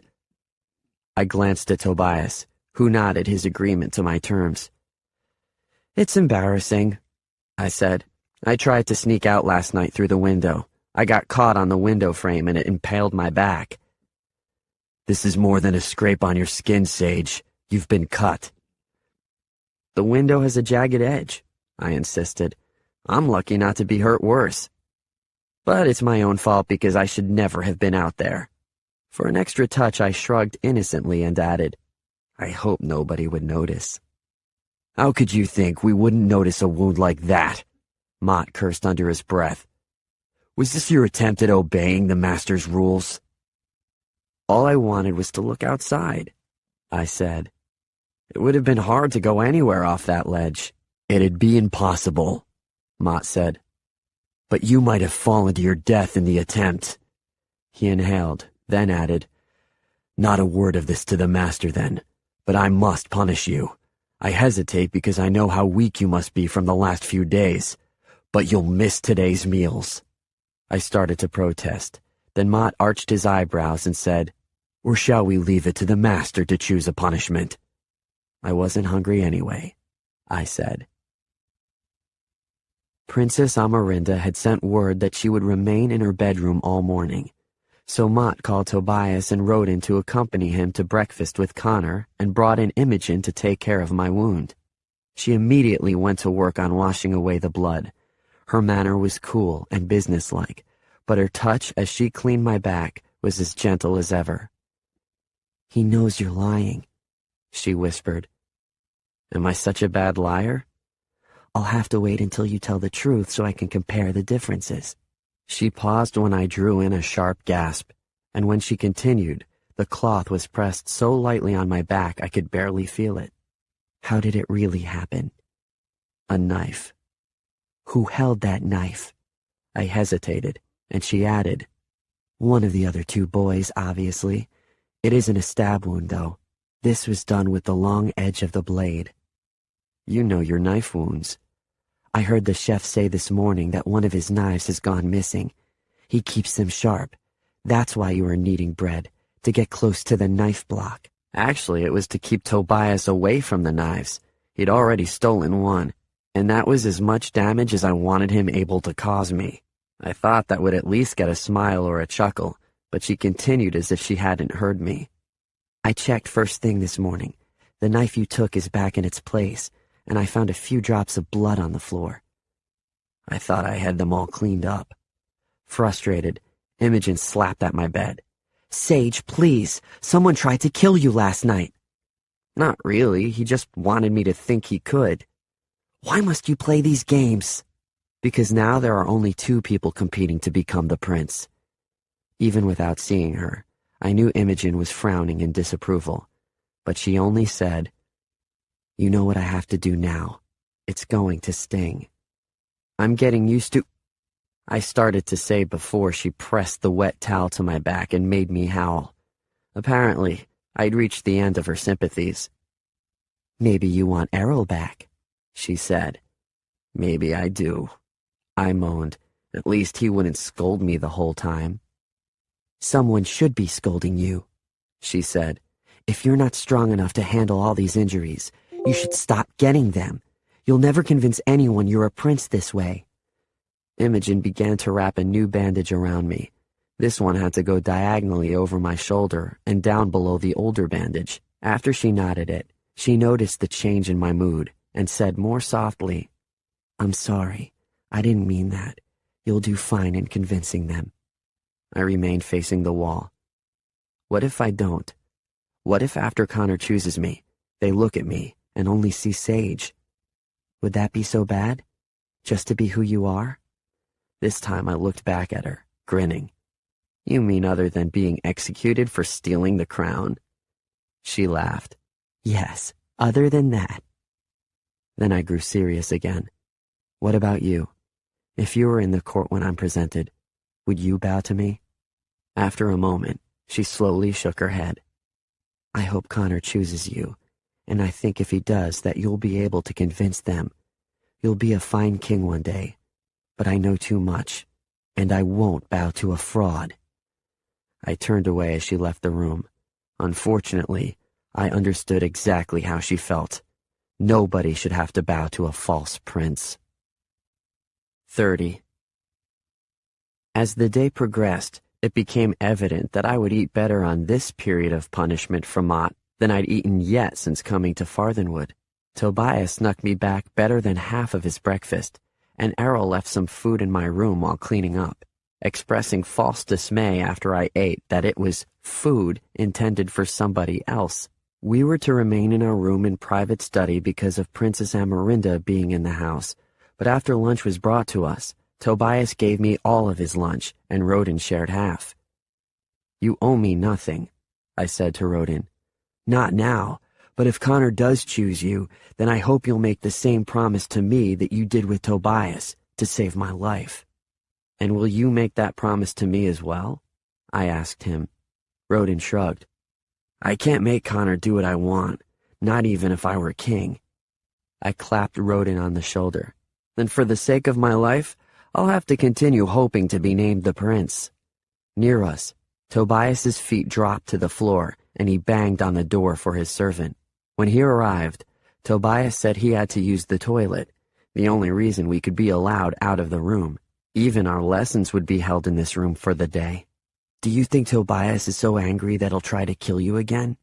Rodin asked after Tobias had gone. He wasn't trying to kill me last night. He just wanted me to think he could. Same thing as far as I'm concerned, though I guess in the end, it worked out better for you. Oh, Rodin's eyes widened. Did you plan for that to happen? Tobias was getting desperate.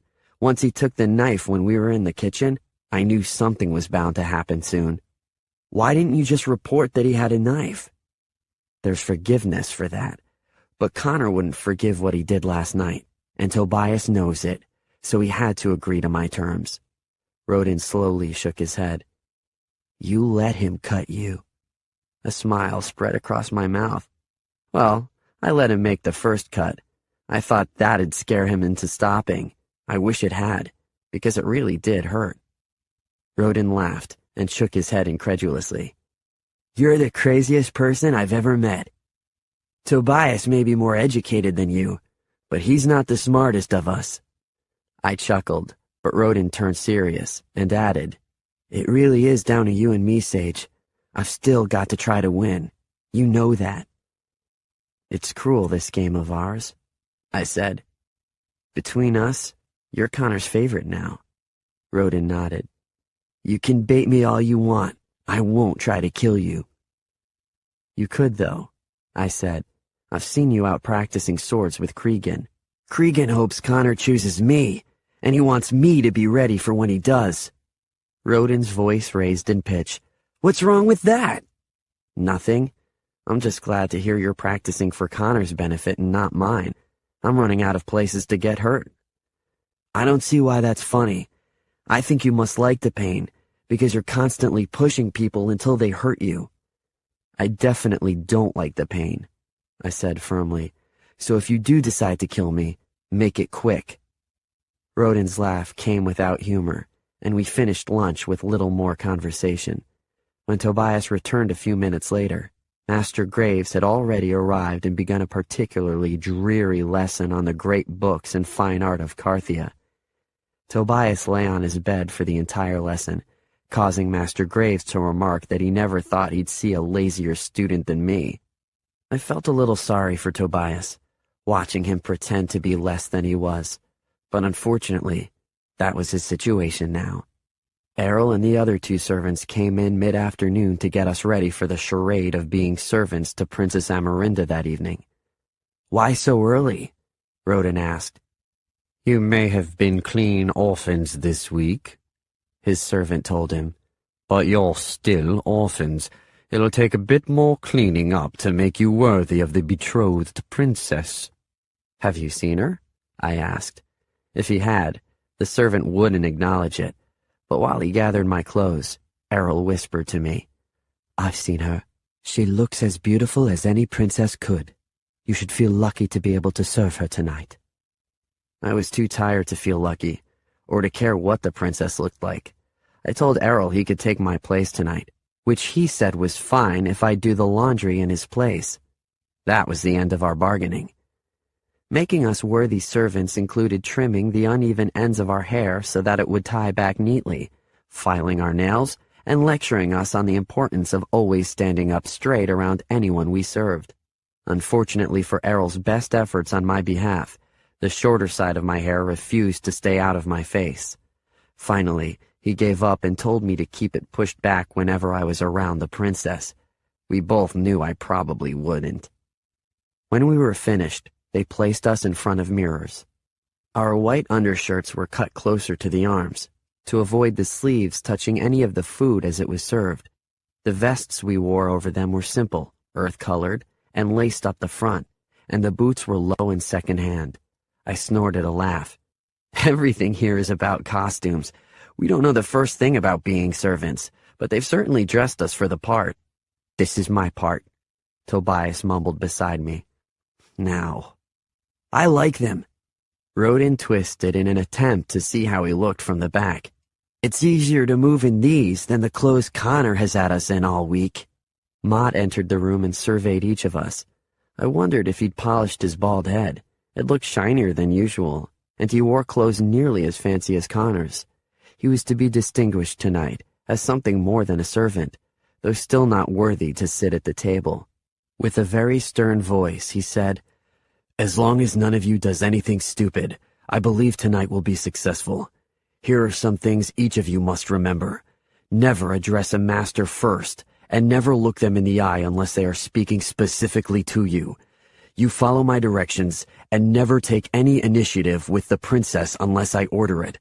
Looking straight at me, Mott added, "You three must remember that you are in disguise.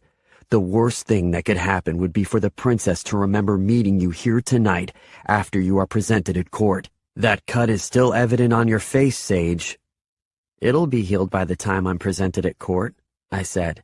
"Besides, Imogen once served us with a bruise on her cheek, so this should only help me fit in better with the other servants." Mott didn't rise to my remark. "And how are the wounds on your back, specifically the one caused by the window?" "If I'd had more to eat today, they'd probably be healing faster." Mott smirked and glanced at Errol for an answer. "No signs of infection, sir," Errol reported. "That's good," Mott said, "because I'd expect a dirty window to have caused infection. I did hear that a knife was missing from the kitchen last night, one of the chef's sharpest blades. Those are kept very clean." "Only one knife was missing?"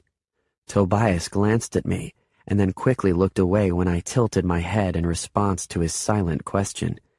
He whispered something under his breath. I'm sure some sort of curse aimed at me. That wasn't a problem. The devils were used to receiving curses with my name on them. "One knife," Mott said, walking over to stand directly in front of Tobias. "With a blade about as long as Sage's wound. Do you know anything about it?" Tobias took a step backward, and his eyes darted around as he searched for a response, but I spoke up. "None of us would know where the chef misplaced the knife. And fortunately, I have no intention of going out that particular window again, so there should be no injuries in the future." Mott scoffed, making it clear he didn't believe me, but all he said was, "Line up behind your servants, boys. The dinner will be ready soon." 31. Connor's dinner that night was served in the Great Hall, not the dining room where we'd eaten all week. Several guests were already there, but the princess and her parents, who apparently had accompanied her to Farthenwood, had not yet entered. I was assigned as a door servant, with no apparent function other than to stand beside the doors of the Great Hall and observe as other servants came and went. Tobias's and Rodin's assignment was no better. They stood at the far end of the room, tasked with the job of closing the curtains if the setting sun got in anyone's eyes. Mott announced Princess Amarinda's arrival, along with the entrance of her parents and some of their courtiers. Amarinda was as beautiful as Connor had described her, with chestnut brown hair swept away from her face and falling in thick curls down her back, and piercing brown eyes that absorbed her surroundings. As she recognized Connor, her entire face lit up with a smile that was warm and inviting. Here, in Connor's home, the guest had made the owner feel welcome. Connor stood, along with the others at his table, and bowed to Princess Amarinda and to her parents. Master Graves had told us about them, and how Amarinda came to be the betrothed princess. The alliance between Amarinda and the house of King Egbert was made at her birth. She was 3 years younger than Darius, and the product of a lengthy search by Egbert. He wanted a foreign girl whose connections were powerful enough to forge a marriage that would create a bond between her country and Carthia, but not a direct heir to the throne, who would have political ambitions of her own. Amarinda was a niece to the King of Weimar. Before she was even old enough to crawl as an infant, her parents had promised her to whoever inherited Egbert's throne, most likely Darius. And although she'd never been given a choice in marriage, the older Amarinda became, the more her admiration for Darius grew. Both were said to be eager for the time when she would be of age and they could marry. Amarinda stopped when she passed me beside the door. "What are you staring at?" Whatever rules Mott had given us blurred in my head. I could speak to her if she was addressing me, but she was only addressing me because I'd looked right at her, which was not allowed. "Forgive him, Highness," Mott said, stepping forward. "No forgiveness is requested. I merely wondered what a servant found so interesting." I looked to Mott to see if I should answer. With a stern warning in his eyes, he nodded permission at me, and I said, "You've got dirt on your face." She arched her eyebrows. Is that a joke? No, Your Highness. On your cheek? Amarinda turned to her attendant, who flushed and wiped the dirt off. Why didn't you tell me before I walked in here? Amarinda asked her. You led the way, Highness. I didn't see it. But he did, and he's only a servant. She turned back to me apologetically. Before leaving my room, I had the window open and paused to look out. I must have gotten some dirt on my face then. I never said the dirt detracted from your beauty, Highness, I told her, only that it was there. With a somewhat embarrassed smile, she nodded at me in return, and then continued on, taking her seat. Out of the corner of my eye, I caught Connor looking at me, though his expression was so controlled I couldn't tell whether he was amused, relieved, or furious. Dinner smelled so good as it was served that it took considerable willpower not to reveal that I was in disguise at that moment and to sit down to eat with the others. A large roast had been prepared, with boiled carrots and potatoes, hot bread, and some sort of imported cheese, the name of which I didn't recognize when Connor offered it to Amarinda. Imogen was one of the servants of the meal. I noticed a cut on her forehead, and wondered if Connor would dismiss that as yet another clumsy moment. No matter how long I stared at her as she served, she avoided my eye each time she entered or exited the room. Had I offended her somehow? Or was she keeping herself away from the increasing danger that surrounded Connor's plans? Across the room, Tobias was disinterested and lackluster. He stared at the floor, and soon faded into the background. Roden looked hungry, and I caught him staring at the princess with a powerful expression of admiration. The conversation at the table began with shallow pleasantries. Connor described his life in the country, away from the politics of Drilliad. Amarinda discussed her travels as she toured Carthia in the recent weeks. Her parents understood that as an heir to the throne, she was far more important than they were, and deferred to her in leading the conversation. After the main course was served, Connor steered the conversation directly to the topic I was sure he had intended for us to hear: the plans for her eventual wedding and ascension to the throne.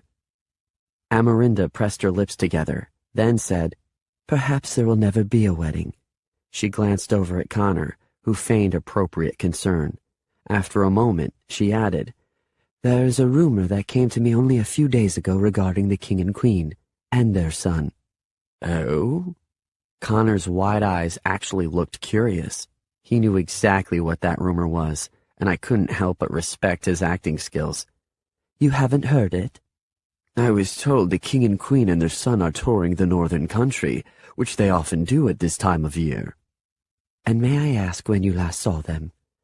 "It's been a few weeks," Connor said, "before their trip to Galen." "And they were well?" "Certainly." Amarinda's father spoke up. "Then the rumor cannot be true." He heaved a sigh of relief and took his wife's hand. She also looked relieved. "Rumors have always surrounded the royal family," Connor said, as if the matter were settled. "It's the cheapest entertainment for everyday folk." There was laughter at the table, except for Amarinda, whose solemn voice took control of the room. "I heard they're dead. Murdered." The laughter fell silent, and she continued, "All three of them, poisoned during supper and dead by morning." Mott glanced at me from his position and shook his head, warning me not to react. I forced a disinterested blank expression onto my face, despite the churning in my stomach. If I reacted, Connor would change the subject, but I needed them to continue talking about it, because no matter how easily he could avoid giving us more details, he'd have a harder time dodging the princess. However, the one question at the top of my mind was one I knew she'd never ask. Would the person who steps in as the prince become the next victim? Connor leaned forward and clasped his hands together. "Highness, you are scheduled to be at the castle in Drilliad tomorrow, correct?" When she nodded, he said, "Let the rumor lie until then. Whether it's true or false, it will be verified once you're there." "Waiting is more easily said than done." Amarinda's voice was heavy with sadness. "If there's no heir, there's no betrothed princess. I'll be a widow without having married." Even if the rumor is true, there may be another way, Connor said. Perhaps all is not lost for you, or for Carthia. Amarinda arched an eyebrow, curious. Connor waited several seconds to continue, which I knew was to increase her anticipation. It was heartless, even cruel. Finally, he said, "What if Prince Jaren were alive?" Amarinda froze. Everyone at the table did, except Connor, who was enjoying this moment far too well. He manipulated those around him as though we were all pawns in his twisted game. I hated that my life had become entwined with his. Finally, Amarinda's mother said, "Everyone knows Prince Jaren was killed by pirates 4 years ago. Are you telling us this is not so?" "I'm only saying that there is always hope." Connor then addressed himself to Amarinda. "Highness, perhaps you may soon claim the throne after all." "Am I that shallow?" Amarinda stood, angry. "Do you think I cared about the throne and not the prince? You talk about Jaren's return as if it would solve all our problems, but it's Darius who concerns me. I need to know if he is alive." She closed her eyes a moment, regaining calm, then said more softly, "You must forgive me, but I'd like to return to my room. I have a headache." Her father rose to escort her out, but she raised a hand to stop him. "No, father. You should stay and continue the evening. My ladies will accompany me." "My man will see you to your room," Connor said, gesturing at Mott. Amarinda eyed me, and I lowered my head, willing her to look anywhere else. "That boy can see me there." Connor hesitated, then smiled and nodded his permission at her. I wondered if perhaps he wasn't allowed to refuse her, or maybe he liked her suggestion. I didn't. "I don't know the way, Highness," I said. It was a stupid lie, and poorly told. Hers was the room where I had bathed on my first day at Farthenwood. "I do. All I ask is for an escort." Connor waved me away, so I bowed to her and we walked out into Connor's great hallway. I led the way up the master staircase, which seemed endless on this trip. All I wanted was to take her to her room, then get away. Behind me, Amarinda said, "You've obviously never escorted royalty before. Do you expect me to keep up with you at this speed? I set the pace, boy." I stopped, but did not turn around. "My apologies," I mumbled. "You do not have my forgiveness yet. Let's see how you do from here." When she was close behind me, I continued walking, slower this time. "What is your name?" she asked. "Sage?" "That's it." "I'm a servant, Highness. Do I require more of a name?" "I am known to most only as Amarinda. Am I a servant as well?" She supplied her own answer. "Of course I am. I exist only to ensure there is a reputable queen for Carthia when the time comes. Have you heard of Prince Darius?" "Of course." "Have you heard the rumors of his death?" "I've heard them." And they weren't rumors. She touched my arm to get my attention. I stopped, but kept my gaze low. "Is he really dead, Sage? If you know, you must tell me.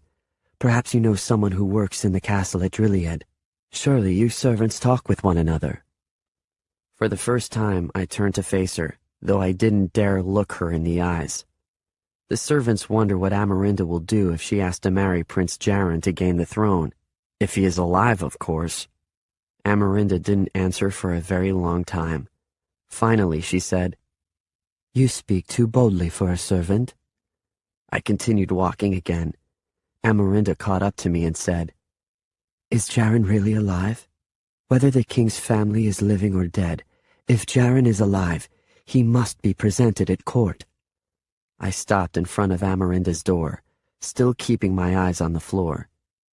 "Here's your room, milady." "You told me you didn't know where it was."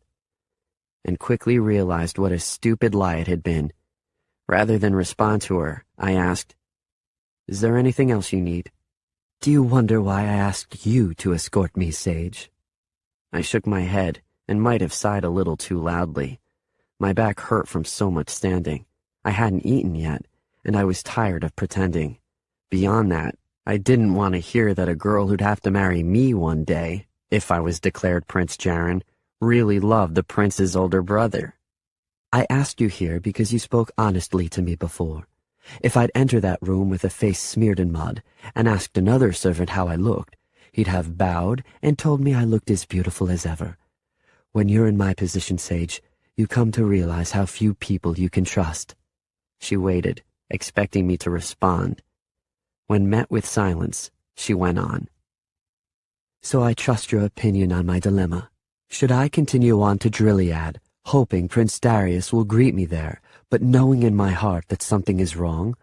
Or shall I stay away, knowing that if there is no Darius, I am no longer a betrothed princess and have no place in Drilliad? This time I looked directly at her. Although her eyes were so perceptive, I immediately looked away again. You should go to the castle, Highness. You should always choose on the side of hope. That's good advice. I have less of a headache now than before, Sage. Thank you for that. She smiled sadly. Do you envy me as a royal? I shook my head. The closer I got to the castle in Drilliad myself, the more I dreaded it. Many do. I'm glad you can appreciate your station in life as a servant. I'm a servant too, you know, perhaps with finer clothes and servants of my own, but few choices about my life belong to me. We're not so different, you and I. She was closer to the truth than she realized, but I held my tongue and stared at the ground. Will you not look at me? No, my lady.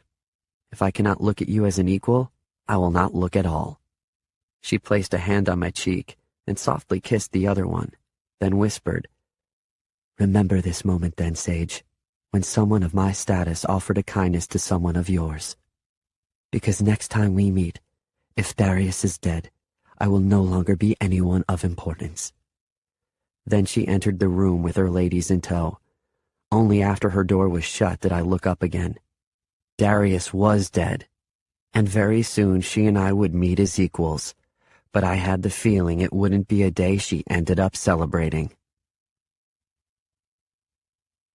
32. Where are you going? Maud asked as I began walking away. He was never far behind. To my room, my back hurts. How will it look to everyone at dinner if the servant who left with Amarinda fails to return? How will it look if that servant's bandages bleed through and he drips blood on Connor's dining table? Come on, Mott said with a sigh. I'll walk you to your room.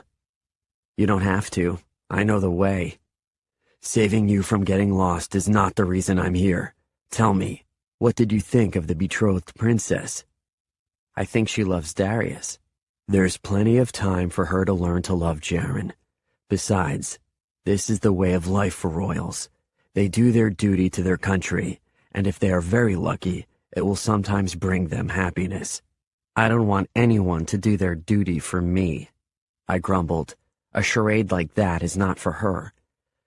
Connor is preparing you to wear a mask for the rest of your life, Mott said. It's better that your queen pretends to love you, because if she truly did, she would only love a lie. That hardly made me feel better. Errol was sitting on the bench just outside my bedroom door. He stood as he saw us coming. Are you ill? He asked me. Get me some dinner, I growled, pushing past him to enter my room. And no, I don't need help dressing. Ironically, I did need help. My shoulders and back had stiffened over the past few hours of standing, and with every movement, I felt like my wounds might tear open again. When Errol returned with a tray of food several minutes later, he found me sitting on the floor with an unbuttoned shirt and vest. Errol set the tray on Tobias's desk, and then silently went to the wardrobe to gather my nightclothes. He was able to pull off my shirt without causing me too much pain, and, without asking, checked my bandages. Imogen is occupied at the dinner downstairs, he said. You must let me clean those wounds. They look hot. I leaned forward, which took less work than arguing. He soaked a towel in the alcohol and pressed it to my back. I arched it with the inevitable sting, then relaxed as it slowly passed. Every servant at Farthenwood knows Tobias cut you, Errol murmured. I'd be surprised if the master doesn't hear of it soon. The servants are mistaken. I was trying to climb out a window. We hear things, Sage, more than anyone knows. Then you obviously know why Rodin and Tobias and I are here. Are Connor's servants loyal to him? To this plan? Shortly after you came, Connor impressed upon us the sacred nature of what he's doing, how important it is to Carthia. To be sure, he threatened us dearly if word of his plan leaks outside Farthenwood, but he shouldn't worry, nor should you. This is a secret we will all carry to our graves. If you are chosen as prince, I will treat you just as I would a true royal. With that, he finished bandaging me up. He pulled my nightclothes on, and even fastened them in front, which I was more than capable of doing. When he stood to leave, I said, "Thanks for helping tonight, Errol. Thanks for helping every night. I know I'm difficult." "I'll take that as an apology, sir. Your dinner is on the desk there. Good night." I was in bed when Rodin and Tobias came into the room. Tobias entered more quietly than usual and lay down on his bed indifferently. Rodin crossed over to me and said, "Connor was furious that you didn't return to the dining room tonight. I heard him ask Mott to come get you right now." I groaned. How can he expect us to see ourselves as royalty when he treats us as slaves? Errol entered the room and began rummaging through my drawers. "I'm sorry, Sage, but it's true. Connor has asked to see you. Mott is waiting outside to take you to see him." I winced as I rolled out of bed. Errol held up clothes for me, but I shook my head. If he asks for me at night, he'll find me in nightclothes. "It's inappropriate," Errol said, "and it's indecent of him to summon me when he knows I'm asleep." I opened the door to leave, but Mott blocked the doorway and shook his head at me. "I won't bring you to the master like that. Allow Errol to dress you, or I'll do it." I shut the door in his face and held out my arms to Errol, who hurried forward, clothes in hand. Minutes later, Mott was walking me, fully dressed, down to Connor's office. "Am I in trouble?" I asked. "That depends on your answers to his questions." Connor was in the middle of writing something when we entered his office. Mott directed me to stand in front of his desk, but I sat.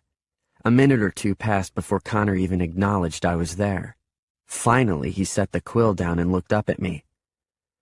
"What did you think of her?" "The princess?" I shrugged. "She's beautiful. I'd heard the betrothed princess was more horse than woman." "Bite your words," Connor hissed. "You're speaking of the future queen of Carthia. That is, if the prince is found. And yes, she has most unexpectedly become a beautiful young woman." "Why did she choose you to escort her out?" "Because I told her about the spot of dirt on her face before. I think she appreciated the honesty." "You're lucky she did. She might as easily have had you whipped for being disrespectful." "I've already been whipped." "And stabbed, I hear." "Mott has my story on that incident, sir." "A story which is probably a lie." "At Farthenwood, lies and truth blur together." "Only lies in pursuit of the truth, Sage." My body ached with tiredness. All I wanted was to finish this pointless conversation and go back to sleep. But there was one question I needed answered. "Why did you allow me to go with her? When you bring me to court, she'll recognize me." "If I bring you to court, don't mistake my tolerance for you as any sort of favoritism. Quite the contrary." "My question stands, sir. Why did you allow me to go with her?" "The possibility of her recognizing you did concern me for a moment. Then I decided you can easily explain that I kept you in hiding here until you could be presented at court. The fact that you two already met could be seen as an advantage. Now I have some questions for you." "I have a few more questions first." Connor arched an eyebrow. "Oh?" "What if Prince Jaren is alive? Then he returns to the castle to find me sitting on his throne. I don't think he'll appreciate that." "Jaren is dead. I told you once before that I have proof of it. Besides, the pirates off the coast of Avinia are ruthless. The reason no body was ever found is because they likely destroyed everything identifiable about him. Whatever trouble he may have caused his family, the king and queen loved Jaren. The Queen in particular never gave up searching for any trace of him in the years that followed. It was all in vain. I doubt he was even alive by the time his ship sunk. What's your proof? I present that to the boy I choose as prince, and to nobody else. If you can prove Jaren's dead, then can you also prove to the regents that Jaren survived? At court, Jaren will confess that he has been hiding all these years in an orphanage, right under their noses. He went by the name of Sage, or Rodin, or Tobias, but he has come back now to claim the throne. What if another orphan steps forward to say he knew us before Jaren was killed? We would say they are mistaken, and perhaps one night that orphan would disappear. Thrones have been claimed over thinner evidence than we have, Sage. Besides, my prince will have evidence of his identity. What? Connor shook his head slightly. I'll save that answer until my prince is chosen, but rest assured, it is something that will identify my choice as the prince without doubt. Now to my questions. What did Princess Amarinda talk with you about after you two left? She's worried that the king's family is dead, despite your assurances that she shouldn't worry. She doesn't seem to believe there's any hope of Jaren being alive, and I don't think she'd want him even if he were. She's afraid, sir. Connor smiled. We can use that to our advantage. Use her fear to make her more apt to accept the prince when I present him, so that even if she has doubts, she'll accept him because she needs it to be true. I couldn't hide my disdain as I glared at him. It was disgusting that he'd think so quickly of how he might benefit from her pain. Don't make that face at me, Connor cried.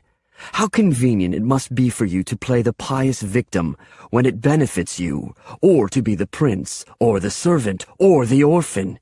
Yet I must at all times be the keeper of this unholy plan. I do not celebrate my role in Carthia's future, but I've accepted it. Have you? And the expression vanished from my face. Yes, sir, I have. I am your prince. You think too highly of yourself. Tobias can no longer be trusted, but Rodin presents some fine advantages. I believe he has been underestimated this week. He has learned more than any of you in such a short time. There was nothing I could say to that. He had. Connor continued. What I wonder is if you want to be the prince. I sense you battling that decision internally, perhaps because you're afraid of the consequences of being caught, perhaps because you cannot picture yourself sitting on the throne. And yet here you are, telling me to my face that you are my prince.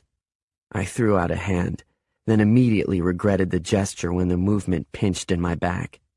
Would you choose Rodin, who rushes toward the throne with no thought of the consequences? He has no idea what he's accepting. I have thought about it, Connor, and I am your prince. Connor clasped his hands together and a glint of triumph flickered in his eyes. I believe that what I suspected all along was true. All you ever needed was the proper discipline and the right motivation. I can see that you are finally bending to my will, and that pleases me. It did not please me. Tired as I was, I still had plenty of energy to be angry with his smugness. However, I simply asked, "Can I go now?" He hesitated a moment, then nodded, and I left without looking at him. As Mott escorted me back to my room, he tried to make conversation, but I ignored him. Connor's words still rang in my ears. With every step closer to the throne I took, I felt myself bending too. I only hoped I could get to the end before Connor broke me completely.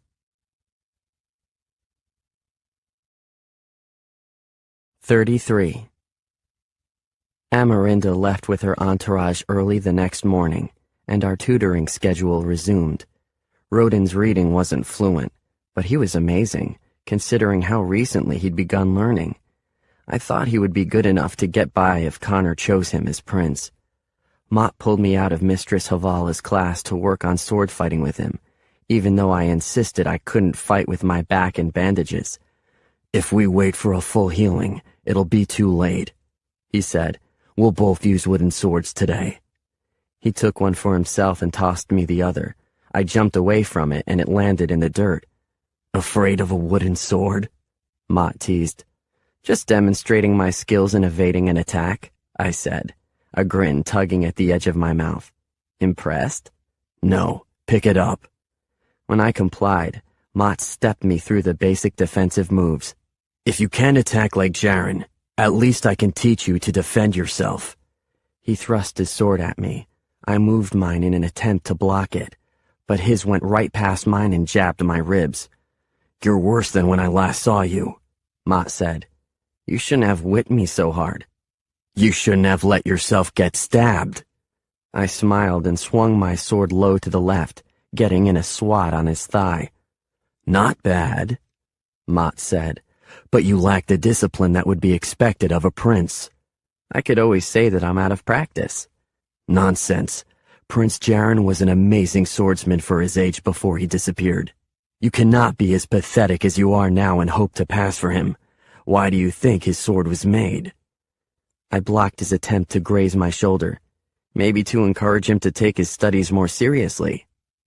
Jaren always took sword fighting seriously. He is known to have once declared in front of the entire court that he intended to lead the Carthian armies in war one day. Then he sounds like a fool, I said, thrusting forward. Mott dodged me and easily blocked my move. Mistress Havala said that Egbert was a peaceable ruler at all costs. Carthia has avoided war for generations. Carthia has enemies, Sage. Darius understood that. Perhaps Jaren did as well. Their father never did. Are you saying Egbert was a bad king? He wasn't evil, just naive. Each year his enemies have grown stronger, forged alliances, stockpiled their weapons. Egbert failed to see their hungry eyes as they looked toward Carthia. Mott shrugged. He failed to see the enemies within his own castle. I used the opportunity to jab at his side, then followed it with a slice that threw his sword off balance. Mott backed up 2 steps and readjusted his grip. Good move, Sage. Very unexpected. I fought better with Jaren's sword, I said. You fought better because it was a superior sword, even as an imitation. It's too bad that it's been taken. Connor now believes it wasn't any of you 3 boys. He thinks one of the servants took it to sell, knowing you boys would get the blame for it. Cregan probably took it to help train Rodin. Unlikely. You dislike Cregan, Sage, but he serves Connor well. He'd do anything Connor asked. So would you. Mott stopped and lowered his sword. I wouldn't kill for him. That's my limit. I couldn't let that go unanswered. Then your limits are meaningless. Cregan killed Latimer on Connor's orders, and you helped it happen. That's the same thing. Something flickered in Mott's eyes. He pressed his lips together and said, Our lesson is over. Hang up your sword and I'll walk you back to the house. The rest of the day was taken up with lessons. So much information was being pushed into our heads that it's a wonder none of them exploded. Tobias was eventually sent back to our room as punishment for sleeping during the lesson, and he was clearly relieved to be going. That gave a burst of energy to Rodin, who saw it as his chance to be the star student. After all, I wasn't much more interested than Tobias had been. Tobias stopped me in the hall as we were being escorted to dinner with Connor that evening. You remember your promise to me, right? You'll make sure I live through this. That's still my promise, I said. Tobias exhaled a sigh of relief. Then let me help you become the prince. What do you need? I want nothing from you, Tobias, just loyalty, if I'm chosen. Tobias lowered his voice further. I wasn't going to kill you the other night. I never had any intention of doing that. The knife was sharper than I thought. What I thought was only a surface wound. It will heal. I think Mott suspects the truth. Maybe Connor too. You have my promise, Tobias. You will live. I trust you. Tobias paused, as if he were weighing his own words. I do, Sage. I trust you. Keep up, you two, Mott called back to us. Connor is waiting. We caught up to Rodin and Mott shortly before we arrived at the dining room. Once there, Mott opened the door to allow Rodin and Tobias in, but he put a hand on my shoulder to hold me back and shut the door again. My heart raced, but I tried to keep my expression calm. Mott looked very serious, and I had no trouble thinking of any number of reasons why he might be about to punish me. "Whatever you think I've done," I began, but he shook his head to silence me. "I didn't know he was going to kill Latimer," Mott said in a low voice. "You had it figured out before I did." The memory of Latimer turning just before he was struck with Cregan's arrow was burned into my mind. It was relentless in my dreams at night, and haunted my steps in the day. If only I'd realized what was happening a few seconds earlier, it might have been enough to save him. "Why are you telling me this?" I asked. He shrugged. "I guess I just wanted you to know that I remember what you said down in the dungeons. Connor doesn't own me either." Connor had news for us that evening. "Do you remember when we spoke of the Prime Regent Veldegrath? He is the one who aspires to become king, the one we must prevent from taking the throne because of the damage he will do to Carthia. I received an interesting letter from him tonight, which is both distressing and encouraging." To illustrate, Connor held up a few papers, which I assumed was Veldegrath's letter. "The encouraging news is that he has heard the rumor that Prince Jaren may be alive. I knew he was meeting Princess Amarinda earlier today, to travel with her as far as Eberstein on the outskirts of Drilliad, where he maintains a home. I expect she told him. This bodes well for my prince's acceptance at court, if it is less of a surprise when I announce him." "And the bad news?" I asked. "The bad news is that word is also spreading of the king's and queen's deaths. A decision cannot be made as to who will take the throne until the end of this week, but Veldegrath will use the fear of their deaths to build up more support for himself. He wrote to ask me whether I have any solid information as to Prince Jaren's whereabouts. My response to him was nonspecific, which will test his patience, but it does buy us another day." "Another day for what?" Tobias asked. Connor took a deep breath, and then said, "I will choose my prince in 2 days' time. Then we will leave immediately for Drilliad." Tobias, Rodin, and I looked at one another. There was surprisingly little enthusiasm from any of us, and Connor noticed. "I might have expected some excitement," he said. "What will become of the 2 boys who aren't chosen?" I asked. Connor paused. Then he said, "I haven't decided that yet." Everyone in the room knew that was a lie. 34. The night passed without incident. If Tobias and Rodin knew I'd snuck out during the night, neither of them mentioned it the next morning. After breakfast, Mott entered the room and said Connor had new plans for us that day. He carried something in his arms, which he unwrapped and set on an easel in front of us. It was a painting of a boy standing beside a tall hedge in a springtime garden. He had light brown hair with darker streaks underneath, a mischievous smile, and a hint of trouble in his bright green eyes. None of us had his innocence, his naivete. "Is that Jaren?" Rodin asked. "The last known picture of him," Mott said, "painted more than 5 years ago, when the prince was 9 years old." I couldn't help but stare, comparing myself to every detail of the painting. Rodin and Tobias were studying it as carefully, no doubt doing the same thing. Each of us had features that looked similar to the prince's, but Rodin groaned in disgust. "Sage looks more like him than Tobias and I. Connor led me to believe just the opposite." "Do you see a resemblance?" Mott asked me. I shrugged. My face is longer, and my hair is the wrong color. If anyone compares me to that picture, the regents won't believe I'm him. This brought on even louder complaints from Rodin, as well as a few objections from Tobias, that none of us was enough like the picture to be convincing. Mott shushed us, then continued. "Connor's plan this morning is for each of you to undergo whatever transformation you can to look like the prince. Your hair will be cut to match his. Sage, we have a hair dye that may work for you. You will each be measured and clothes will be prepared for the one Connor chooses. By the time one of you is chosen tomorrow morning, he will look like the prince." While Rodin and Tobias got their hair cut, Errol led me outside to work the dye through my hair. "It will look like I've used hair dye," I said. "And what about when my hair grows back into its color again?" Master Connor believes you can use less and less dye each time, Errol said.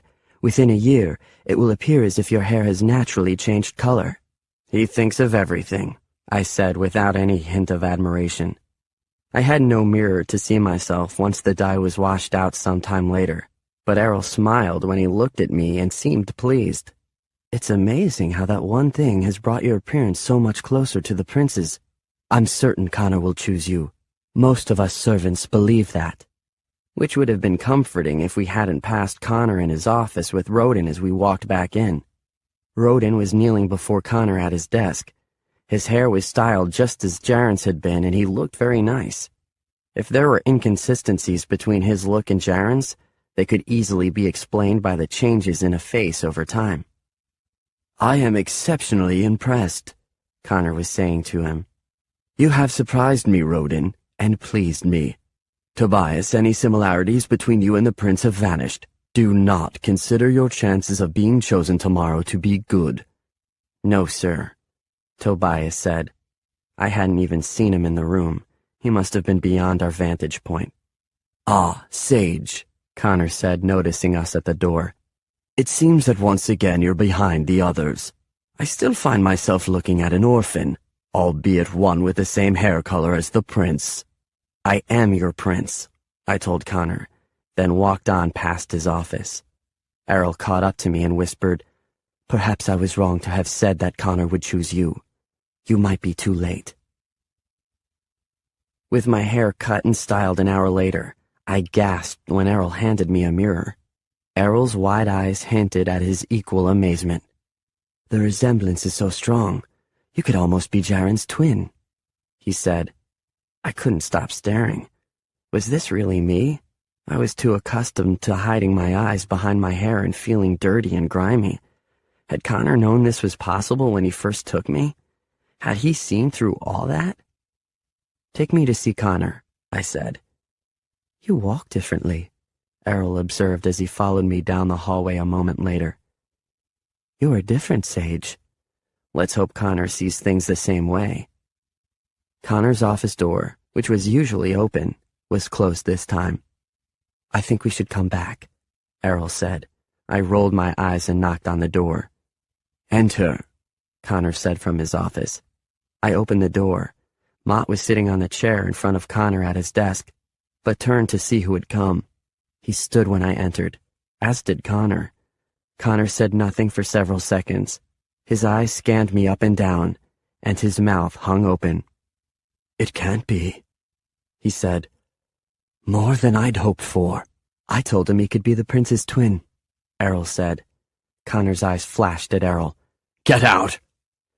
Errol nodded and vanished from the doorway. He'd made a mistake by openly acknowledging that he knew about the plan. It didn't matter that Connor was the one who'd told them about it in the first place. Kneel, please, Connor said. I wish to study you better.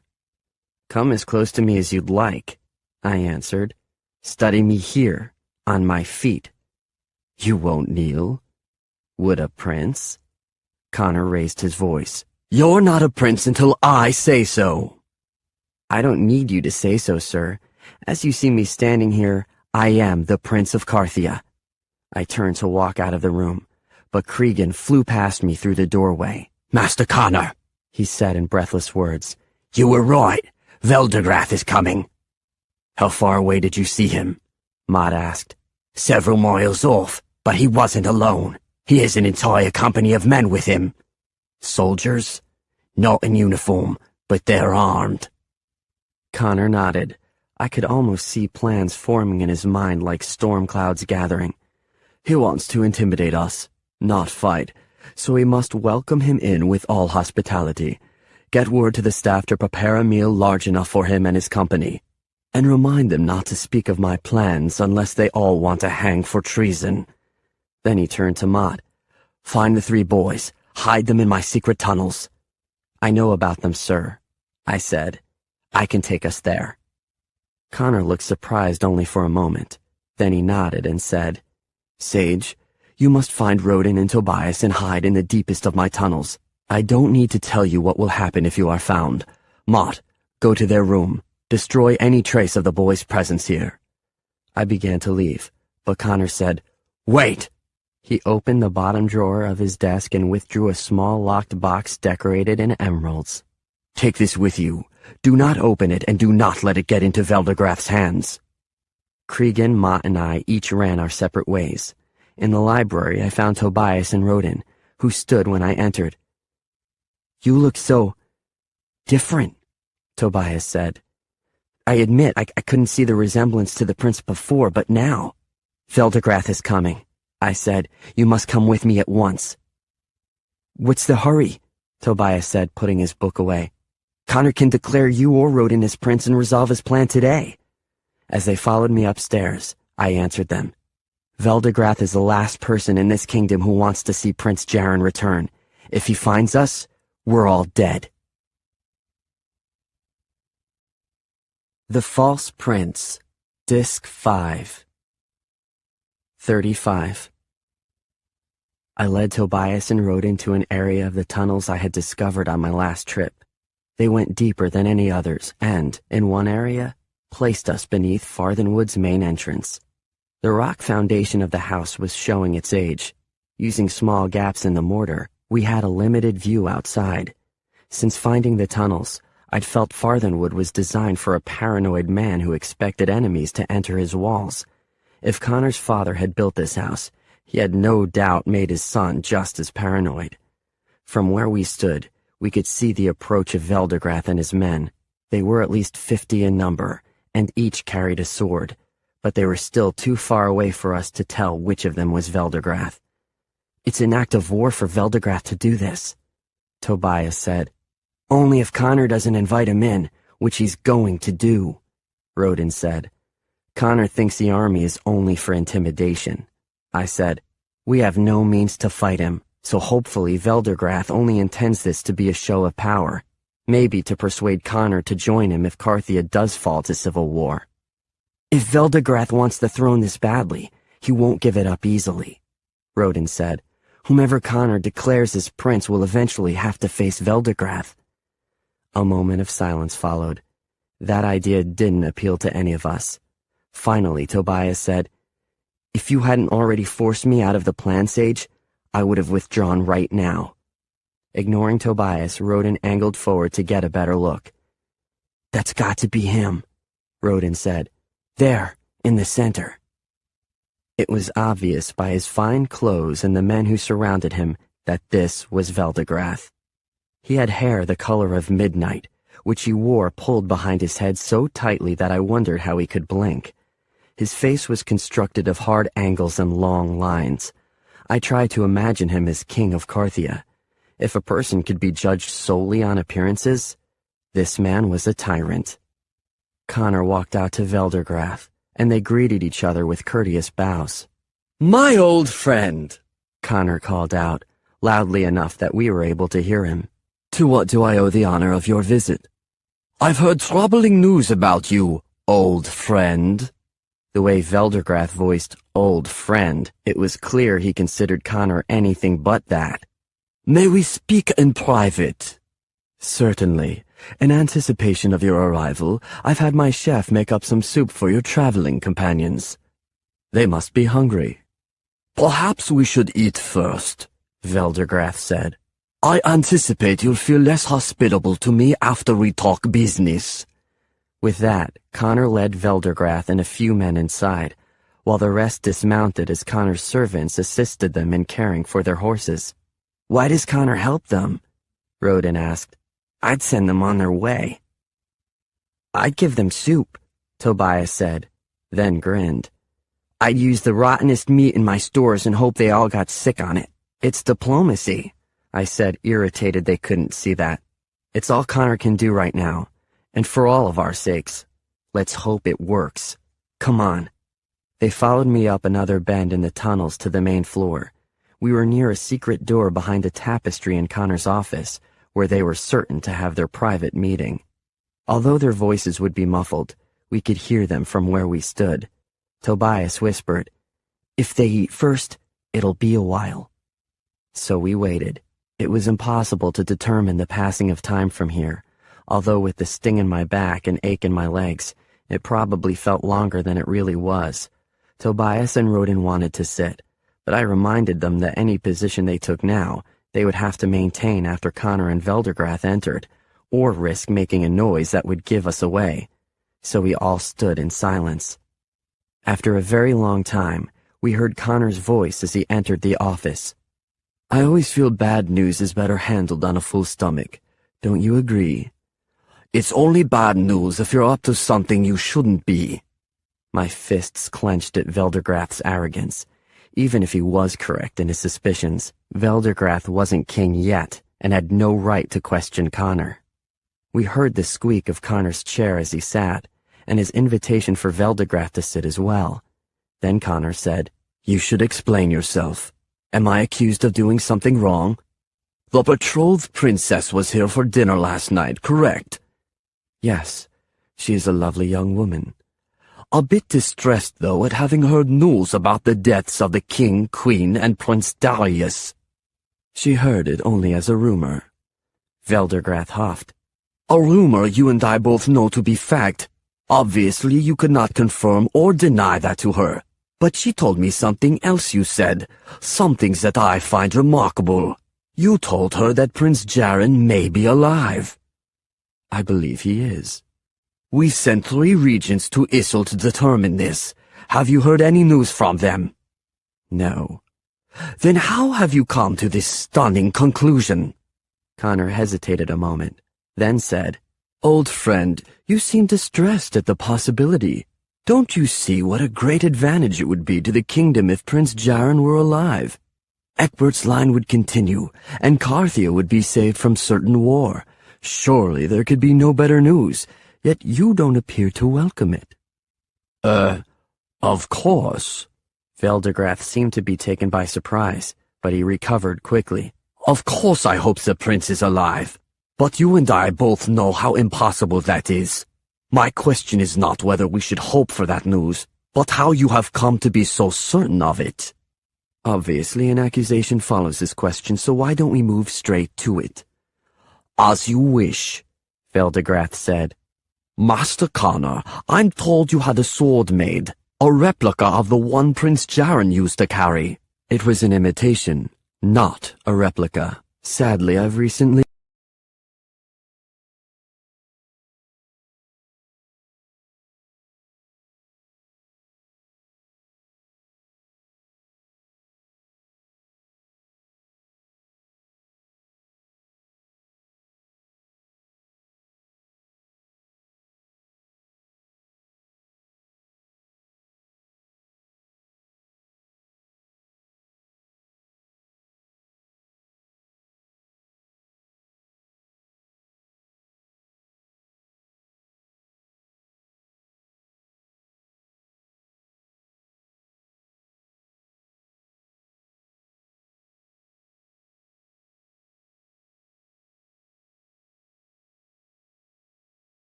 ran away.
The first time my back was turned.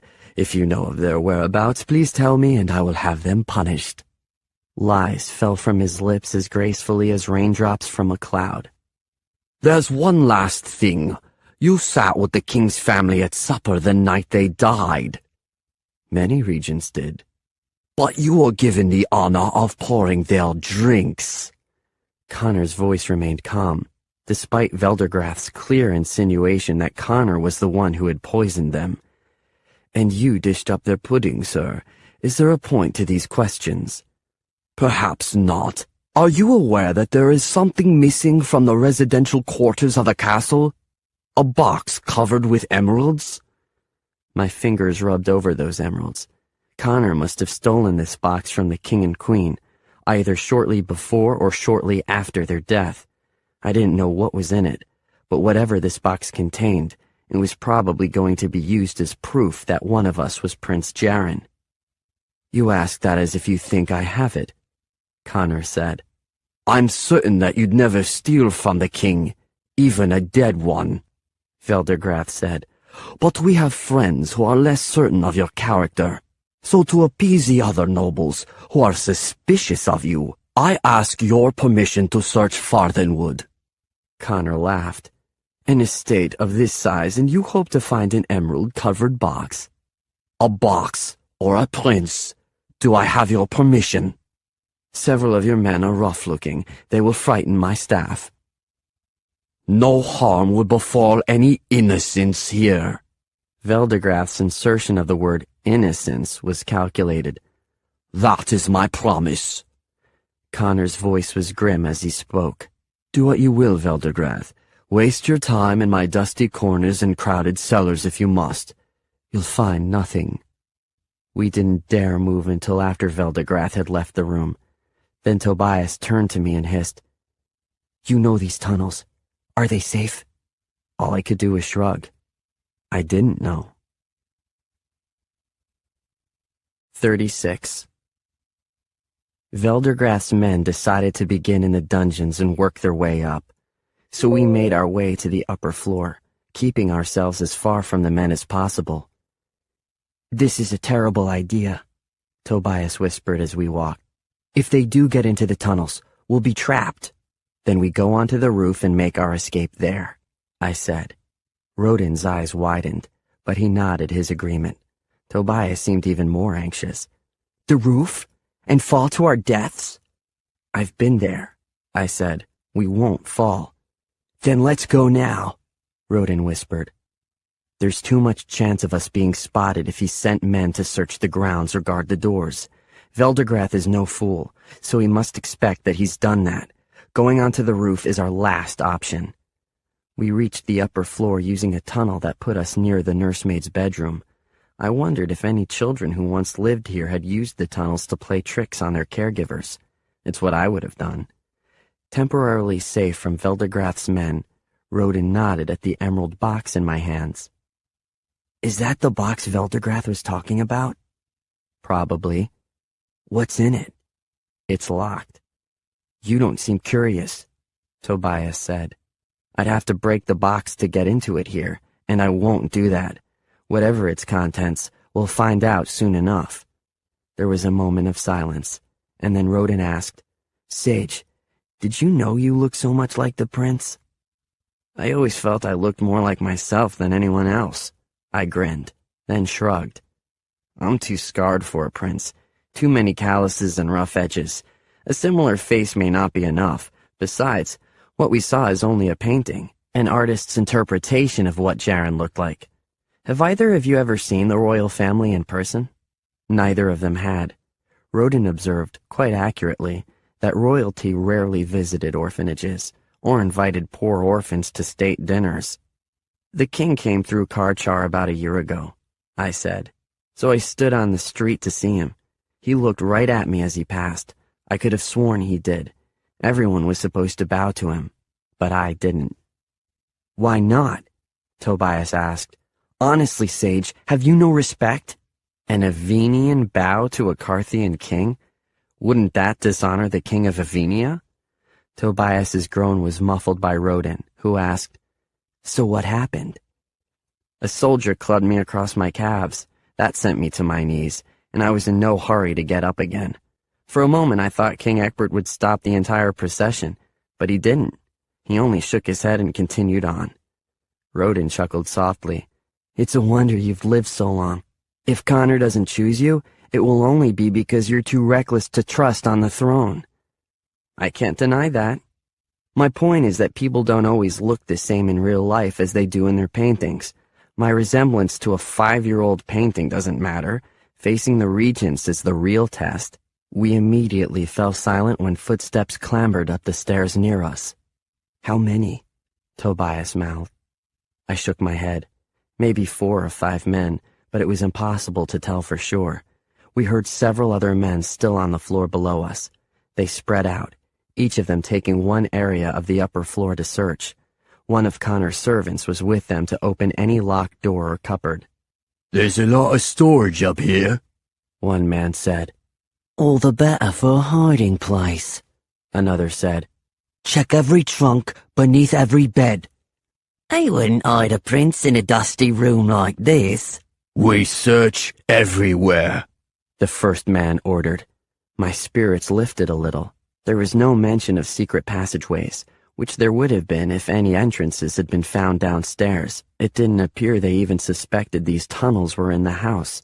Suddenly, Tobias grabbed my arm. He leaned very close to me and whispered, I hid papers in our room. If they find them, they'll know we're here. I threw out my hands in a gesture to ask him where the papers were. He leaned in again. I cut a small hole in the side of my mattress. If they move it, feathers will fall out and they'll see the hole. He drew back with an apologetic look on his face, but I could only shake my head. Judging by the thoroughness of the search on this floor, it was too much a risk that they might find those papers. I motioned for them to stay where they were. My feet would move quietly enough that I could pass through the tunnel undetected. Tobias and Rodin might not. I crept down the narrow stairs of the tunnel. One of the steps was loose, and I was concerned that when I pulled off the wood plank, it would make too much noise, like it had before. There were a few small squeaks, but I moved so slowly they didn't seem to draw any attention. The imitation of Prince Jaren's sword was lodged inside. I hoped I wouldn't have to use it, but I wasn't about to go out there without a weapon of some sort. With the sword in my hand, I inched open the door to our bedroom. A few men still remained on our floor, but they seemed to be nearer to Connor's room. I didn't think they'd come my way yet. Our bedroom had been scrubbed of any evidence of our having been there. Now it looked like a little used guest room. The wardrobes were empty, our books were gone, and the beds were pushed into a line of 3 near the wall. Tobias's bed was the farthest from my hiding place. I crept along the floor, hardly suitable for a gentleman or whatever Connor had turned me into, but very familiar from my life as an orphan. Once in a conversation with Mrs. Turbledy, I compared myself to a caterpillar that went wherever I wanted with barely any notice. She compared me to a cockroach instead, who ran about freely in the darkness and scattered in the light. It was meant as an insult, but I thought it was a fair comparison, even a compliment judging by how hard they are to catch. I crawled beneath what had been my old bed, and then Rodin's. Finally to Tobias's, the last in the line. I was about to reach my arm up to feel around his mattress, and then froze. Footsteps were coming down the stairs. "We're going to search this floor now," the man in charge of the others said. Charleston, we need your men in here now. Someone called from the hallway near Connor's room. There's a lot of heavy furniture in here. So we get the sore backs and he gets the glory in whatever we find. Someone outside my bedroom complained, but they went away. I only had a few minutes. It was simple to find the hole in Tobias's mattress. He'd cut it well, so that it would always remain covered, and so that no feathers would fall from it unless the mattress were overturned. The papers were right inside, tightly folded. I tucked them into my pocket and then crawled back to the doors. I was about to dart safely into the tunnels when a voice said, "Did anyone hear that? Like footsteps inside the walls." I rolled my eyes. Was it Rodin's or Tobias's carelessness that would reveal us? It sounded as if the man began to call out someone's name. Then he cried out in pain. I pressed myself against the wall, and only a second later, Imogen ran into my room, looking for a place to hide. In her hands was a fireplace poker. She must have hit the man with it. My heart pounded. Imogen had successfully distracted him from the tunnels, but she was about to pay dearly for having saved us. 37. "Where are you?" The man growled. Imogen backstepped as he entered the room, holding the poker like it was a sword. He was a big man, with a belt that had been stretched to its limits to fit around him. Even to protect us, Imogen never should have attacked him. She had no chance against this man. He advanced and she swung at him, but this time he grabbed the poker. With one twist, he pulled it from her hands and yanked her toward him. "Who are you hiding here?" he asked. "Veldegrath will want to talk to you." Imogen tried to resist his grip, but it was pointless. Finally, she wrenched up her face, then stomped on his foot with all her strength. He released her only for a second and she tried to run, but he grabbed her again and shook her by the shoulders. "Oh no, you're coming with me," he snarled. By that time, I had crept to within only a few feet from him, my sword out and ready. Imogen didn't mean to betray me. She glanced my way for only a second, but it was enough. The man pushed her to the floor, and with surprising agility, swung around with the poker, swiping hard enough to make a swishing noise in the air. I ducked to avoid his attack and thrust my blade deep into his gut. He gasped as blood leaked from his wound, then for the first time really looked at me. "Prince Jaron," he whispered. "Perhaps soon," I said as he toppled over. Imogen ran into my arms, holding me so tightly that she nearly knocked me over. Her entire body was shaking, so I put my arm around her to try to calm her. One hand clawed into my wounded back, which I couldn't have tolerated if it was anybody but her causing me the pain. Then she darted back from me, hearing a sound behind us. I swung around, ready with the sword, then lowered it when I saw Mott in the doorway. Mott's eyes went from the man on the floor, to the sword, to me. "Drop the sword and get out of here," he whispered. "Now!" I gently set the sword on the floor, then took Imogen's hand and pulled her into the tunnel. Before I shut the door behind us, I saw Mott use the dead man's knife to stab himself in the arm. Reeling, he pulled the knife out, then fell on the floor. Several of Veldegrath's men ran into the room. What happened here? One of them, a leader of the group, asked. Mott rolled over. Whether he was exaggerating his pain or not, I believed his performance. "Your man attacked me," he mumbled. "I might have startled him when I came in, but it was only to assist him with unlocking these doors." One of Veldegrath's men knelt down to examine Mott's injury. "You're lucky it wasn't deeper." "Or in a more vital area." I tried to dodge out of the way. He was aiming for my chest. I had to defend myself. You must have provoked him. Mott shook his head. You saw me walk in here. I had no reason to attack this man. Perhaps I should report to your master and mine exactly how this search is going. Get rid of that body, the leader said. Veldegrath doesn't want damage done to Connor's property. One of you clean up this blood. A few men went to look for cleaning supplies, and after wrapping him in sheets from Rodin's bed, it took most of the rest of them to haul the body out of the room. Mott assured them he could get himself bandaged and was soon left alone. He glanced at the crack of the opened passage door I'd been staring through, then nodded at me.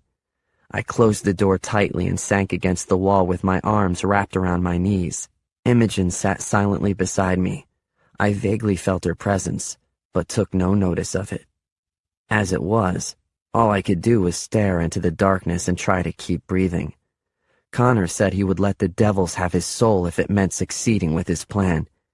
I had the feeling that when he did, the souls of all the rest of us would go to the devils too. 38. Imogen and I remained there until the search ended and Veldegrath's company of men left. Connor himself came to claim us in the tunnels. He found Tobias and Rodin first, and then they walked downstairs through the tunnels to find us. Connor offered me a hand from where I still sat on the floor, numb. I'd never killed before, not even accidentally or for defense or for whatever label they would attach to it tonight. My only intention had been to stop him from harming Imogen, and without alerting anyone else in the house to my presence. That at least had been accomplished, but it had come at a heavy price. And as hard as I tried to avoid the comparison, in that moment, I had seen myself as Cregan, sending a deadly arrow into Latimer's chest, all to protect Connor's unholy plan. Every feeling within me was pain, so I hollowed it out and barely acknowledged Connor's greeting when he saw me. I took his hand, but he did more work in pulling me up than I did with any effort to lift myself. I could tell from there that the imitation of Prince Charon's sword was gone. Mott must have taken it with him when he went to get bandaged. Connor led us into the bedroom, where I sat on my bed. Rodin sat next to me. Tobias took a stool for himself, and Imogen stood, keeping herself apart from the rest of us. Mott was already in the room when we entered. His arm was bandaged and his face was grim. It was obvious where the floor had been scrubbed of blood. Connor addressed Imogen first. May I assume that you were in the tunnels because you were somehow involved in the death of that man? Imogen nodded, slowly. It was my fault, I said. I thought I struck him low enough to avoid any major damage. It was for good reason, Mott said. We all know what would have happened if you hadn't acted. Not only to Imogen, but to you boys as well. I knew, yet even that was not enough to make me feel better. But why were you out of the tunnels in the first place? Connor asked. You so easily might have been found. Imogen drew in a breath and opened her mouth. She would speak to take the blame, but reveal the one secret that had protected her ever since coming to Farthenwood. Cutting her off, I withdrew Tobias's papers. These were left in this room, and if found, would have been damaging evidence about us. Mott took the papers and handed them to Connor. He opened them, read a little, then said, You wrote these, Tobias? Yes, sir. His voice trembled when he spoke, and I wondered what was in them. You are a thorough record-keeper, more fit to be a king's scribe than a king, I think. Tobias lowered his eyes. Yes, sir. Then Connor turned to me, his expression different from before. Was it respect? Gratitude? I'd so rarely been looked at in any favorable way, I couldn't recognize it. He said, If these papers had been found, none of us would be here tonight. Veldegrath's men were exceptionally thorough, but Mott was able to cover up your presence through his own brave act. Veldegrath left here embarrassed and disgusted when his most tedious search turned up no evidence of either you or that emerald box. But he was right, I mumbled. You are plotting a false ascension to the throne, and you did steal that box from King Egbert. Neither of which I make any apologies for. Connor's expression cooled. Do you want the throne, Sage? Do you want me to choose you? It wasn't in me to care how I answered.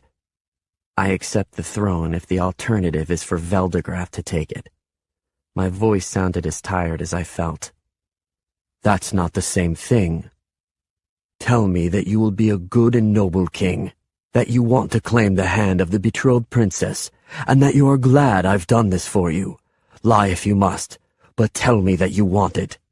I stared at him with a blank expression. Aren't you tired of lies? I am. Connor sighed heavily. I would choose you, Sage, but for that. There is one thing that you must never tire of, not for the rest of your life, and that is the lie. The person I choose must have the lie so settled in his heart that he truly believes he is king, that he ceases to think of his own name and answers only to Jaren's. He must become so convinced of his lies that, were his own mother to appear at his side and call to him, without shedding a single tear, he would tell her he is sorry she's lost her son, but he is the child of Egbert and Erin. The person I choose must recall memories of a royal upbringing that never happened, and he must do all these things every day for the rest of his life, never once regretting the lie that brought him there. I barely heard him, and only stared at the scrubbed area on the floor. Imogen caught my eye and offered a grateful and sympathetic smile. At least she was safe. Connor turned to Rodin. Can you tell the lie, Rodin, for the rest of your life? He sat up straighter. I can, sir. Connor motioned to Imogen. Bring the boys a supper here in their room. Each of you get a good night's sleep because morning will come early. Rodin, you are my prince. You and I depart for Drilliad after breakfast. 39. Once I'm named as king, I'll ask Connor not to kill either of you, Rodin said as we lay on our beds that night. Maybe I can get him to exile you to another country or something and make you promise not to return. By the time you've had the chance to talk with him, Cregan will already have carried out his orders, Tobias said. He'll be quick with me, but what about Sage? He'd be anything but quick with me. Cregan had made that clear. I arose from my bed and pressed open the secret door. Where are you going? Rodin asked. If you're running away, let me come, Tobias said. I'm not running away, and it's none of your business where I'm going, I snapped. But I won't lie here while we all talk about our deaths. Rodin was still awake when I came back sometime later. He was sitting up in bed, staring forward but seeing little. Why didn't you run? He asked. His tone was flat and lifeless. You had your chance. I pulled off my boots and sat on my bed. My fingers found a garland in my pocket, which I ran over my knuckles. You think Connor's going to have Tobias and me killed in the morning? Softly, Rodin said. It's not personal, Sage, but I've decided not to ask him to save you too. Not a big surprise, but I still asked him why. Finally, he looked at me. Deep creases lined his forehead. You know my answer. You and Tobias are threats to me now. There's only one way to guarantee you'll never come back to expose me. We're also the only protection you have from Connor. Rodin finger-combed his hair off his face, then leaned against the wall. I'll have to deal with that eventually, but until then, I've got to do what's in my own best interest, and Carthia's best interest. I hope you two will forgive me. I flipped the garland at him before I lay on my bed.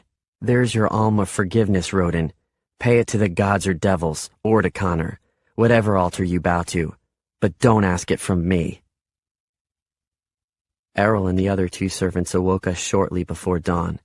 It was clear as we looked at one another that none of us had slept well, but the bags under Rodin's eyes were so dark, I wondered if he'd slept at all. Particular care was taken with Rodin's bath and dressing that morning, requiring all three servants to help. Tobias and I were left mostly to ourselves, other than Errol briefly slipping away from Rodin's care to check my back. In another day or two, you can remove those bandages, he said. I'll be as healthy as any other dead man, I said lightly. Errol frowned and lowered his eyes. Obviously, he didn't think my impending death was very funny. Once we were ready, Errol pronounced me as similar to Prince Jaren in appearance as he'd seen the night before, but then loudly told Rodin that he also had many features that reminded him of the prince. Looking at Rodin, I hoped he planned on eating only a little. He didn't appear to be in a state to handle a full stomach. Mott came to collect Rodin for breakfast. You understand that the master may wish to reserve some conversations for himself and the prince alone, he said to Tobias and me. Your breakfast will be served in here, and I will come for you later to say your goodbyes. We're tired of eating in here, I complained, but Mott only frowned at me as he led Rodin out of the room. When the door shut, Tobias went to the window. You can get us out of here, right? It's time to run. Run to where? I asked. Where would you go? You could take us back to Avinia. We could hide there. Out of the corner of my eye, I saw the garland that I tossed to Rodin last night. It had been left on the floor beside his bed. A day ago, he wouldn't have been so casual about leaving behind any amount of money. But he was Connor's prince now. Money was the least of his concerns. I picked up the garland, rolled it over my knuckles, then deposited it in my pocket. Tobias had retreated to his bed, defeated. I sat beside him and said, We're not running away, and this isn't over yet. When I said I wouldn't let Connor kill you, I meant it. Tobias gave a half-hearted smile. Thanks for that, Sage, but at this point, you should start worrying about your own neck. Breakfast arrived soon after. I was as hungry as always, but Tobias barely ate a bite. Mott returned for us before I'd gotten too far into his meal. What's going to happen to Sage and me now? Tobias asked. The master has given no orders, Mott said. Maybe not to you, I said. Where's Cregan? Mott's face darkened. Why didn't you tell Connor you'd lied for him, Sage? He stood right here and said he'd make you his prince. All you had to do was say you would lie. I set my jaw forward, but said nothing. Even if I were inclined to explain myself, which I wasn't, I had no answer to give him. Finally, Mott waved us to our feet. It's too late to go back now anyway. Come with me and bid the prince and the master farewell. We followed him into the entrance hall. Rodin looked pale and terrified. I leaned against the wall and withdrew the garland from my pocket and began rolling it over my knuckles. It was a nervous habit, and I admit that I felt a little nervous. Tobias tried a different tactic. He fell on his knees before Connor, begging mercy. Please don't have us killed, he said. Please, sir, give me your word that we can leave here safely. You ask for the word of a liar? I asked. Would you feel any better if Connor did promise us our lives? Tobias shrank even lower, but Connor stared at me, frozen. What is that trick you're doing? He asked. The knuckle roll came so automatically to me that it barely required my attention. Sir? Connor's hand flew to his mouth. How can I have been so foolish? The devils must be laughing, for I nearly ruined everything. 40. Rodin opened his mouth to speak, but Connor hushed him and walked over to me, never taking his eyes off the coin in my hand. Where did you learn to do that? I shrugged. Any pickpocket can do it. To demonstrate, I dropped the coin in Connor's coat pocket. With my thumb and forefinger, I withdrew the coin, then rolled it over my knuckles and into my palm. It's a good way to steal a coin because you can sneak it away without having to make a fist. Connor turned to Rodin. Can you do it? Rodin shook his head. Tobias also shook his head before he could be asked. I notice you do that with your left hand, Connor said. Just as you prefer to use a fork or write your letters. Can you do it with your right? I tossed the coin to my right hand and demonstrated the knuckle roll with equal agility. And can you write and eat with the right hand as well? When I was young, my father insisted I learn to use my right hand for everything. He didn't want me to appear different in that way. I was out of practice before, but I've remembered that habit since coming here. Connor walked toward his office. Sage, I will speak with you in private.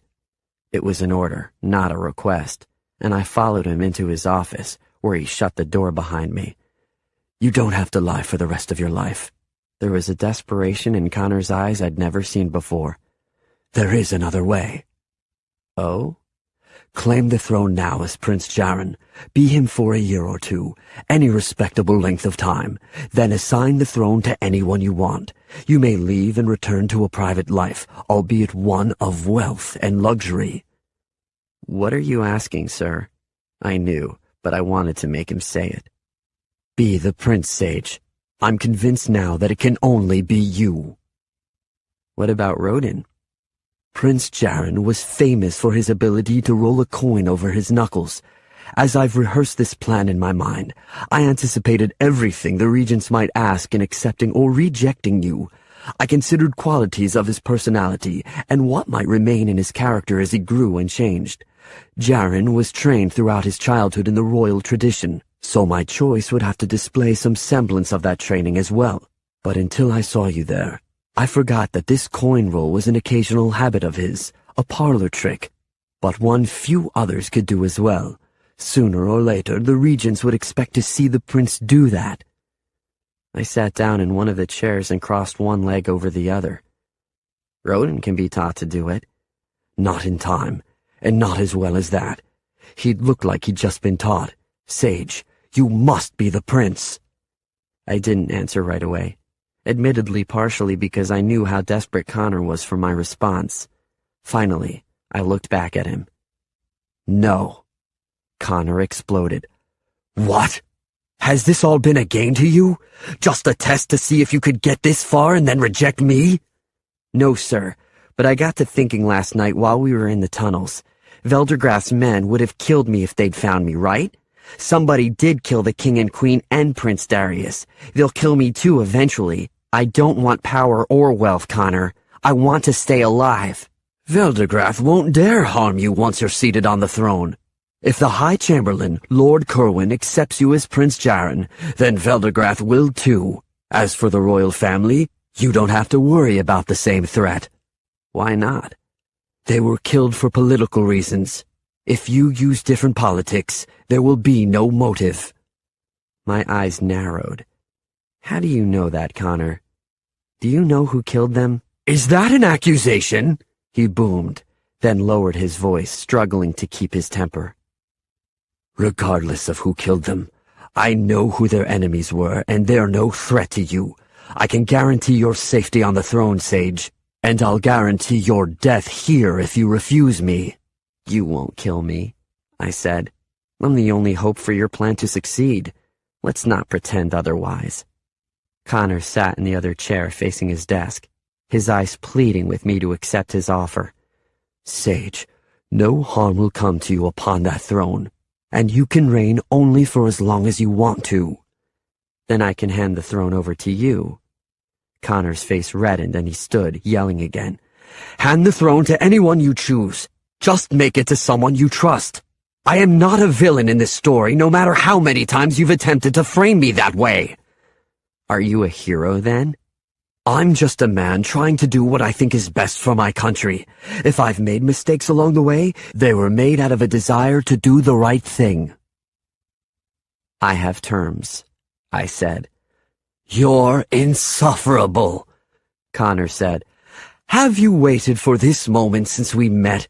To force me into a situation where I must give in to your whims, or else see everything I've worked for all this time go to waste? Tobias and Rodin must accompany us to the castle. Why? I promised that if you chose me, I wouldn't allow you to kill them.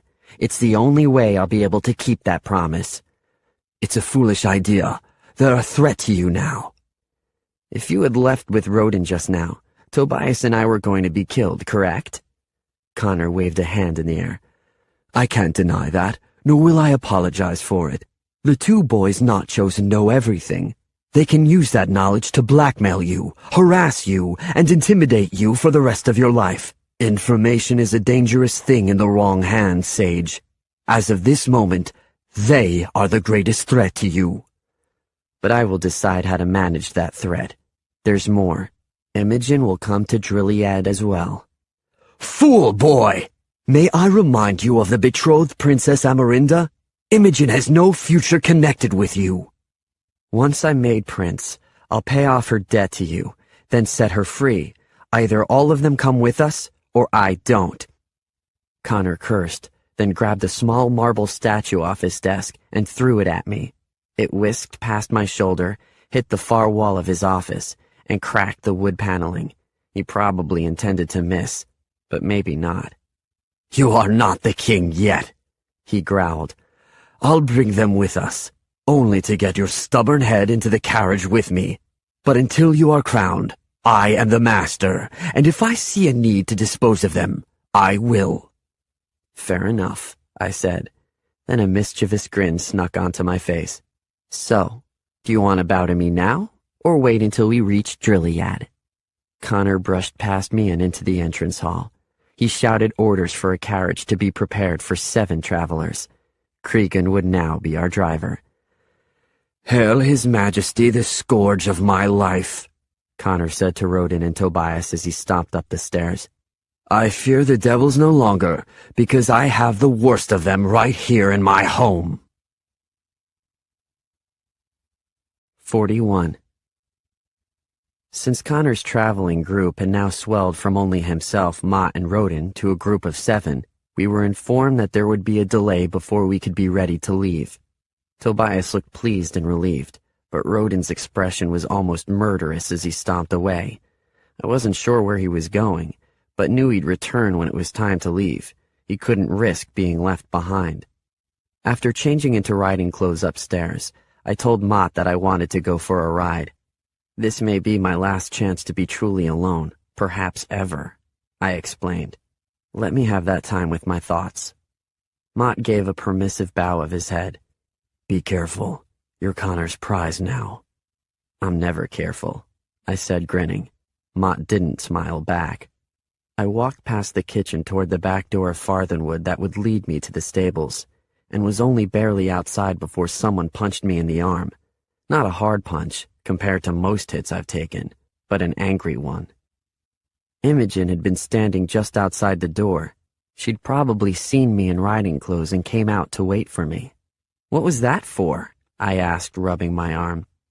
She glanced around to make sure we were alone, then hissed, "How dare you, Sage? How dare you interfere with my life?" Genuinely confused, I took her by the elbow and led her farther away from the door, beside a tall hedge where we would not be easily seen. "What are you talking about?" I asked. "What have I done?" "You're the prince now?" "Looks that way." Tears welled in her eyes, though she was obviously trying hard to push them back. "And you're bringing me to Drilliad with you?" "I can get you away from here, from whoever treats you so badly." "And then what, Sage? What happens to me in Drilliad?" I shrugged, unable to understand why she was so angry. "You go free. Once I'm made prince, I'll have access to the treasury. I'll pay off your mother's debt to Connor and you're free." She shook her head stiffly. "I won't have your charity. Not from an orphan, and certainly not from a prince." "It's not charity. You're my friend and I want to help." If possible, that made her even angrier. "Do you think this is helpful? I had a place here, Sage. I understood my life." "You have no life here. I'm giving it back to you." "No, you're not. I know what this is." I folded my arms as I faced her. "Oh?" "You're afraid to go to Drilliad, correct?" A little anxious, perhaps, but that didn't explain her anger. "What if I am?" I replied. "You don't understand what—" "I understand perfectly. You played Connor's game and won. But now that his decision is made, you're afraid no one will believe the lies. You want help in convincing the court. You think by bringing me to Drilliad, I'll feel obligated to lie for you." Strong emotions rose in me. Not exactly anger, though that's how it sounded when I spoke. "You think that's my plan? That I'd use you in such a way? I had no idea I was such a horrible person." Her face softened somewhat. "You're not horrible, Sage. But look at what Connor's turning you into. Don't you see it? I've watched you go from this orphan boy who might have become my friend to Connor's prince, who will never be anything but his costumed servant." "I'm nobody's servant." "Yes, you are." She shook her head sadly. You gave in to him. You let Connor win. I didn't think you would. Imogen, there is so much more happening than you know. And does any of it matter more than your freedom? After a slight hesitation, she added, I'm disappointed in you. I'd rather you had run. That would be better than this. Run? Truly angry now, I started to walk away. Then turned back to her. Then you'd condemn Tobias to death, make Rodin a puppet king, and doom yourself to a life here.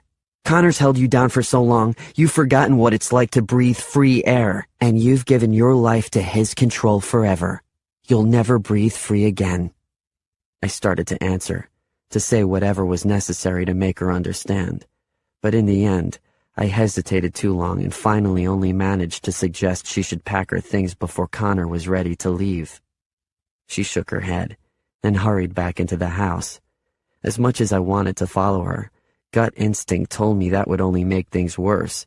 She could believe whatever she wanted about me, but she was still coming to Drilliad. There were a few stable boys tending to the horses when I arrived there a few minutes later. No sign of Cregan, who was probably now having to get ready for our journey. The longer I avoided him, the better.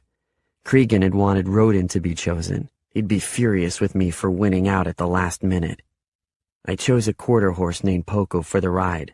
The stable boy seemed reluctant to let me have it without direct orders from Connor, so I began preparing the saddle myself. Finally, he said he'd do it before I ruined my clothes and got us both in trouble. Riding Poco through the open field was refreshing. I'd found spots of time alone over the past 2 weeks, but nothing of freedom. Poco was an excellent horse, instinctively obedient and eager to be tested. It wasn't long before Farthenwood was lost behind a wooded hill, and all was silent except for the gentle river nearby with birds chirping overhead. A slight breeze rustled the leaves of the tall trees over my head. I lifted my face to the sky and let the wind and the sun caress my skin. This was freedom, as much as I'd ever know again anyway. If Imogen had been right about anything she accused me of back at the house, this was it. I slid off Poco's back and walked him to the edge of the river. This wasn't far from where Windstorm had left me several days ago, and the memory forced a smile to my face. I wished for a friend or a father I could tell the story to and make them laugh. Either with me or at me, I didn't care. Several smooth rocks lay along the bank of the river.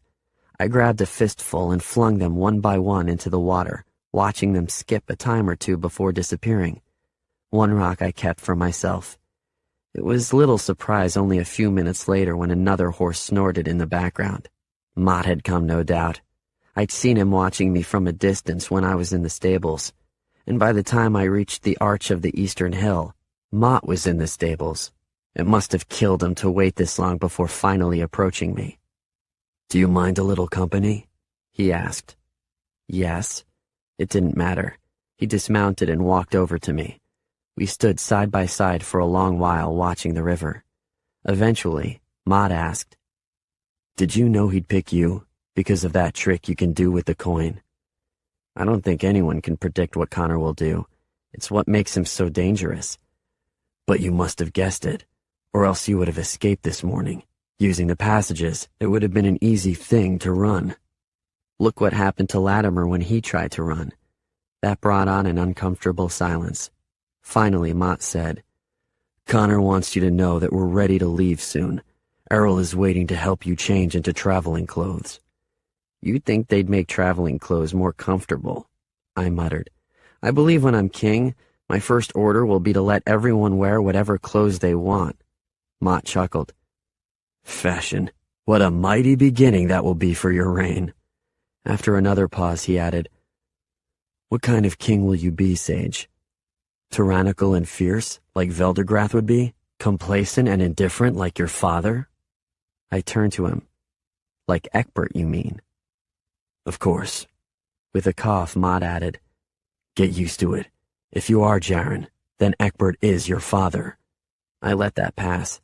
"If I'm the prince, then you have a higher loyalty to me than to Connor, correct?" "Yes." "Then tell me this. Did Connor kill my family?" I can't answer that, Sage. Can't or won't.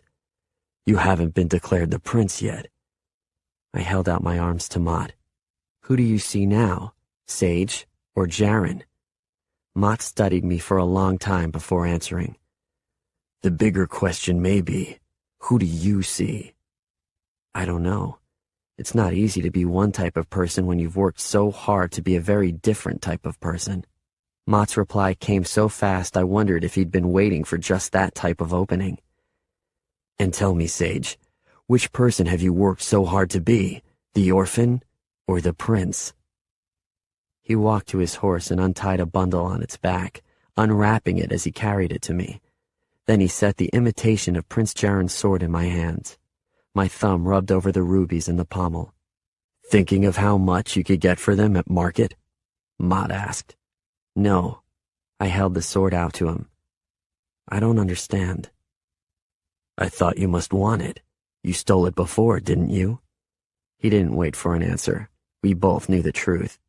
Which means you must have controlled that foul mare Cregan gave you long enough to get to and from the sword arena without being seen. I wouldn't say I ever controlled her, I admitted with a grin. I was so worn out at the end she really did dump me into the river. Mott smiled and tapped the sword. I figured you must want it back now, before we leave for Drilliad. Are you giving it to me? Is it mine now? Mott nodded. Without giving it a second glance, I hurled it into the deepest bend of the river. Mott started forward, as if to rescue it, then turned back to me. What did you do that for? I arched my head to look at him. The Prince of Carthia will never wear a cheap copy of a sword at his side. That sword is an insult to him. Is that why you stole it? He didn't wait for an answer, which was good because I couldn't admit that aloud. It would have helped you look more authentic. Do you really think I needed that Mott to help me? Mott nodded very slowly, not in response to my question, but as if he had finally settled something in his mind.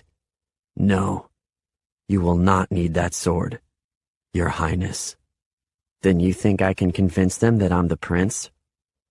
After a deep breath, Mott lowered himself to one knee and bowed his head. What I think, if you forgive me of my blindness before, is that I never was looking at Sage the Orphan. I kneel before the living Prince of Carthia. You are Prince Jaren.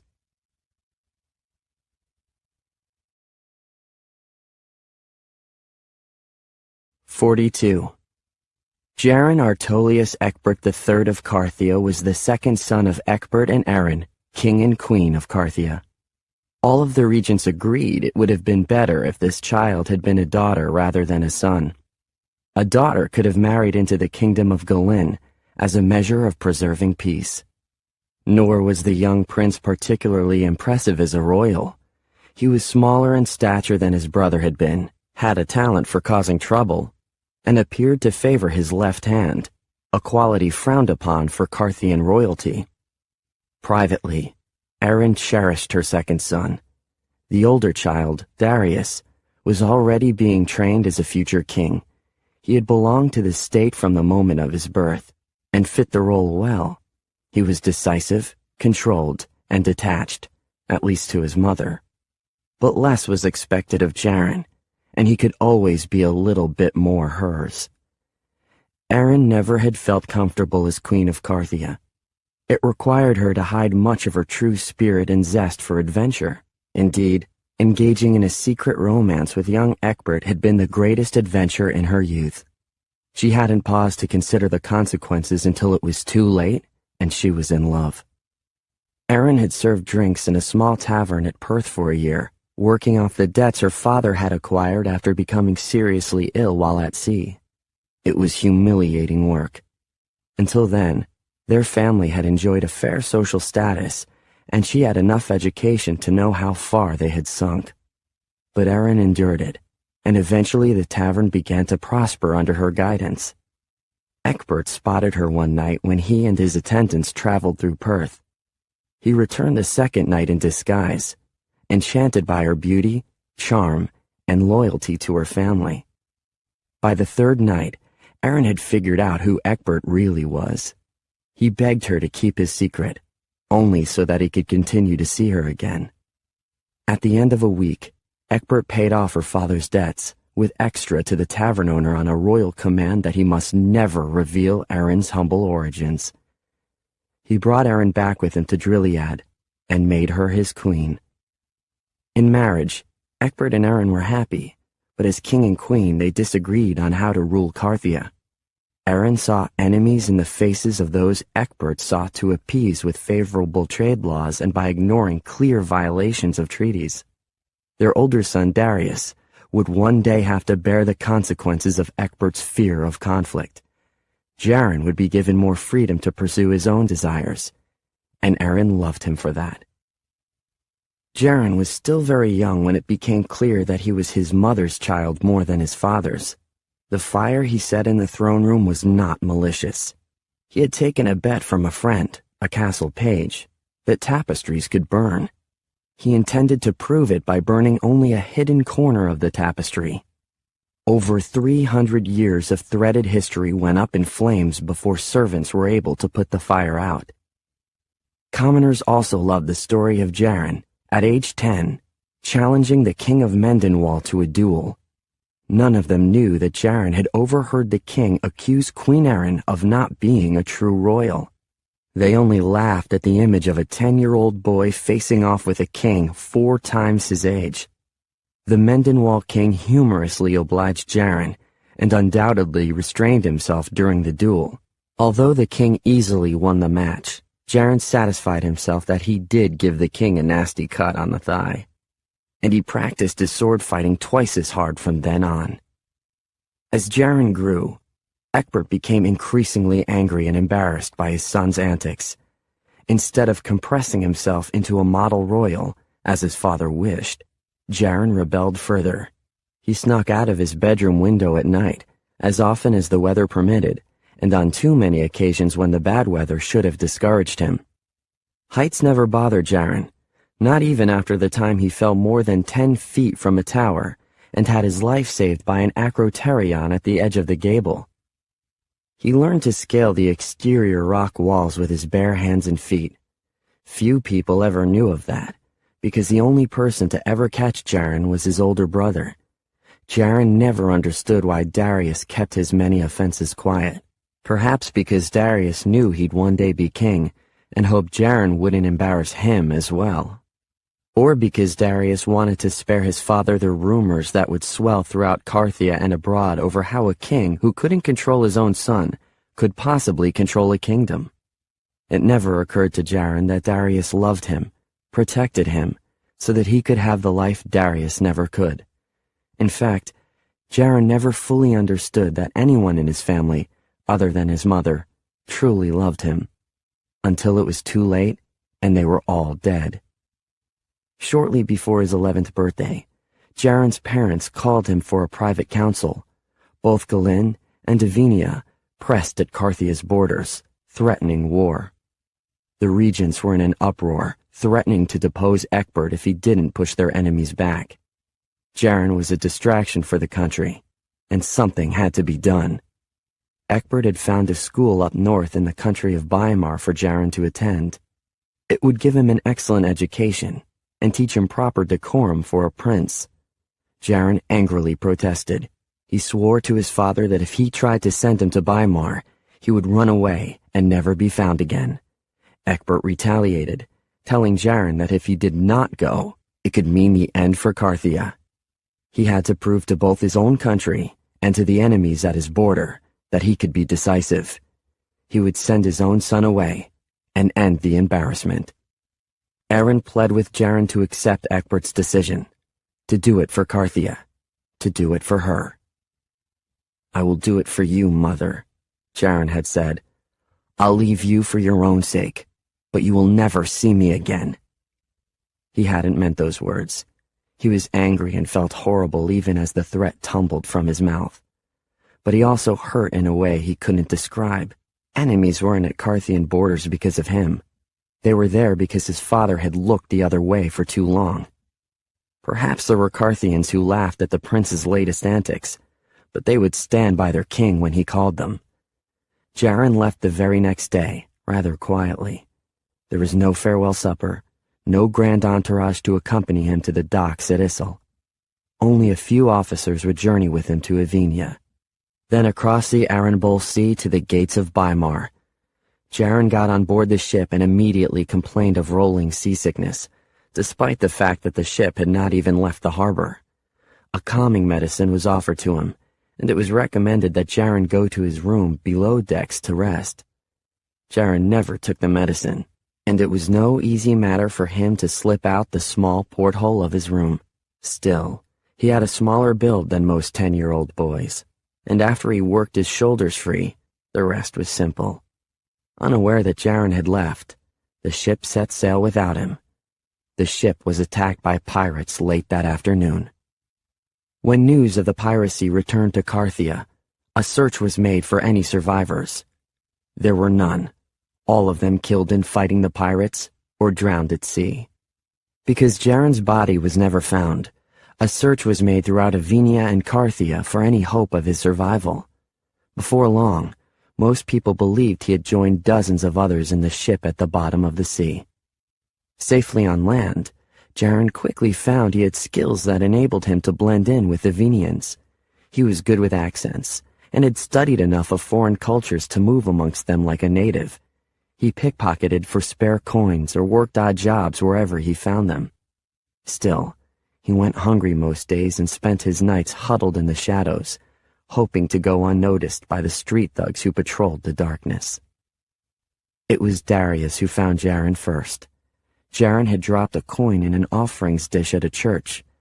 The priest there recognized the young prince and sent word to Darius, who was known to be searching for his brother in a nearby town.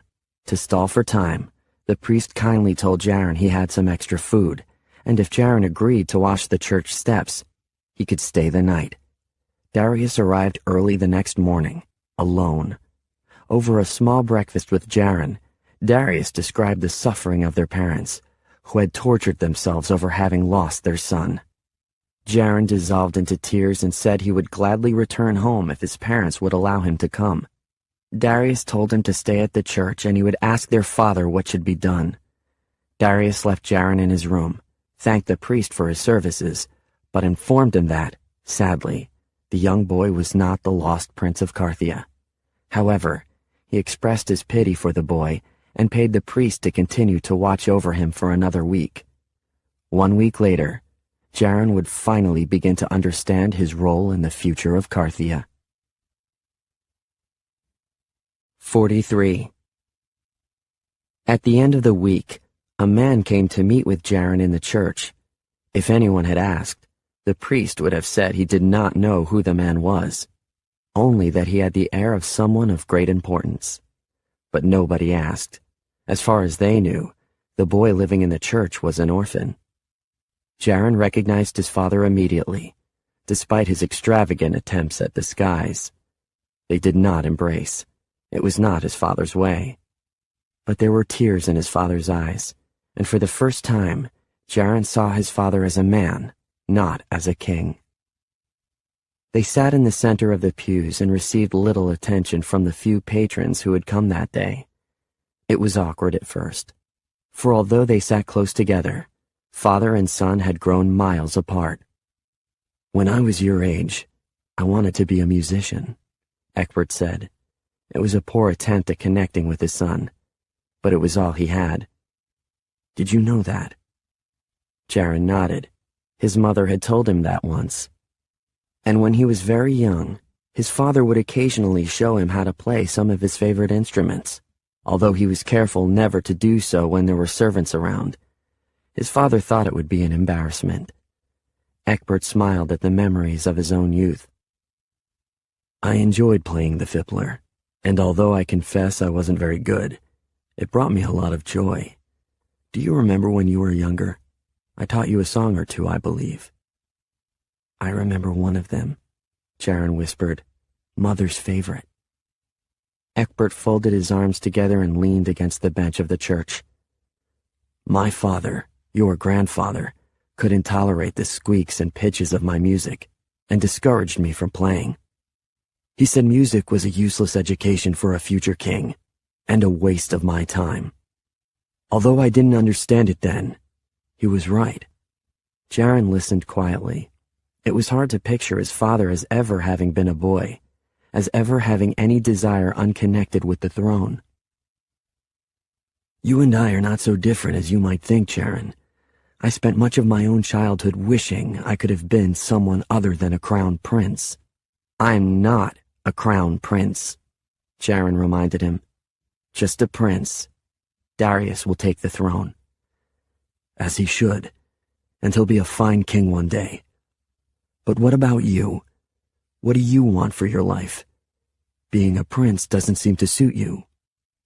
His father had intended to mean that Jaren was capable of anything, even beyond the castle walls. Jaren took it that his father felt he was unfit for his title and offered nothing more than a shrug in response. How has your life as a commoner been these past weeks? Egbert asked. I've managed.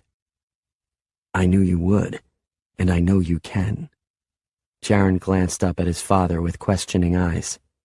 What did he mean by that? Egbert sighed. Still, there will be hard lessons. If you are not Jaren, then you are nobody to the world. They will not care if you go hungry, if you are cold, if you lie beaten on the streets. I'll do the best I can for you, and beg your forgiveness that I can't do more. I want to come home, Jaren said softly. It was difficult for him to admit, but whether he was good enough to be a prince or not, he couldn't take another day on his own. His mother would want him back. Probably Darius too. He wasn't sure about his father. You cannot come back, came his father's solemn answer. Jaren set his jaw forward, the way he often did when he fought against his anger. This is my punishment for running away? To be disowned? You're not disowned, and it's not a punishment. It's what your country demands of you now. Jaren rolled his eyes. His father couldn't shove the blame away from himself so easily. I'm to become a commoner then? Shall I call you King Egbert, or forget your name entirely? That hurt his father.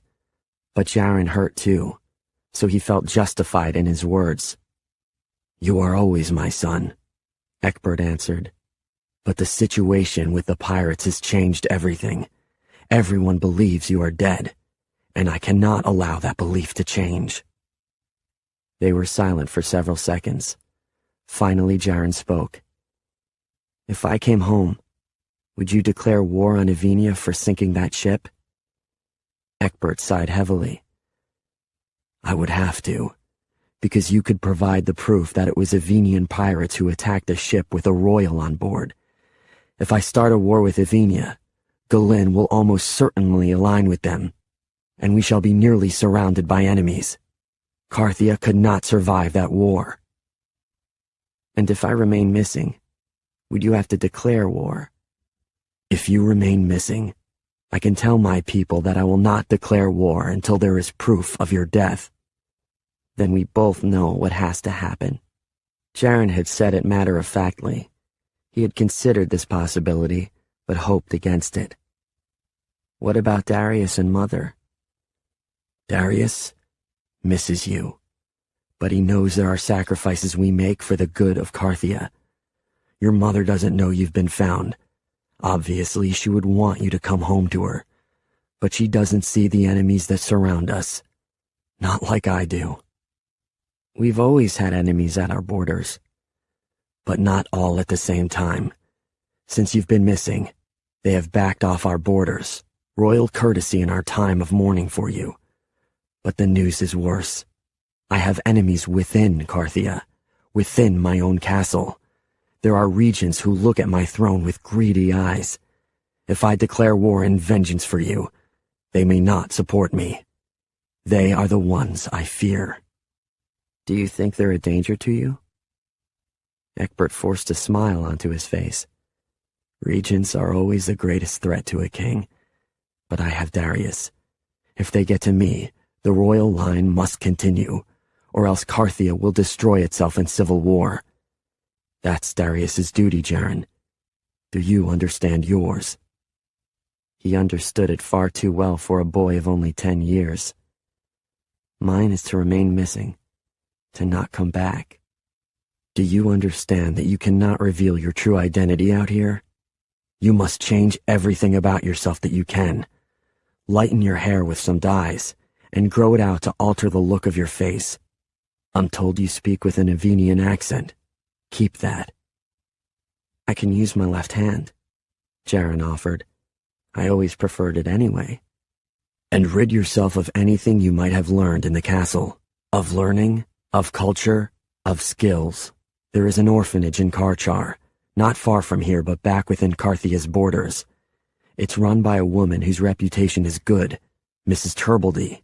Now you must understand that I cannot have payment made to her for your care. You go there as an orphan, without any advantage over the others. It will be a hard few years until you're of age, and can live on your own. Tears stung Jaren's eyes, but he pushed them away. He wouldn't give his father the satisfaction of seeing his pain. If Egbert noticed his son's breaking heart, he didn't acknowledge it. He gave Jaren a handful of silver coins. Come up with a story to get yourself into the orphanage. Say you stole these or whatever excuse you'd like, but they will buy your way through the front doors. I can fake an illness when the coins run out, Jaren said. Let her think she's got the truth from me. Egbert smiled. You used that trick often enough on your tutors. What an irony that it may keep you alive now. There's always the possibility of Mrs. Turbledy trying to sell you into servitude, but I don't think she'd find any buyers. No, Jaren agreed. I'm too difficult for anyone to want me. Exactly, his father said. The full meaning of Jaren's words probably didn't occur to him, which almost made it hurt worse. Egbert untied a small satchel at his waist, which he pressed into Jaren's hand. I have a gift in there for you, the best of anything I could offer. There is a letter instructing you on how to use it. Jaren looked in the satchel, then closed it up again. It meant nothing to him. When Egbert stood to leave, Jaren placed a hand over his father's arm and whispered, "Stay a little longer." If I do, the priest will grow suspicious, Egbert said. This is real, then? Jaren's heart pounded, though he couldn't tell whether it was from sadness or fear for his future. When you leave, I'm no longer Prince Jaren. I'll be nothing but a commoner, an orphan.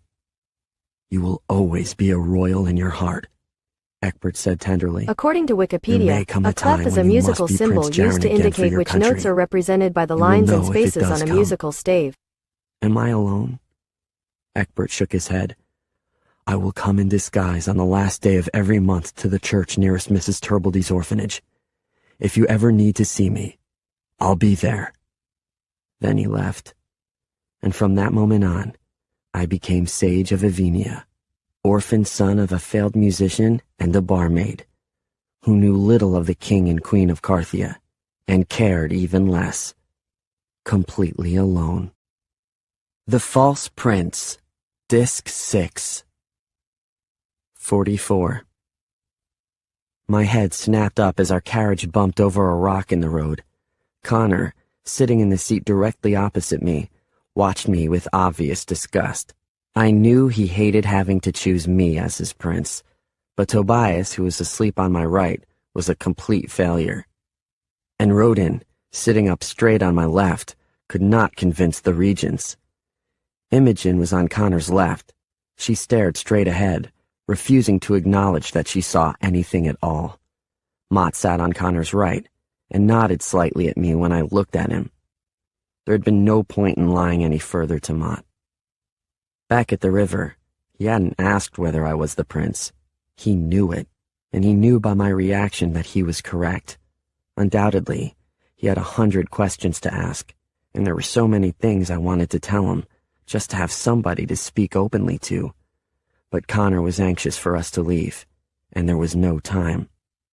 All I had asked of Mott was that he keep our secret to himself. Judging by Connor's sour expression, he had obeyed. I leaned back and closed my eyes again, not to sleep, but to be alone with my thoughts. After 4 years of pretending, of immersing myself so completely in Sage's identity, Could I emerge convincingly as Jaren? Connor's regimen of lessons in the past week actually had been helpful. I'd forgotten the names of several court officials, and even a few of my ancestors that a prince would be expected to know. As a boy, I had been well trained in both sword fighting and horseback riding, both which were as instinctive to me now as breathing. Although I had practiced whenever possible in the orphanage, those skills had softened over the past 4 years, and it was good to build them up again. Even though I was pretending to sleep, I couldn't help but smile at the memory of Cregan's anger when I challenged him to his wildest horse. The horse he'd brought me out from the stables really was beyond my skills to train, and I was barely able to control her enough to steal the fake sword while everyone was distracted elsewhere. Other things had been a waste of time. Obviously, I could read much better than I let on, though to have confessed that would have been disastrous for my disguise. I'd have to apologize later to Tobias for that lie. He would have secured his papers more carefully if he had known I read every word on them while he slept at night.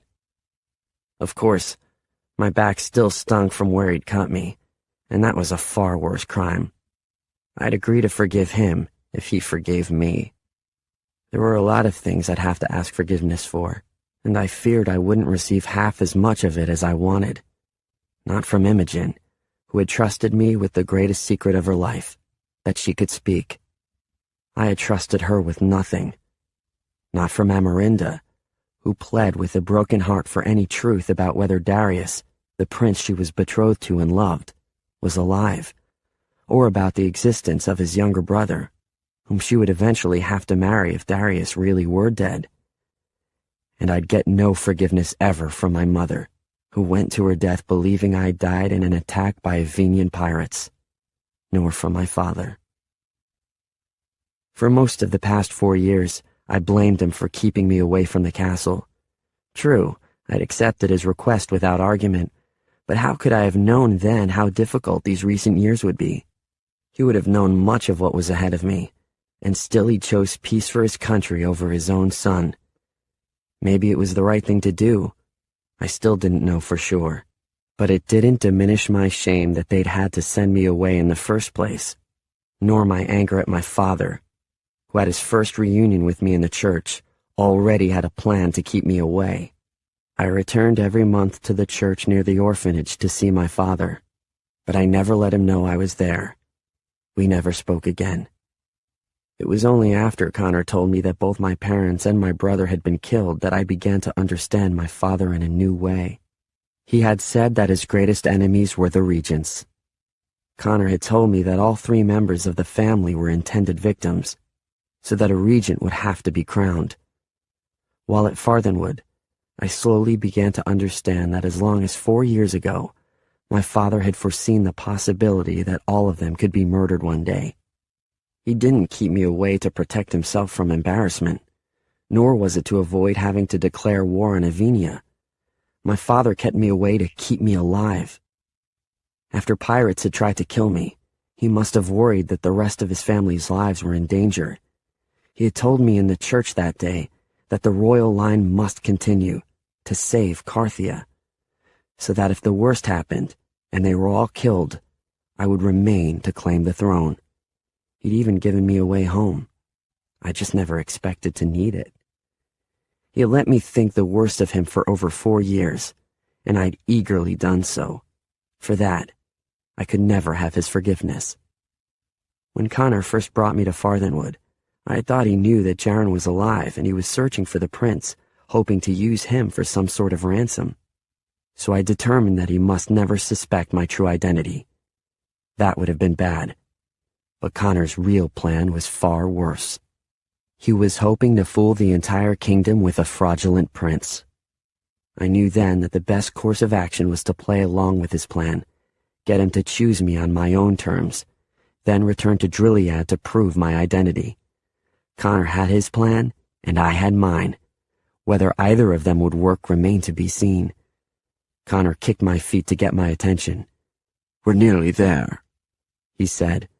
"Straighten up, and at least try to look like a prince." "Are we going to the castle this late at night?" I mumbled, while glancing out the window into the darkness. "Of course not. We'll stay at an inn. The choosing ceremony is tomorrow evening." "If we're going to the inn, then I go as I am." I slouched back into my seat. The charade of being sage was nearly over. I planned to enjoy it as long as I could. 45. We stopped at a place known simply as the Traveler's Inn. It wasn't far from the castle. Nobles not invited to stay within the castle walls often slept there. I told Connor it was too fancy because they'd only expect people of wealth and influence to stay there. The irony amused me and escaped him. "I am a person of wealth and influence," Connor said, irritated. "My face is known, so I won't have anyone wonder why I'm staying at a commoner's tavern, and nobody will look at you if you keep your head down." Mott stayed with Rodin, Tobias, Imogen, and me, while Connor went inside to reserve 3 rooms for us. I wondered as I stared at Imogen whether she would run away if she had her own room, but then dismissed those thoughts. She had no money to support herself in a strange town, and besides, she would likely consider it dishonorable to run. "Why bring us along?" Rodin asked me after Connor had left. "Will you enjoy having us watch in humiliation as you're declared?" "He saved our lives," Tobias said. "He brought us along to make sure Connor didn't have us killed back at Farthenwood." "Tobias is right," Mott said. "Cregan told me his orders were to kill the 2 boys left behind." Rodin folded his arms and arched his head. "Cregan wouldn't have killed me. He wanted me to become the prince." "That isn't Cregan's decision to make," Tobias said. "Besides," Mott added, "you will understand in time that Connor's decision was the right one." I flashed Mott a glare. That was going too far. He lowered his eyes and said nothing more. "What's she here for?" Tobias asked, nodding at Imogen. Then he smiled. "Oh, you'll use her to convince the princess. Amarinda would never suspect her of lying." Imogen flushed and stared at me with hatred in her eyes. It was nearly the same accusation she had already made to me. "After I'm declared, you're all free to go," I said. "All I ask is if there are any secrets between us, that you keep them." "I don't believe you," Rodin said bitterly. "We're too dangerous with all we know, so you'll excuse me if I wait to see whether we walk free before I celebrate your generosity." "You're excused," I said, and slumped down again and closed my eyes. That didn't last. Connor returned only seconds later. "There are no rooms available in all of Drilliad," he said. "It cost me more than 3 rooms combined to take the reservation of a man who should have arrived by now. Bribing the innkeeper to claim his messenger never arrived to make the reservation was enormously expensive." "Only 1 room?" I asked. "What about Imogen?" "She'll sleep out here in the carriage," Connor said. "No, we will," I protested. "A lady won't be treated that way." "She's no lady," Connor said. "She's my kitchen maid, whom you are in the process of stealing away for yourself." "She won't belong to me any more than she should belong to you right now. She takes the room." A wicked glint sparked in Connor's eyes. He smiled and offered a hand to her. "Very well, my dear. Come with me." I swatted his hand away and Mott sat forward, saying, "I'll stay in the carriage with Rodin and Tobias to make sure there's enough space in the room. You can give Imogen the second bed and hang a sheet for her privacy. Connor and Sage, you 2 can share the rest of the room." It was an acceptable compromise. Imogen didn't seem happy about it, but it was the best of her options. She refused either my hand or Connor's to help her out of the carriage, and followed Connor and me into the inn. As we walked, I asked Connor why the inn was so full. "Keep your head down," he hissed. "The rumor of the deaths of the royal family has spread throughout Carthia. Everyone has come to see who the new king will be tomorrow night." "Are you still confident in your plan?" "Less confident than I was," Connor whispered. "I didn't anticipate so much competition. You will have to do a very good job tomorrow in convincing them. A grin spread across my face. Don't worry, I will. 46. It wasn't a large room, but it was clean and pleasant and would be enough for the three of us for one night. 2 small beds stood along one wall. I helped Connor push Imogen's bed against the opposite wall, then quickly offered to sleep on the floor. I'm still an orphan and you're still a noble, I said to Connor. You should have the other bed. Of course I should. And watch your tongue when saying I'm still a noble. I will always be a noble if you hope to remain a prince. My mistake, I said, putting on whatever expression of humility he would expect to see. Imogen and I took a sheet off her bed and hung it from the ceiling. It wasn't a perfect solution for her privacy, but it was the best any of us could hope for. She removed one of the blankets from her bed for me to sleep with on the floor. I put myself directly between hers and Connor's beds. He noticed. You think I'd try any mischief with that disgusting girl? I knew her mother, who was worthless too. Imogen's safe with me, boy. It's you she should worry about. I let that comment pass. No doubt she was worried about me, but for entirely different reasons. It was very late at night when I heard her roll off her bed onto her feet. Connor's snoring was ferocious, so it was no surprise that he didn't hear her and wake up. She stepped from behind the hanging sheet and touched my shoulder. I sat up and she put a finger to her lips, then motioned for me to follow her. In the chance that Connor did awaken, I positioned my blanket so that in the darkness it would appear someone was here. But I'd learned from more than one time in his presence during the night that he never woke up. Once on Imogen's side of the makeshift curtain, she pointed to the window. Are you too warm? I asked. Can you take me out there? She whispered. Is it safe? I inched the window open, examined the wall in the moonlight, and nodded. In typical Carthian style, a ledge had been built directly below the window. I crawled through the window first, and then helped her through. The night was cool and the breeze had picked up somewhat, but she didn't seem to hate me right now, so it was probably our last chance for any private conversation.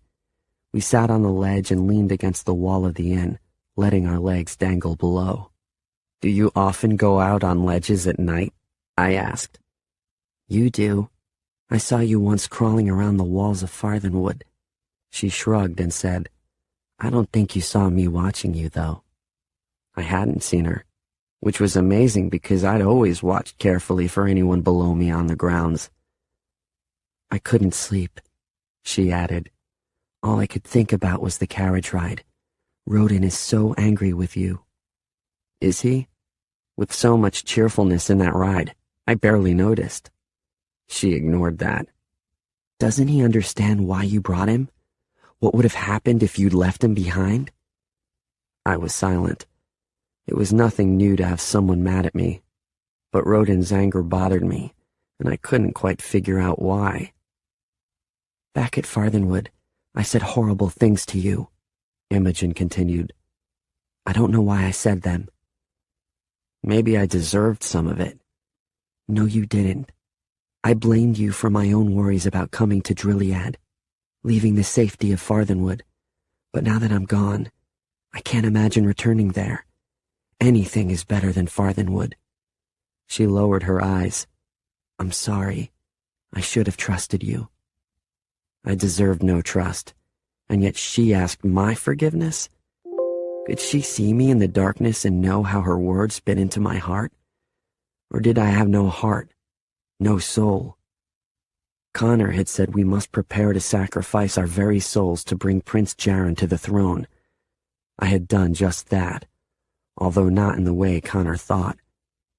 Are you nervous about tomorrow, Sage? Yes. Even with the truth on my side, there was so much that could go wrong. Don't be. You look so very like him in that painting that they're sure to accept you. I watched you as we rode in the carriage. If I'm not careful, I may begin calling you Jaren myself. Would you? For reasons I couldn't explain, even to myself, I longed to hear someone call me by my real name. I was tired of Sage. There were so many things I disliked about him lately. She hesitated a moment before smiling. Right now? What am I supposed to call you? Jaren or Prince or Your Majesty or what? I shook my head. They all sound so wrong for me. But after tomorrow, there will be no more Sage. Only Jaren. Her smile fell. I could see the curve of her mouth by the light of the midnight sky. I won't know, Jaren. Don't make me give up Sage yet. There was nothing I could say to that. A wisp of her hair blew in the nighttime breeze. I caught the hair and tucked it behind her ear. She smiled, then reached for a pin and fastened it again, always maintaining her neat servant's braid. I wondered if she could ever learn to see herself as something other than a servant. Something greater. We should probably go inside. Imogen sat up straight. I can't imagine what would happen if Connor found us out here. We're not doing anything wrong, I said. And I'm not afraid of him. But I am. Will you help me in? I stood, and when my footing was secure, I helped her to stand. But instead of turning to re-enter the window, she faced me.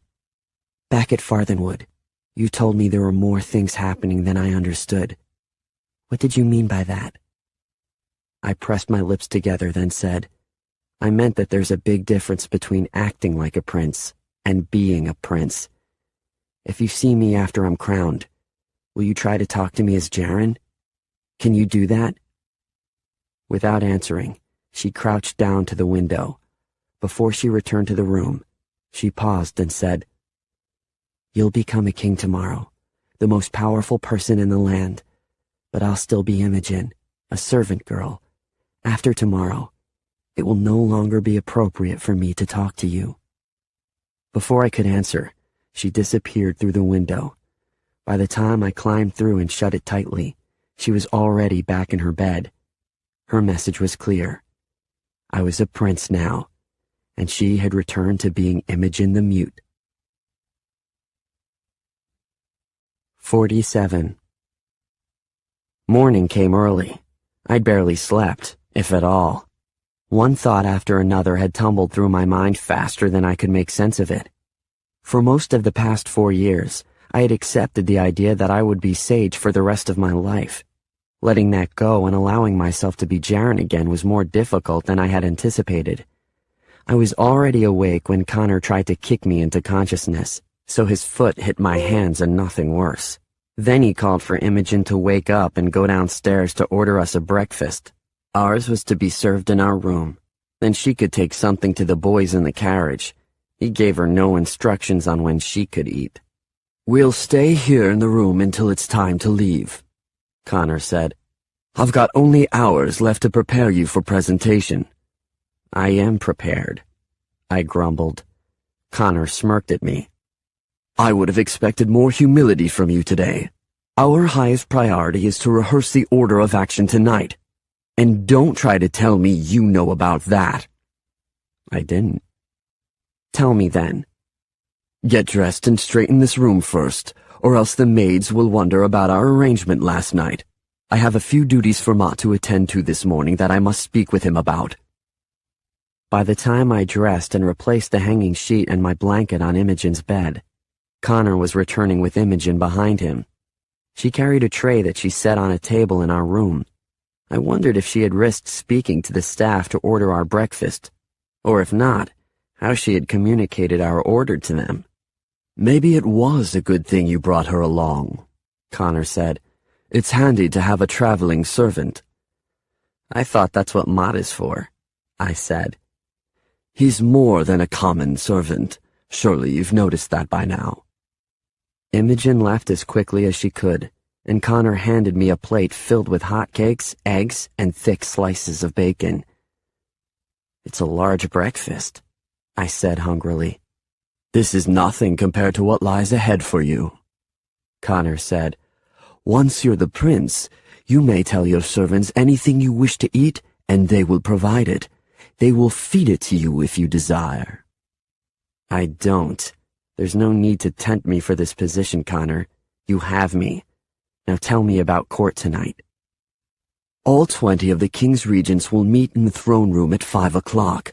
Also, there will be the king's closest advisor, the High Chamberlain, Lord Kerwin. No need for you to know all of their names. Jaren likely would not have known them, so no one will expect you to." I didn't know all of them. There were some I expected to recognize. Kerwin would know me best. He'd suffered through my childhood beside my family. But would he recognize me after all this time? It was doubtful. I changed a lot in 4 years. Connor continued. "The first act of the meeting will be to officially announce the deaths of the King, Queen, and Crown Prince Darius." I winced at that. Connor didn't notice. He never had before either. "The announcement is merely a formality. Most of the regents have known this from the start, and the others will have heard enough rumors to confirm the likelihood in their minds. Then we'll have a report from the 3 regents who traveled to Avenia to seek any news as to the life or death of Prince Jaren. They will report a confirmation that he's dead." "How do you know?" I asked. "Because he is dead," Connor snapped. "Who do you think hired the pirates so many years ago?" The news knocked the wind from my lungs. It overwhelmed any sense of pretense I'd been able to maintain thus far with him. All that kept me from attacking him was the knowledge that I still wanted him with me at the castle tonight. "Why?" My voice was hoarse. I didn't trust myself to say anything more. "I thought it'd force us into war with Avenia. Egbert stood by and did nothing year after year while Avenia inched its way deeper into Carthian lands. But if Avenian pirates killed his son, he'd be forced to act. Unfortunately, despite the pirates' assurances to me that everyone on that ship went down, Jaren's body was never found. Egbert was able to appease his critics by saying he wouldn't go to war until he had Jaren's body as evidence in the attack. However, Avenia has backed off since their suspected involvement in Jaren's death. So in a way, my plan worked better than I could have hoped for.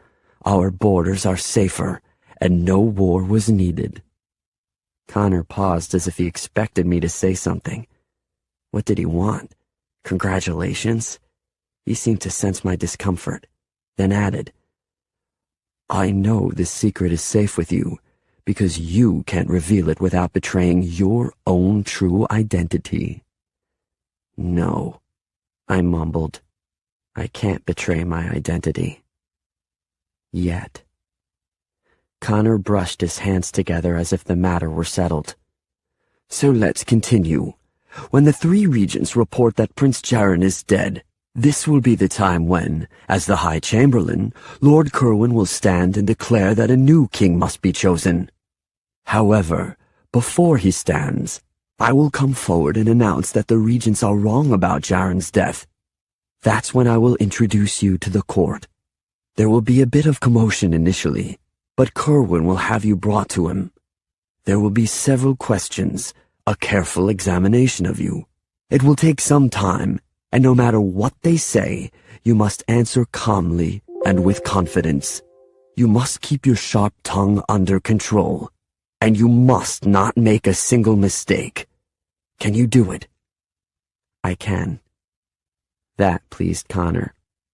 "Good. We'll work on your answers through much of today. Make sure you know everything to say, and of course, I'll be there to assist should you get into any trouble." I pushed my plate aside, unable to eat anything else. Connor pushed it back to me. "You must have your energy today." I shoved my chair behind me and stood. "You said you have proof I can offer them. What is it?" "Later," Connor said. "You don't get that unless I'm certain you are going to be declared prince tonight. You have only a few hours to learn everything else you must. If you've finished eating, are you ready to get started?" I closed my eyes and tried to control my breathing. My heart raced at the prospect of all that lay ahead of me that day. No matter what Connor told me or tried to teach, One thing was certain. I was not, nor would I ever be, ready. But that wasn't what he wanted to hear. So I looked at him and said, "Okay, let's begin." 48. Connor drilled me non-stop for 4 hours. He refused to answer any knock on the door with more than an order of, "Go away," and denied my requests for a break to step outside and clear my head. I didn't care about most of what he told me, but I had to remember it for now, word for word, in order to repeat it back to him. Finally, in the late afternoon, Connor announced I was ready to go before the court.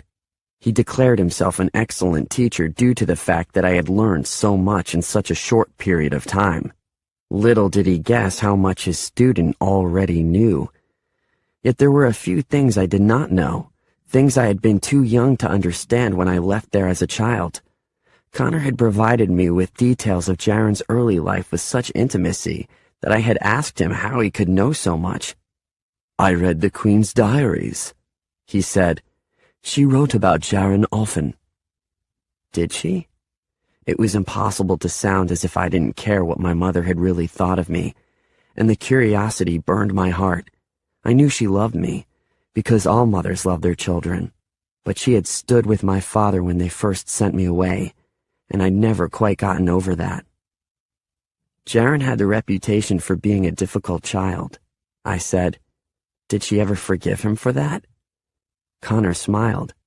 "Interesting choice of words, Sage, to assume she thought there was anything about Jaren that needed forgiveness.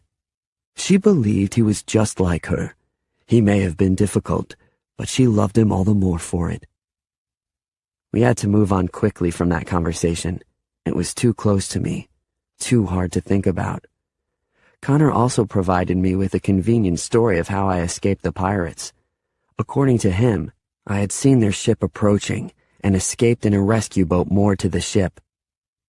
I had hidden in Avenian orphanages in fear all this time, coming forward only when I heard rumors of the deaths of Egbert and Erin.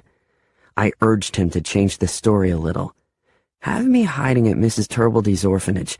That way, if any of them claim to know me, we can acknowledge it was me, but in disguise the entire time. Connor's face brightened. "This is why you'll convince them tonight.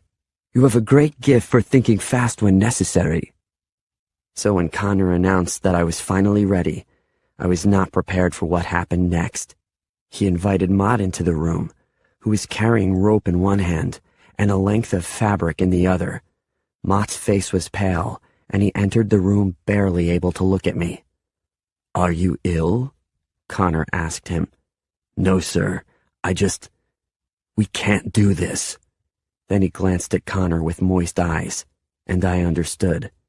Mott shook his head.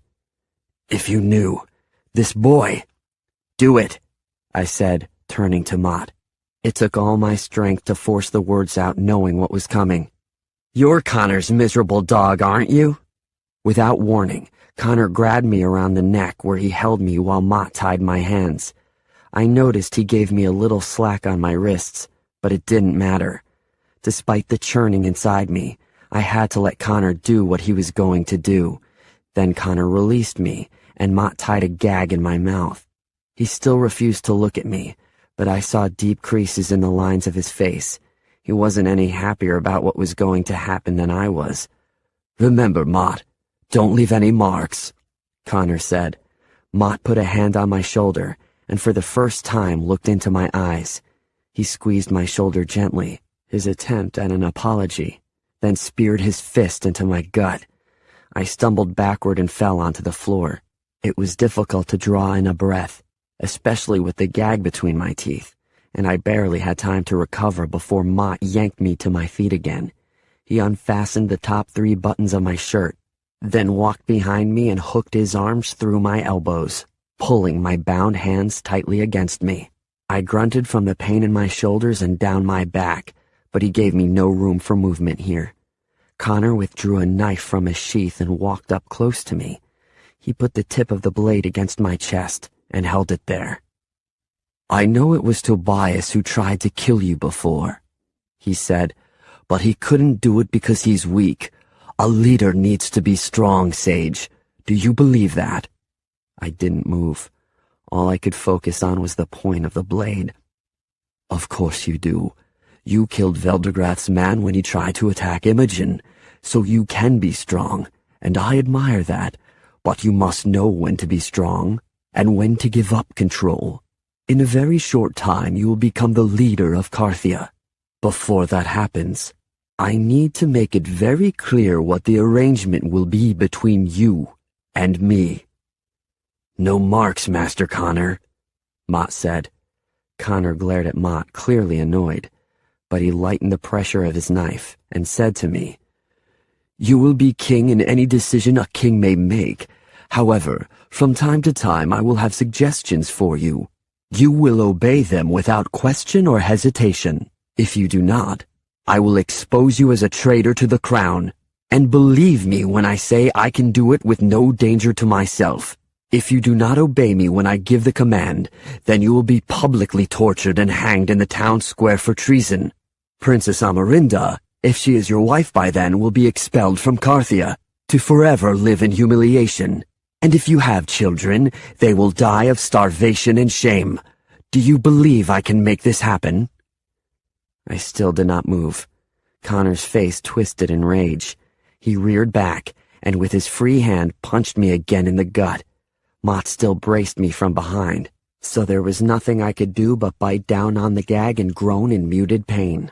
He hit me 2 more times, and once in the chest, and once on my shoulder.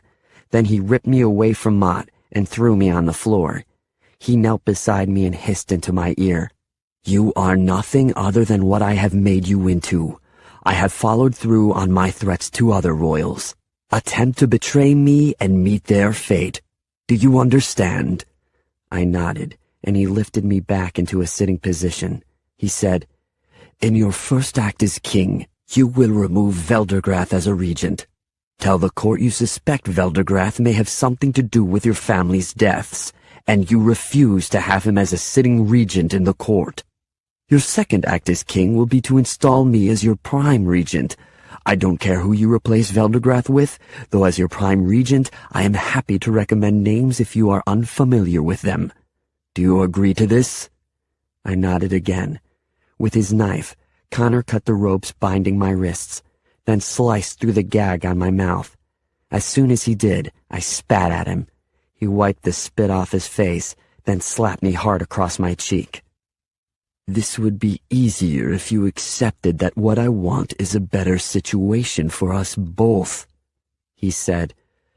You are the lowest form of life Carthia has to offer, yet I am making you a king. Stop fighting me, Sage, and let us be friends. He seemed disappointed that I gave him no response. Then he stood and said to Mott, Clean him up and get him dressed. I'll have Imogen bring something to eat very soon. Do not leave him alone until I return. Then he wiped his hands, straightened his jacket, and left the room. 49. As soon as Connor left, Mott was by my side, helping me up off the floor and onto the bed. I rolled onto my back and groaned, holding my side. I think he cracked a rib, I said. He punches a lot harder than you do. To be fair, Your Highness, I was holding back, Mott said. I wanted to laugh, but over the past 2 weeks, I'd learned how much that could hurt. So I just closed my eyes while Mott unbuttoned the rest of my shirt and felt around for any injuries he might detect. Why didn't you let me tell him the truth? Mott asked. He's going to find out soon enough anyway, and you could have saved yourself all this pain. He'd never have believed it, I said. He should know who I am better than anyone. But all he can see is the boy from the orphanage. That's all he'll ever see of me. Perhaps so, Mott said. Other than a tiny cut on your chest, I can't see any damage. Trust me, there's damage. Couldn't you have stopped him? Only you could have. He began sliding my shirt down my arms. I let him do all the work. What were you thinking by spitting at him at the end? Begging for more? I answered with an ow as Mott pushed my left arm back too far, He apologized and moved more carefully. "You are the biggest fool of a boy I've ever known," Mott said. Then his tone softened. "But you will serve Carthia well." "I wish I felt ready to do this," I said. "The closer we come to the moment, the more I see every defect in my character that caused my parents to send me away in the first place." "From all I'm told, the prince they sent away was selfish, mischievous, and destructive. The king who returns is courageous, noble, and strong." "And a fool," I added. Mott chuckled. "You are that too." Getting dressed in the outfit Connor had planned for me took quite a while. It was fancier than the usual clothes we had at Farthenwood, and immediately reminded me of the one thing I'd never missed of castle life. The tunic was long and black with gold satin ribbon running from my chest to the bottom hem. Beneath it I wore a white full-sleeved shirt that gathered at my wrists and was too tight on my neck. A dark purple cape hung from my shoulders, clasped with a gold chain that was heavier than it looked. "Real gold?" I asked. Mott nodded and offered me a pair of new leather boots and a ridiculous hat that had a long white feather in it. I took the boots and ignored the hat. I sat in front of a mirror as Mott combed my hair smooth and tied it back with a ribbon. "Your cheek is still red from where he slapped you," he said, "but it should fade before we reach the castle." "I hope it stays. Let it remind Connor of how important he thinks he is to me." I caught Mott's eyes in the mirror. "Do I have your loyalty?" Mott nodded. "You have my life, Prince Jaren." He finished by tucking down the collar of my jacket, then said, "What do you think of yourself now?" "It's as good as I might expect to look." There was a knock at our door. Mott opened it and Imogen walked in with a tray of food. Her eyes were red but dry. I wanted to ask Mott to leave so that I could speak with her, but I knew he had to obey Connor's order to stay. Besides, there was really nothing more I could say to Imogen than had already been said. She would be the greatest casualty in this plan, which was entirely my fault. If it was possible to apologize to her, I didn't know how. She set the tray on the small table in the center of the room. Mott started to tell her to bring the tray over to me directly, but I held up my hand and said I'd come get the food. She must have noticed something different in the pained way I walked, because she furrowed her eyebrows and looked questioningly at me. I smiled in return, but I don't think she believed it. "Do you want her to leave while you eat?" Mott asked. Ignoring Mott, I asked her, "Have you eaten yet today?" She cast a sideways glance at Mott, but I said, "Imogen, it was my question, not his." She slowly shook her head. I uncovered the lid to my tray and found a deep dish meat pie and a thick slice of bread. "There's more than enough for both of us." She mouthed the word no to me, but I pretended not to see it and with my spoon dished her out a sizable portion, which I set on the plate where the bread had been.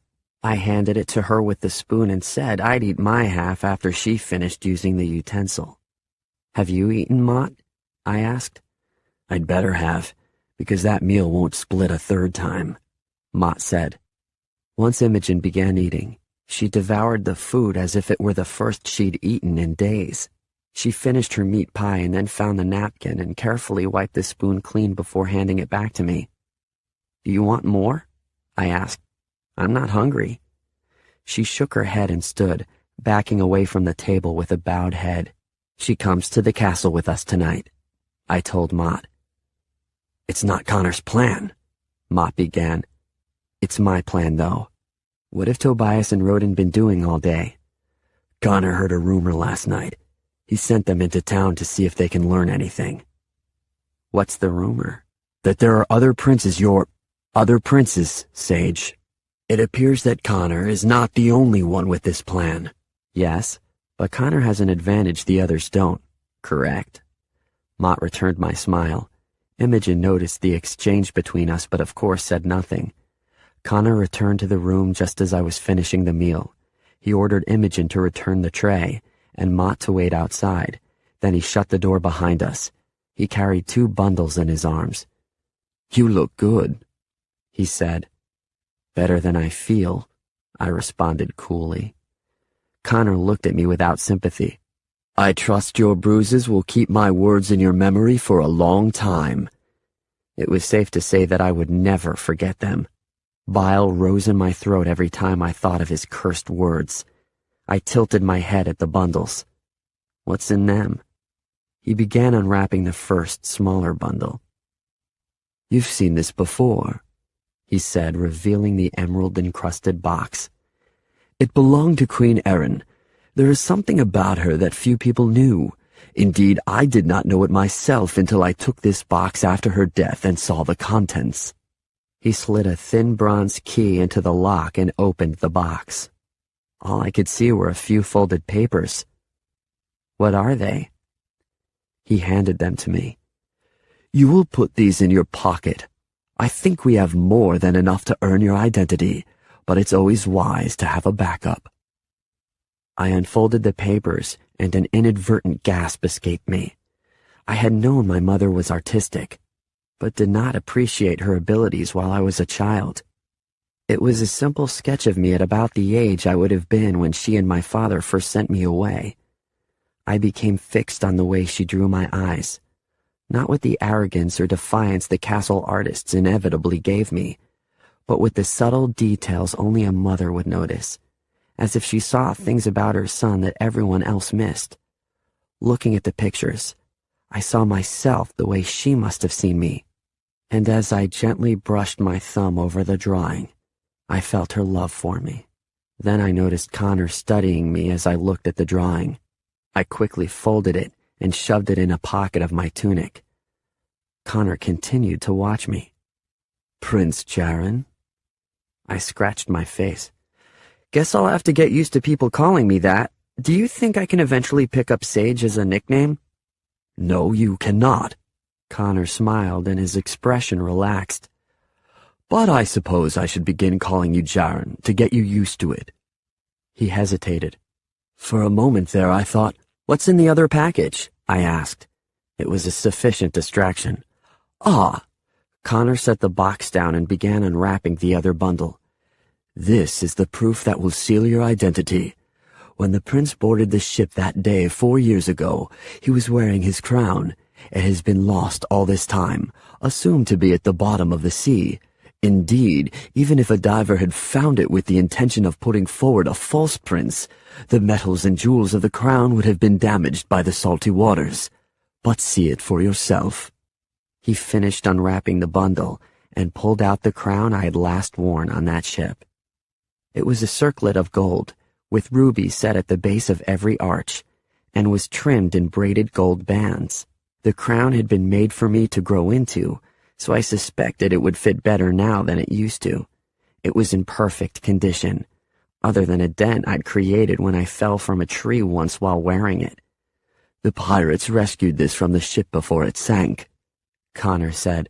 They presented it to me as proof of Jaren's death. I'd left the crown behind before I snuck off the ship. I had intended it as a symbol of my having abandoned the royal family forever. Face the mirror, Connor said.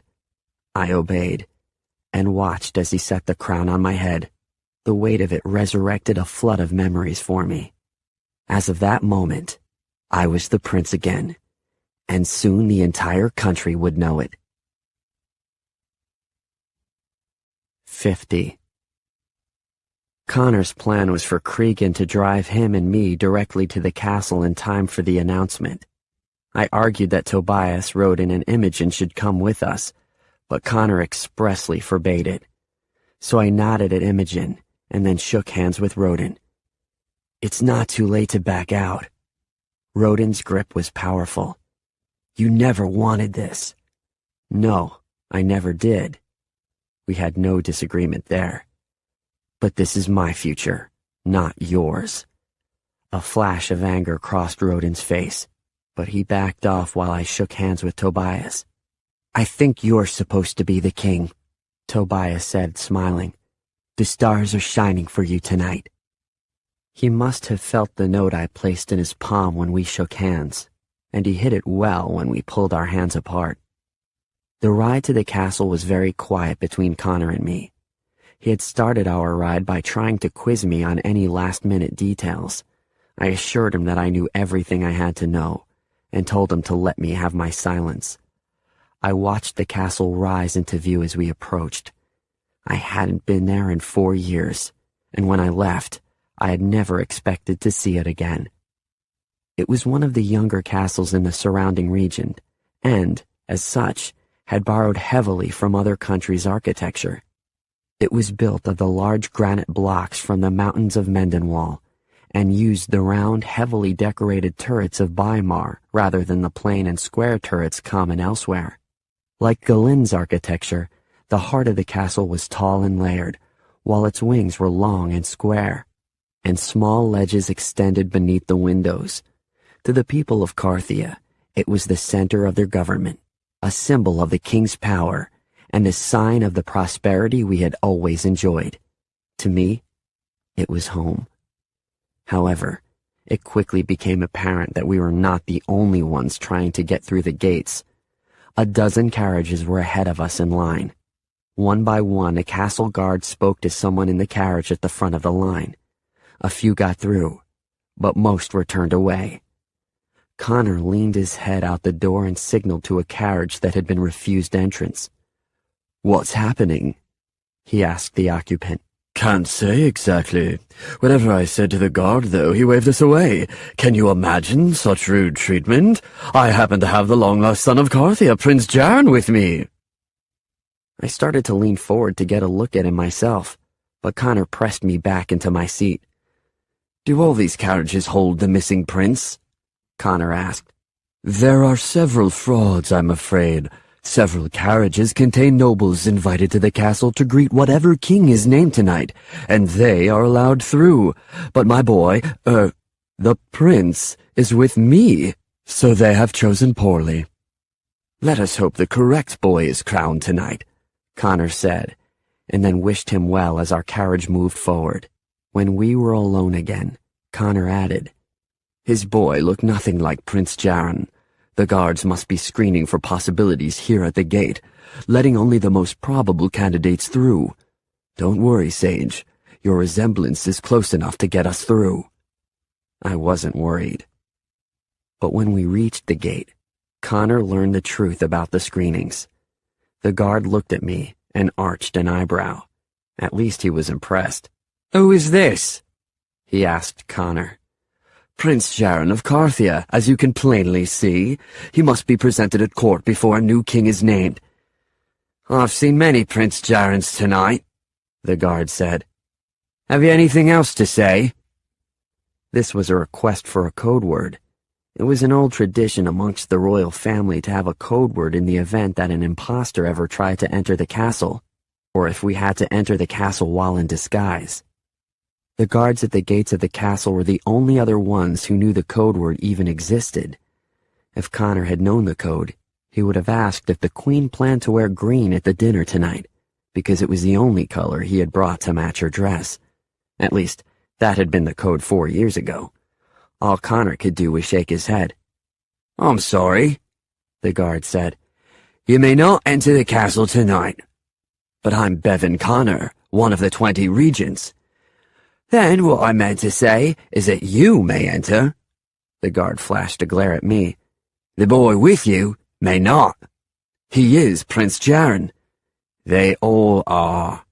Connor yelled at Cregan to turn our carriage around. "Fools!" Connor hissed, swatting at the carriage door with his hat. "Are we defeated so easily?" I leaned back in my seat. "There's a secret way into the castle." Connor stopped his swatting. "What? How do you know?" "I've used it." "You've been inside the castle? Why didn't you tell me?" "You never asked. There's a river that flows beneath the kitchen. As food is prepared, the garbage is dumped into the water, and the river carries it away. The river is gated, but there is a key so that the gate can occasionally be cleared of larger obstructions." "And you have a key?" I pulled a pin from my jacket. Imogen hadn't felt me take it from her hair the night before. "I can pick the lock." Connor smiled, impressed with what he thought was my ingenuity. In fact, I'd suspected all along it might come to this. Thus, The pin. Connor's face fell as he further considered my suggestion. We shall be filthy if we go that route, unfit to enter the throne room. That guard just now said you could enter through the gate. I can enter through the kitchen. Connor shook his head. Absolutely not. We must stay together. Which, unfortunately, I also suspected he would say. So I shrugged it off and said, We'll be fine on this route. There's a dirt path to the side of the river, wide enough that we can easily walk there single file. It will lead us to a door into the kitchen. It's never guarded. But we'll need help to restrain the kitchen servants while you and I continue on into the castle. Mott, Tobias, and Roden. Connor's eyes narrowed. Did you know this would happen? Is that why? I brought them so you wouldn't kill them. There's one other condition. I don't want Cregan coming with us. Order him to stay back. But if he can help. He doesn't come. Very well. Connor thought for a moment. How do you know all this? I ate from that kitchen a lot when I was younger. Connor misinterpreted my answer and said, For the first time, Sage, I'm glad to have chosen a thief and an orphan as my prince.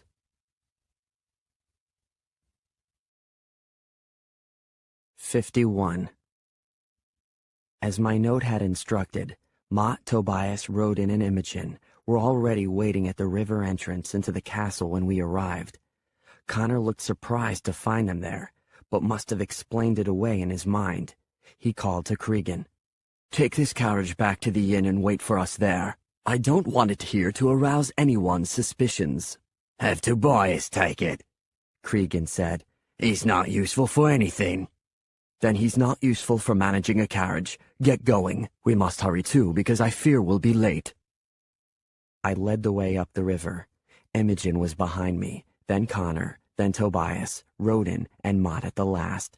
Almost immediately, a roof of dirt and rock rose over our heads as we entered a tunnel leading beneath castle grounds. The castle walls were not much farther ahead. I had found this entrance myself at age 8.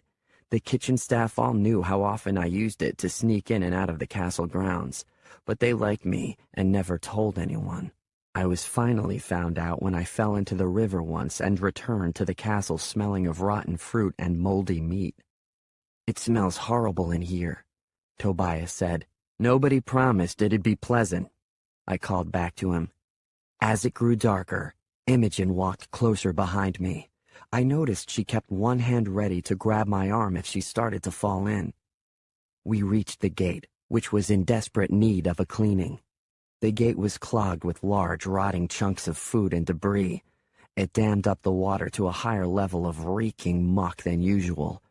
I'm going to be sick, Connor said, covering his nose with a handkerchief. The smell! I hid my smile, but do admit I enjoyed the fact that he was having a difficult time. I used the pin to pick the lock within seconds. It was an old lock with soft tumblers. Once I was king, I'd have to order a better security system placed there. We went through the gate, and after another few minutes of walking, I informed the group that we had passed beneath the castle walls. Now that we had come this far, we were provided a little light by occasional oil lamps. When servants came down there, they often had their hands full and needed a lit path. It wasn't much light, but we were grateful for it. How much farther? Connor asked. Not far. Here the path widened, and we were able to walk several persons across. Connor caught up to Imogen and me. Tobias and Mott were behind us, and Roden lagged behind. Keep up, Roden, Connor scolded. We are pushing against time. Roden answered with a shout of surprise. We turned to see what the trouble was. Cregan held him by the neck with his knife. Cregan! Connor yelled. What are you doing? Our group widened into a circle. Mott had his hand on his sword, but he wouldn't draw it. Not unless Connor ordered it. And he'd wounded himself only 2 nights ago after I'd killed Veldergrath's man. He'd be a weakened opponent if he did have to fight. Change of plans, Cregan said, his mouth curved into a nasty sneer. Your orphan boy won't be king after all. I took a step forward and nodded at Roden. But why threaten your own choice for king, Cregan? Cregan grinned evilly, then released Roden and handed him his sword. Rodin didn't even have the courtesy to act surprised. He'd known all along that Cregan was following us. "You are traitors," Connor said. "Traitors to this plan, to Carthia, to me. Why, Cregan?" "I'm making my fortune. Once Rodin's on the throne, he will make me a noble. Then I'll take your place as regent. Won't be long before I take everything you have." Connor turned his glare to Rodin. "After all I've done for you, this is your repayment?" "You'd have left me at Farthenwood to die," Rodin said stiffly. "I owe you nothing." "Then I'll have no guilt in ordering your deaths," Connor said. "Mott, finish them." Before Mott was able to withdraw his sword, Cregan advanced with his knife and said, "Mott can't kill both Rodin and me before one of us gets to either you or your phony king. Rodin is better with a sword than you might imagine. I trained him myself." Rodin arched his head.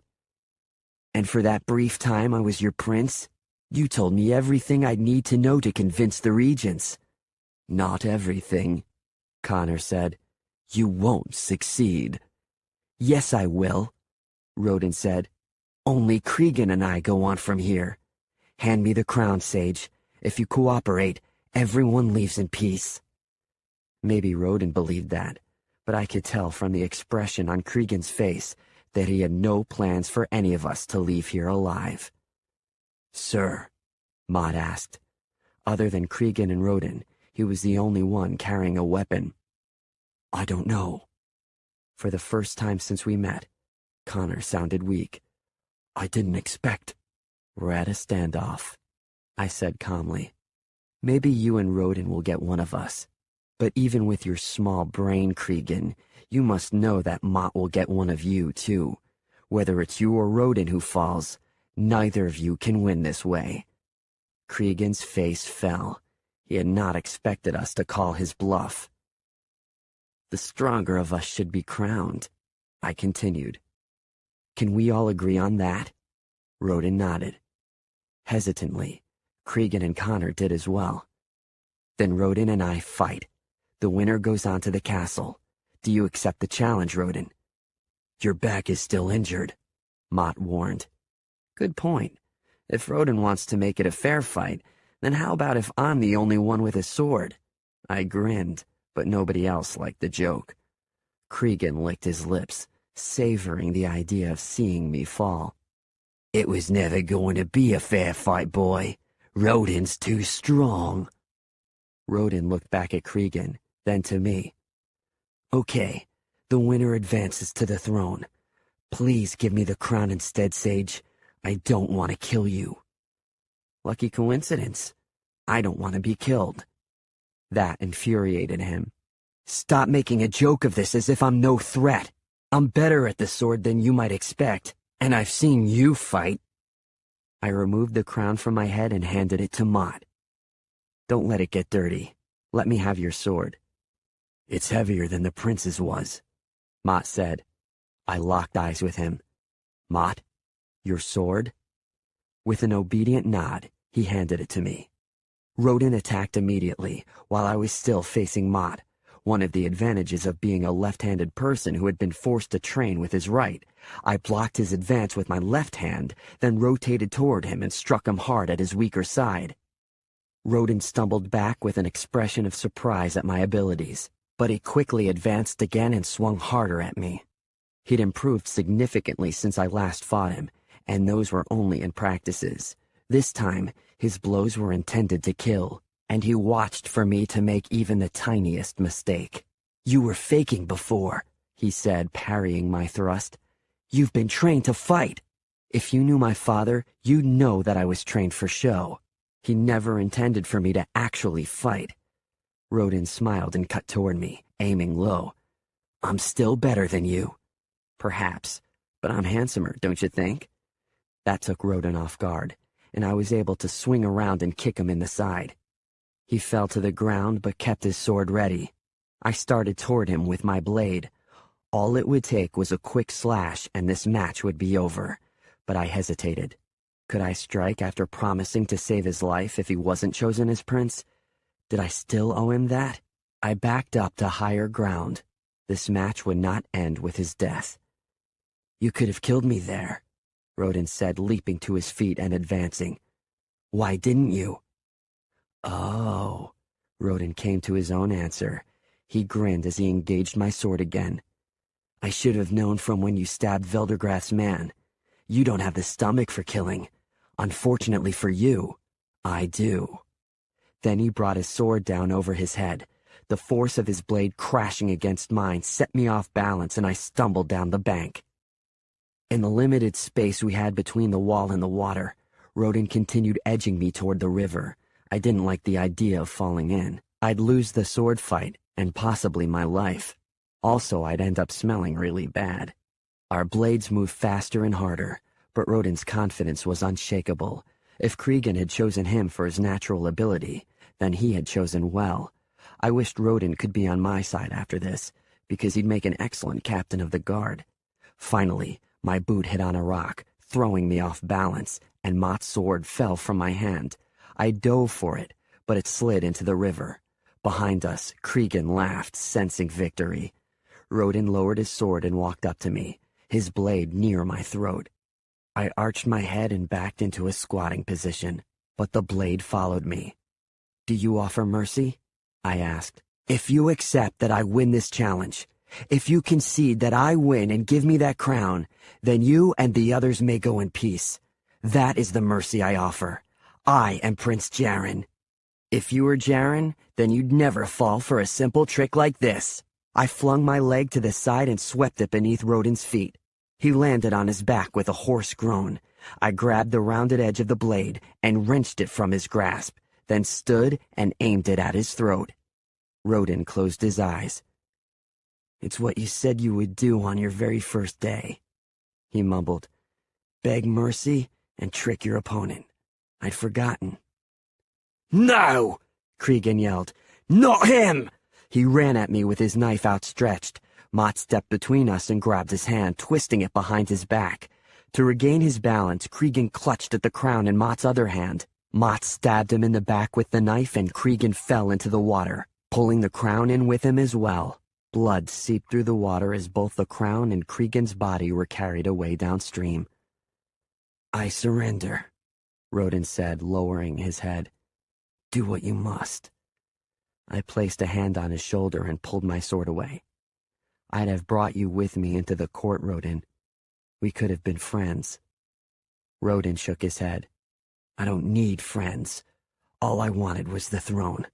Please, just kill me here." My words had been sincere, and it was difficult to remove my hand. "Go away, then. Run and never find me again." Rodin looked up at me in an attempt to determine whether it was another trick, but I motioned with my head for him to leave and lowered the sword.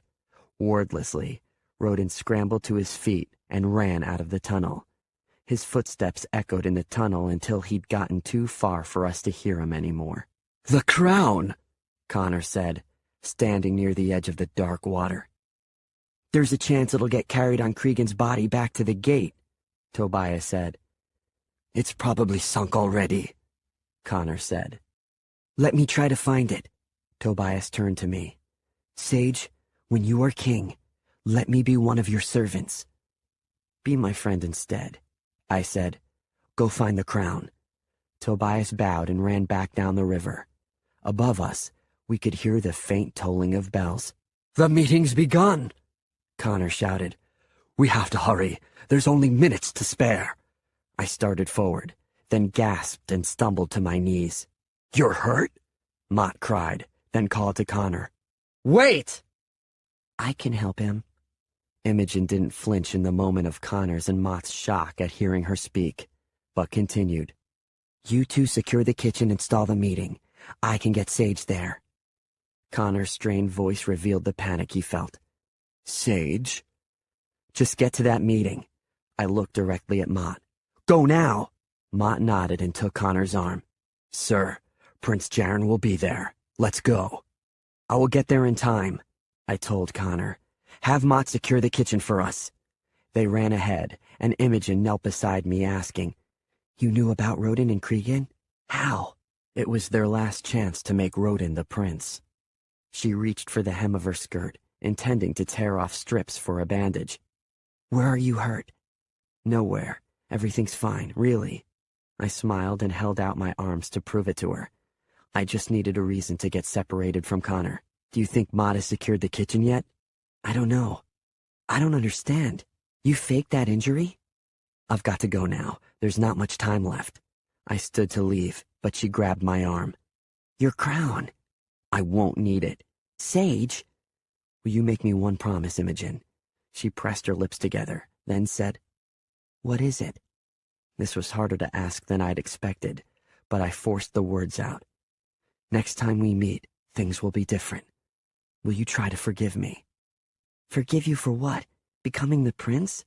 Because I understand now why you're doing it." "No, you don't, but you will. If there is any reason to forgive me, will you try to do it?" She nodded. There was so much trust in her eyes, so much innocence. She had no idea what she was agreeing to. I kissed her cheek, then said, "Wait here until Tobias returns with the crown. With that, he'll be able to get you both through to the throne room. I wish I could take you with me, but this last part I have to do alone." "Go then, and may the devils give you clearance." The devils wouldn't be a problem. It was the regents I needed on my side. The False Prince, Disc 7. 52. A meeting of the regents was in full progress when Connor breathlessly entered the throne room. He was the only one who had come in late, and his arrival caused an unwelcome disruption. "If there were any occasion for you to arrive on time, Lord Connor, this would have been it." The man who spoke was Joth Kerwin, High Chamberlain to King Egbert. He was almost as much a part of the castle as the bricks and mortar, having served the king for his entire life. He wasn't a large or powerfully built man, quite the opposite in fact, and yet he could command a room of 1,000 with just the wave of his hand. There was no one who had been more loyal to King Egbert, and few who had ever loved Carthia so much. The lines on his aging face told the story of years of worry and the weight of counseling royalty on their most difficult decisions. Now he was facing the greatest task of his career, peaceably finding a new king for Carthia. Because if civil war broke out amongst the different factions vying for the throne, Carthia's enemies would use the opportunity to advance on the country and destroy it. Connor gave a polite bow to Kerwin.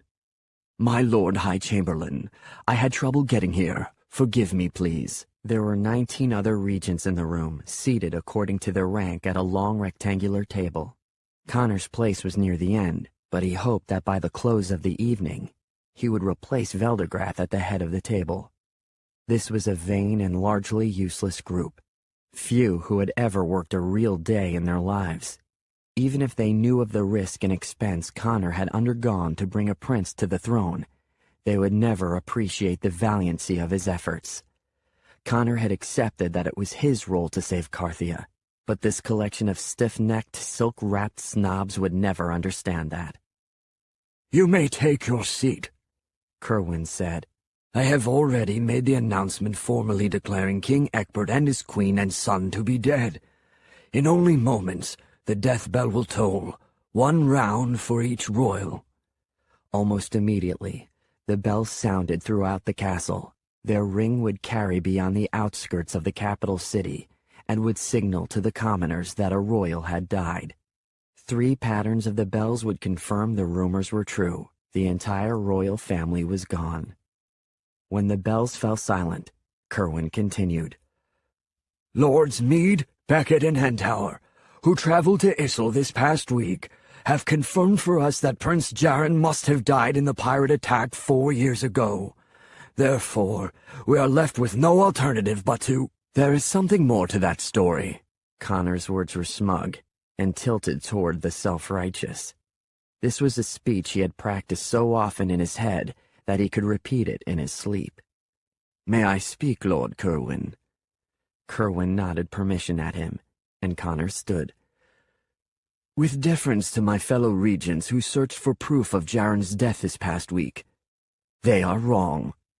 Prince Jaren survived the pirate attack 4 years ago. He still lives. He is the rightful heir to the throne, and should be crowned this night the King of Carthia. Veldegrath stood, pointing a long finger at Connor. Then I was right. You did have him hidden at your home. Only for his protection, Lord Veldegrath. Until now. Surely you can see how his being alive may threaten anyone else who hoped to become king tonight. Is that an accusation? Veldegrath began hurling obscenities at Connor. The two regents on either side of him held him back, and other regents around the table murmured loudly to one another. Finally, Kerwin stepped forward. So where is this prince of yours, Lord Connor? He's coming. As I said before, we had trouble getting here. Naturally you did. I'm told there were several Prince Jarens who had trouble getting here. Connor spoke above the chuckles of his peers. They didn't let anyone through at the gate. No doubt the prince will punish the guards there for failing to recognize him. If he were the prince, he would have known how to get through. The royals always know how to get through. He must have forgotten. Connor's face paled, and he held on to the table for support. But Prince Jaren will be here. Then you'll see.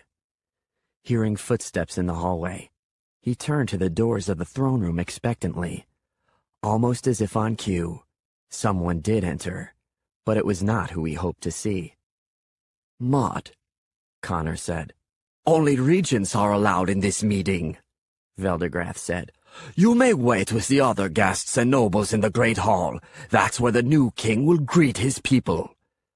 But Mott seemed to see only Connor in the room. He isn't here. He came through the kitchen a long time ago.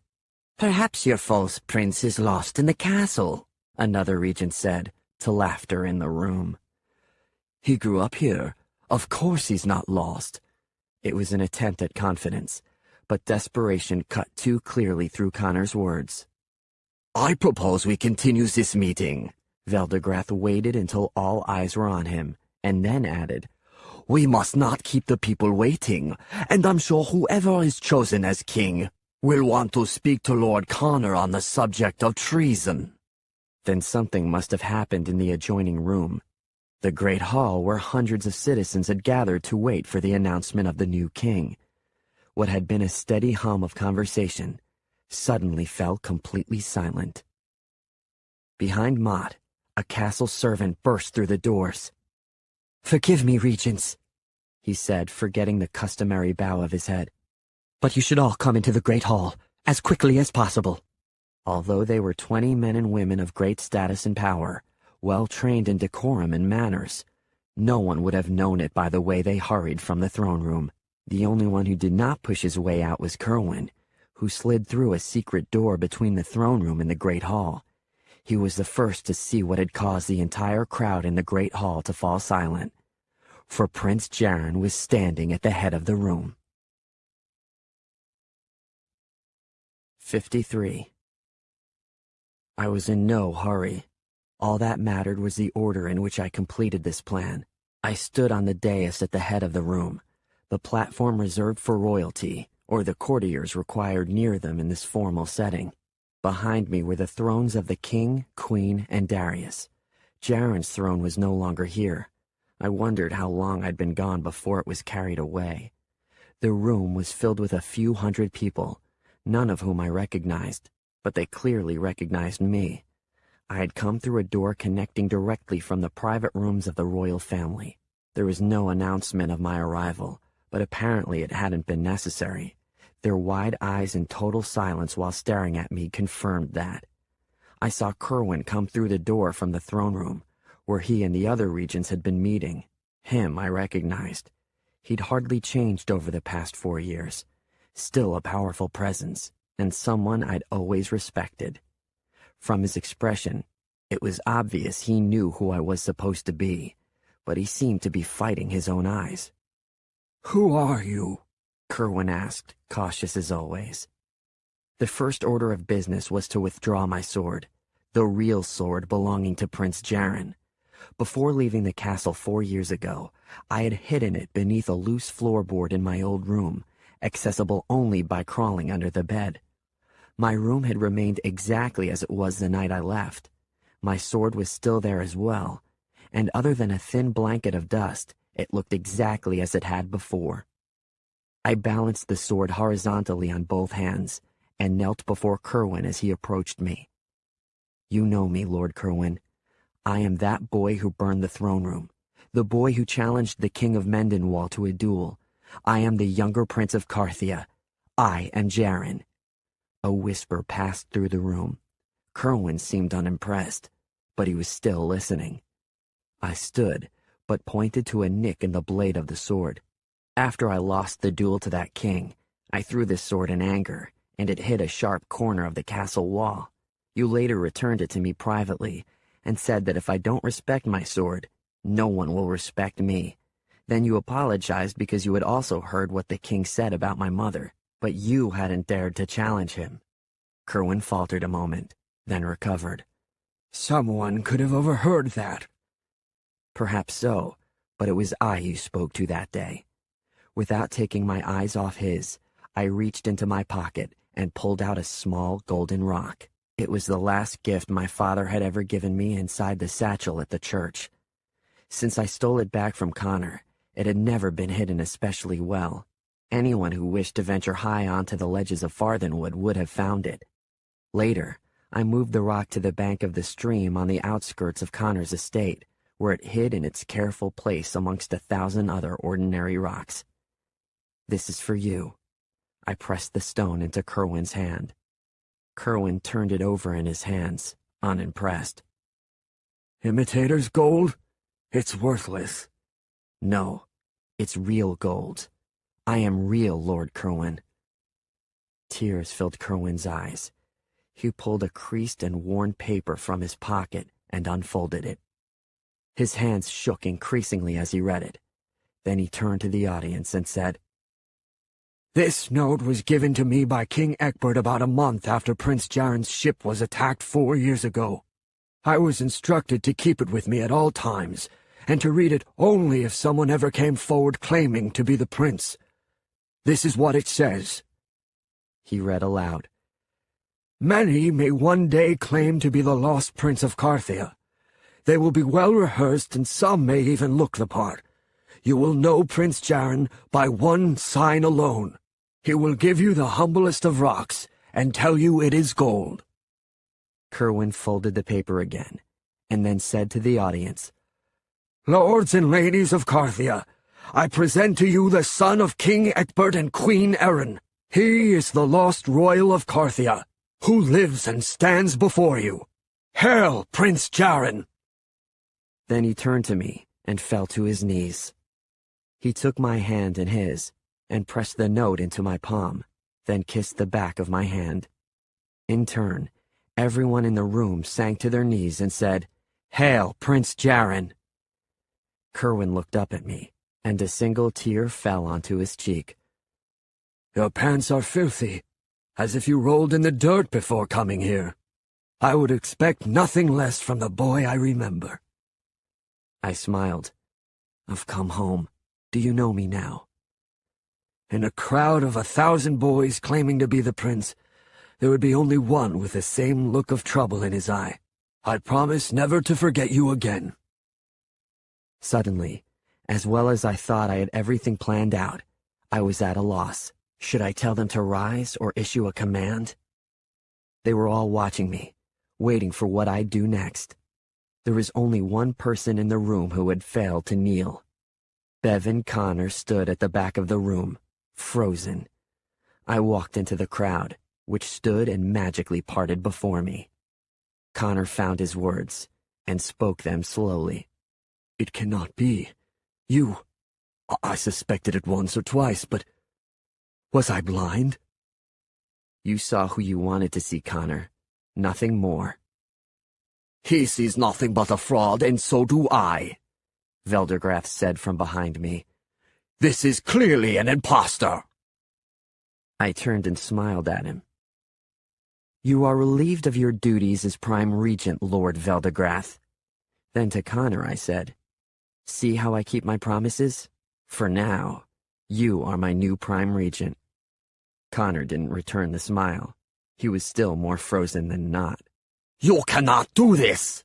Veldergrath sneered. "Who are you, really? I heard Connor comb through the orphanages of Carthia.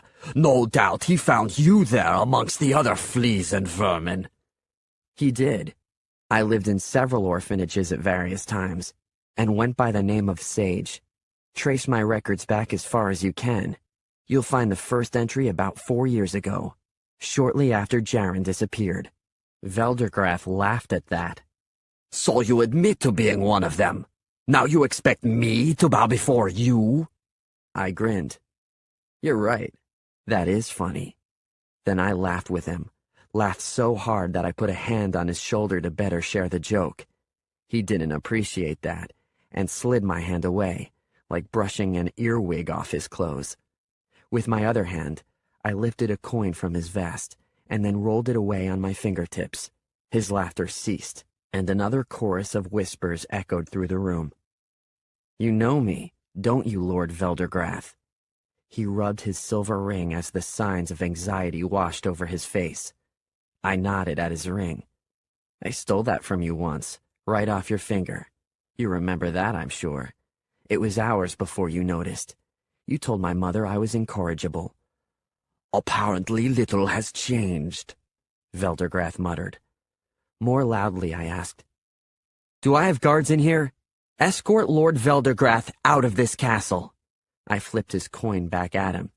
Come up with any questions you may have to verify my identity. We'll meet again soon, and I promise that I will satisfy you. 2 guards appeared on either side of Veldergrath. One took his arm and began to pull him away, but he shrugged them off and said, "No, Your Highness. Now that I see you up close, there will be no questions." Then, like a scolded dog, he walked out ahead of the guards. "I have questions," a voice said, again behind me. This voice I had also heard before. It was the one person I least wanted to see, though it was the most inevitable. The betrothed Princess Amarinda stood in the center of the aisle I had created by walking there. Her hair was much fancier than the last time we met, piled high on her head and full of curls and ribbon. She wore a square-necked, cream-colored dress, intricately patterned in gold tones and trimmed to match the ribbon in her hair. She would have already heard the bells tolling for the deaths of the royal family. I could only imagine the pain she must have endured this evening, wondering who had been chosen as the new ruler of Carthia, and what he would do about her. No matter what her anticipations might have been for tonight, one thing was certain. She did not expect me. I walked over to her and gave a polite bow. "Princess, it is good to see you again." The hard expression on her face made it clear that she did not feel the same way. Aware of the many eyes on us, I moved closer to her and whispered, "Can we talk?" Her tone was icy. "Talk with whom? A brazen servant, a ragged orphan, or a prince?" "With me." "Here in public?" I hesitated, and she added, "We'll make a scene if we're only talking. Dance with me." I started to protest, but she was right. A dance might be the best shield for the conversation we had to have, so I nodded at the musicians in the corner to begin a song. With little attempt at concealing her disgust, she took my hand and moved with me to begin the steps. "The cut on your cheek is still there, though much improved from what it was before," she finally said.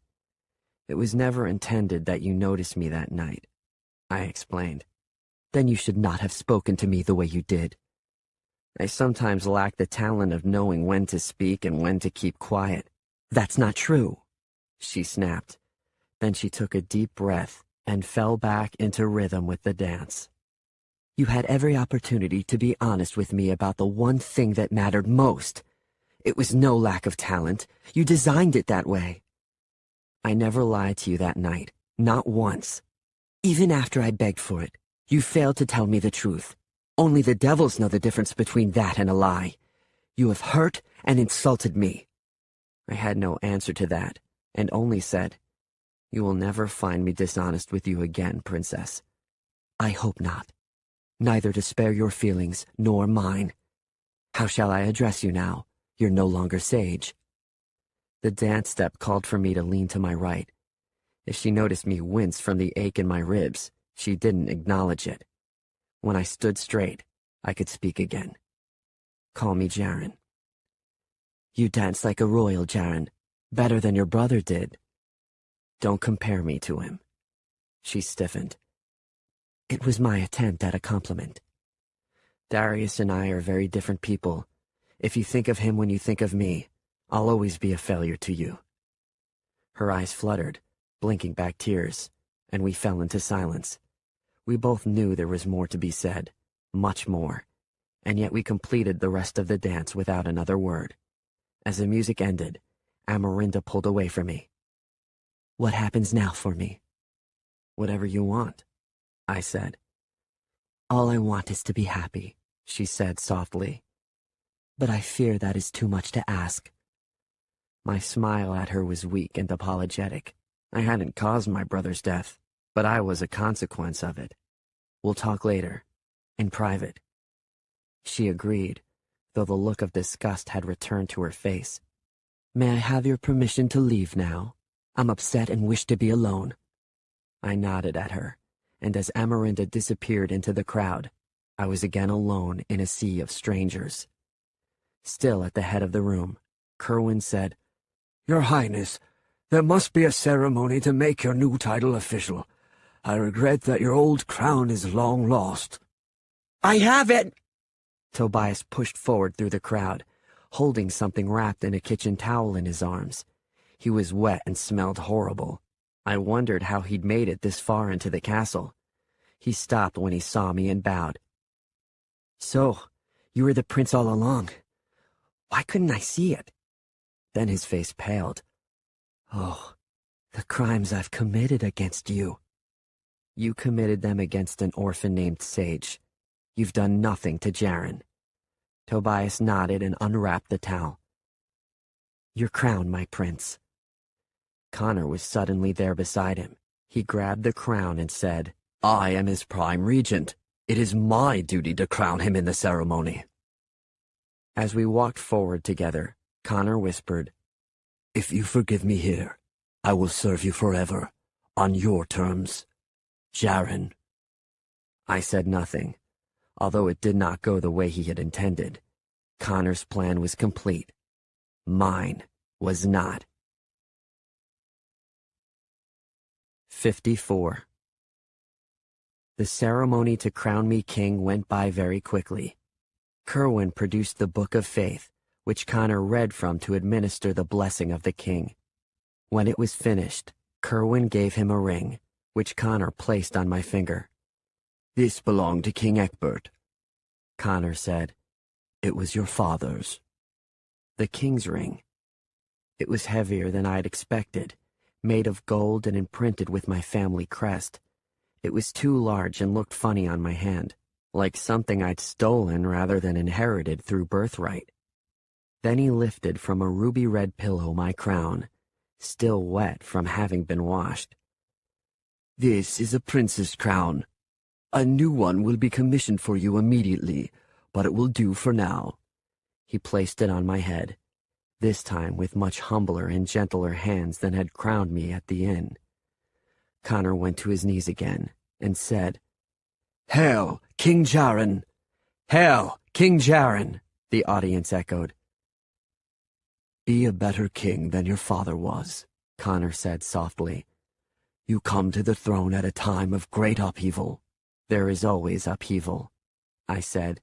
Only the reasons for the troubles change. You have the betrothed princess. She will support you. She hates me. So do I, and I just crowned you king. Connor smiled as he said it, but it probably wasn't a joke. I kept my promise to you, I said, still keeping my voice quiet enough so that only he could hear us. You have the position you wanted. You are the true king, Connor said. You may place me anywhere you desire. So I shall. Then more loudly I added, I want the Prime Regent, Lord Bevan Connor, arrested for the attempted murder of Prince Jaron 4 years ago. Arrest him for the murder of an orphan boy named Latimer, and also for the murders of King Egbert, Queen Erin, and Crown Prince Darius. Whispers and hisses flew through the room. Connor turned to me with panic-stricken eyes. "No, I didn't." From a pocket of my jacket, I pulled out a small vial. "This is oil pressed from the Dervanis flower," I said. It took me a long time to figure out what sort of poison might have killed my family. Entire nights searching through the books in your library. I'm not a great reader, that's true. But if the subject matter interests me, I can comb through books quite quickly. Oddly enough, I found the answer in a book in your bedroom. Dervanis oil is tasteless and requires only a single drop to produce a lethal dose. But it doesn't kill immediately. A person will go to sleep feeling fine and never wake up again. Dervanis oil is hard to come by. Yet this was in a strongbox in your office. Connor shook his head. Then his eyes started left, and he thrust his hand inside his jacket. "As I always said, Sage, if I go down, so do you." But he failed to find what he was looking for. He drew back and searched his jacket. I released the cuff of my sleeve, and a knife he had hidden in his jacket fell into my hands. "If this is what you wanted, then I shall have to increase the charges against you." 2 guards appeared on either side of Connor, and each took his arm. "I can't imagine the pleasure you must be taking in this moment," he said nastily. My temper flared. "Pleasure? I'm staring at the man who killed my family. Whatever I feel now, trust that pleasure is the furthest from those feelings." "You said you were my prince. Is this what that means to you?" "I am your prince, but I am Carthia's king. You'll understand why, in the hierarchy of my titles, you must lose." "Why didn't you tell me from the beginning? If you had told me who you were..." "Then I couldn't have unmasked you. I'd have doomed my own rule, just as my family was doomed." Behind me, Kerwin sighed. Addressing Connor, he said, "What if Jaron had been only an orphan? Surely you couldn't have expected him to fool the court for long." "He didn't need much time," I said, keeping my eyes on Connor. "He needed a prince only long enough to get himself named Prime Regent. No matter what happened afterward, he would become the controlling power in Carthia." "Well done," Connor said. "Jaron was always described as a clever boy, but I underestimated you." I started to wave my hand to dismiss him, but Connor quickly added, "You are guilty of crimes too, Your Majesty." Facing him full on, I arched an eyebrow. "Oh?" "Even when you said you didn't want the throne, you were all that time plotting to get it. You lied to me." Anger surged through me, and I didn't disguise it well. I leaned close to him and hissed, "I did tell you lies, Master Connor, but none of consequence. I was telling the exact truth when I said I had no desire to be king. If there were anyone I felt could take my place without the entire kingdom's collapse, I would gladly step aside. If I could return to be that boy you snatched from the orphanage, I'd leave now and never look back. If you knew what it meant to be king..." I sighed and shook my head. "Of all Carthians, I am the least free." "And what of my freedom?" Connor asked. "Shall I beg for mercy?" "Beg mercy from the devils." I spoke more calmly now. "You said you would sell your soul to them for this plan.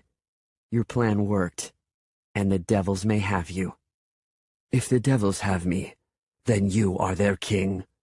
Connor spat at me. "I will forever curse the day we met."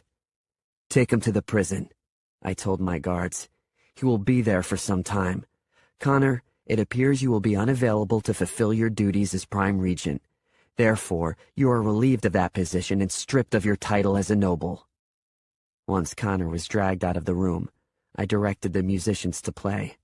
Then, exhausted, I fell into my father's throne. No, my throne. I was king now. The reality of that was incomprehensible. One by one, the various members of the audience came forward to greet me personally. I didn't know most of them, though I recognized several of their family names. They had been of little interest to me when I was 10, and weren't much more interesting now. You have come home to a country that mourned your loss these past 4 years, Kerwin said, standing beside me. See your people celebrate you. Will you join them? It wasn't that simple. I still feel like the boy in the orphanage, I murmured. I'm lost here. But this is your home. I traced my finger along a carving in the armrest of the throne. It was my home because my family was here. I'm alone now, and I don't know where to begin. You are still young, Jaren. Perhaps a steward would be appropriate. I'm king now, no one else. Kerwin dipped his head in acknowledgement of that, and stared with me across the audience. Quietly, he said, Not everyone will welcome your return. The enemies at our borders will feel tricked. There will be anger. I know. War is coming, Jaren. A fact I understood down to my very bones. Despite that, I looked up at him and cocked an eyebrow. But surely their spies cannot travel so fast as to ruin this night. There is still a little time to laugh. He started to object, but I stood and said, They must see me laugh, Kerwin, at least for tonight. With that, I walked into the audience. Again, they parted for me. This time, I saw the person I'd been looking for all evening. Imogen stood at the back of the room, looking very small and frightened. When I approached her, she lowered herself into a bow and remained that way. Please rise, I said. It's still me. She obeyed but shook her head. No, I don't think it is. How much did you see? All of it, Your Highness. Must you call me that? Her voice faltered. I must. Do you forgive me? Can you? She lowered her eyes. If you command it, then I will. What if I don't command it? Please don't ask me that. Kerwin came up beside me. And who is this, King Jaren? I took her hand and led her to the center of the group. She is a lady in disguise, just as I was disguised as an orphan for 4 years. She is Imogen, and her family has debts to Master Connor. She has fully repaid those debts to me these past 2 weeks, an expert nursing care and compassion. Her father is dead, but using my power as king, I posthumously declare him a nobleman of Carthia. She is a nobleman's daughter, and will be treated as such. Imogen shook her head. No, don't. I can't repay this. I turned to her and lowered my voice. Imogen, you owe me nothing. You are free, and I wish you well in life. I gave her hand to Kerwin. Will you see that she is given a comfortable room, and dressed to fit her title?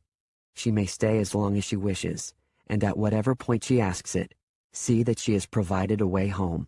She smiled through her tears and bowed to me. Thank you, King Jaren.